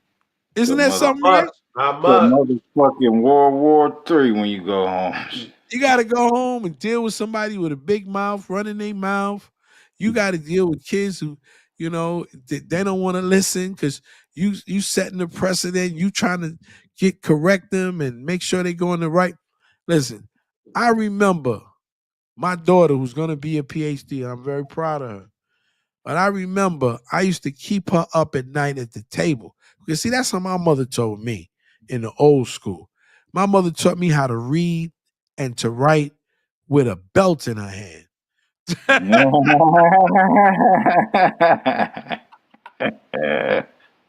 mother wasn't going for that. Shit. I wasn't going to go to school and not know how to read and write. My mother had listen. We used to sharpen up the pencil with a knife. Like that kitchen knife, the serrated kitchen knife, and you be in there sharpening your pencil, man. And man, my mother would tear me up, bro. I had to learn how to read and write, and I'd have to read to them. School shit. My grandma would fucking kill my shit. So when I hear people talk about how other people are coming from other countries, I said, listen, if you're in this, you have the opportunity to educate yourself. You don't have to pay for school. You can do what you got to do. It's because, listen, when I was in school, man, let me tell you something. When I was doing my bachelor's degree, and I got 120 credits over my bachelor's degree, I didn't watch TV for 4 years. This was during the Cosby. I didn't see not one Cosby show unless I saw it in remakes. I got there, man. I was studying. I used to ask the professor, could I listen? Because I'm also an auditory dude. Could I turn around and tape? So I had these little recorders, and I tape it, man. I read it at nighttime. I'm listening to lectures. Because so when I get there, I make sure I'm going to be the smartest kid in the classroom. You know what I'm saying? Yeah. That's the thing that I don't have time the for people. FBAs is up. I ain't dealing with that bullshit. Oh my God. I'm not dealing with these FBAs. These guys never quit, man. I'm not dealing with these guys never quit, man. They got all the folks from black people, and I ain't got. What's his name? Hold on. This is the bullshit. BSIA. You know what BSIA stand for? Bullshit in action. Bullshit in the asshole. Listen, ain't been a scatter shit, homie. I have zero respect for somebody who doesn't want to take the bull by the horns and do what they got to do. You understand? So there's no immigrant. There's nobody that I feel. Listen, dude. Listen, I've never been to Africa, but I know about Africa, right? And I'm gonna learn more when I get there. I've had African dudes with me, and they would say to me, "How do you know that?" And I said, "Because I read, bro. So I got a library card." Yeah, they don't know we was learning about Africa in elementary school and you understand? So I don't have time for ignorant people who always want to spend their time, talking about how somebody did something to them, playing a damn victim. I don't have victimology in my mother. Listen, my mother came from the rural South, and to make extra money, she had to pick cotton. You understand what it is to pick freaking cotton? Mm-hmm. Your hands be cutting and everything. Your hands be cutting from the thorns. Hands be cut up and they like flowers. I went on a cotton farm before. They like flowers. I don't have time for these soft pansy Negroes who sit up under their computer all day long. Listen, when I went to college, I didn't go online. I sat my fat ass down at the seat for 3 and 4 hours listening to some of these people with their language is so thick and shit, I didn't know what the hell they were saying. Now you can sit on your ass at your home under the conditions that you want in a nice chair and do your own work at your leisure and get you a damn degree. That shit's crazy. This is what I'm saying. I have no time for these soft men who sit up there and it's the Africans that are stopping me from getting and the education. FBAs, man. I got time for them losers. Early in the morning, man. Ready. Go find Tariq, man. God Go find Tariq, man. God bless all my FBA ABOS brothers. He woke Jonathan over I'm back there. just in time. I'm not fucking with them God FBA. bless all my Black American, You saying African that you get American, your ass in Africa. foundational Black American You brothers and foundationing sisters. your ass Okay, out there in Africa. so lines for sure. We got to expand our ethnic empire. Yeah, y'all niggas ain't got no ethnic empire. If you did, We got to expand the ethnic empire. Listen, if you had an ethnic empire, you'd be in America dating LaQuisha. You out there, you like collar and shit. You motherfuckers out there got an African woman, so stop the cat. Stop the cat. You know what I'm saying? Hell, man. FBA. Give me 3 minutes. No, we don't. We not giving you got a 0 different minutes. breed, man. These new breeds out here, man. I'm not giving you 0 minutes. The last time they tried to do I'll hold a they damn had pulse. a white boy with a little penis running around on the screen. I'm like, the freaking Dollar Bill, that was crazy. that threw me off like a mom. I'm like, what the hell? I can't believe Who let this motherfucker over here? I'm trying to press to delete this motherfucker. I was like, what the hell is happening here, man? Hey, yo, what the fuck? Because that whole video gonna have to be deleted. Yeah, Tyler man. can't leave it up. Damn, I'm like, what the hell is going on, bro? We being infiltrated, man, by little dick crackers. People showing their feet and shit, man. Come on, man. Bullshit, man. Yeah, we gotta get out. Prince of, I flee my FBA woman. You fled your whole country.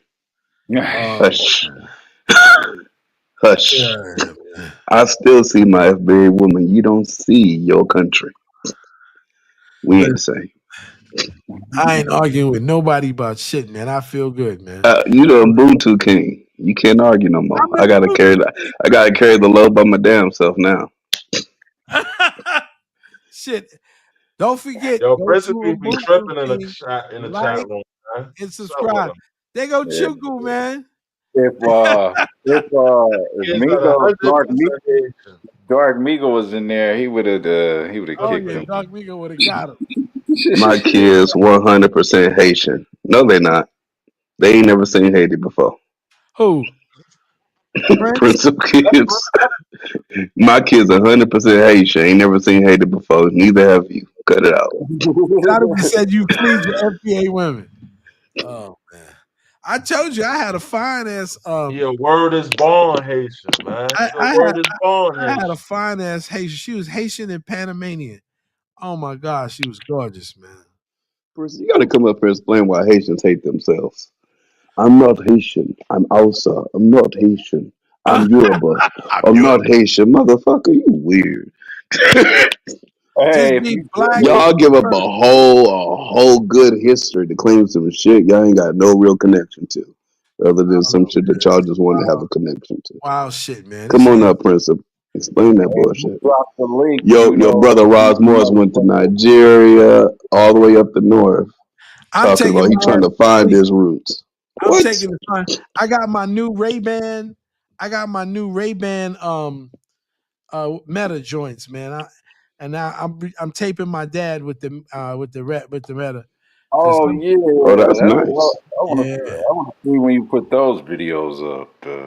Yeah, I'm gonna put them up, man, because Pop be talking much shit, and you know. I asked my Pop. I said, Pop, he want to take a 3 hours, on a 3-hour pass. So I said, Pop, why you want to go take a 3-hour pass? He said, I'm going to my girlfriend's house, man. I had no pussy in a while.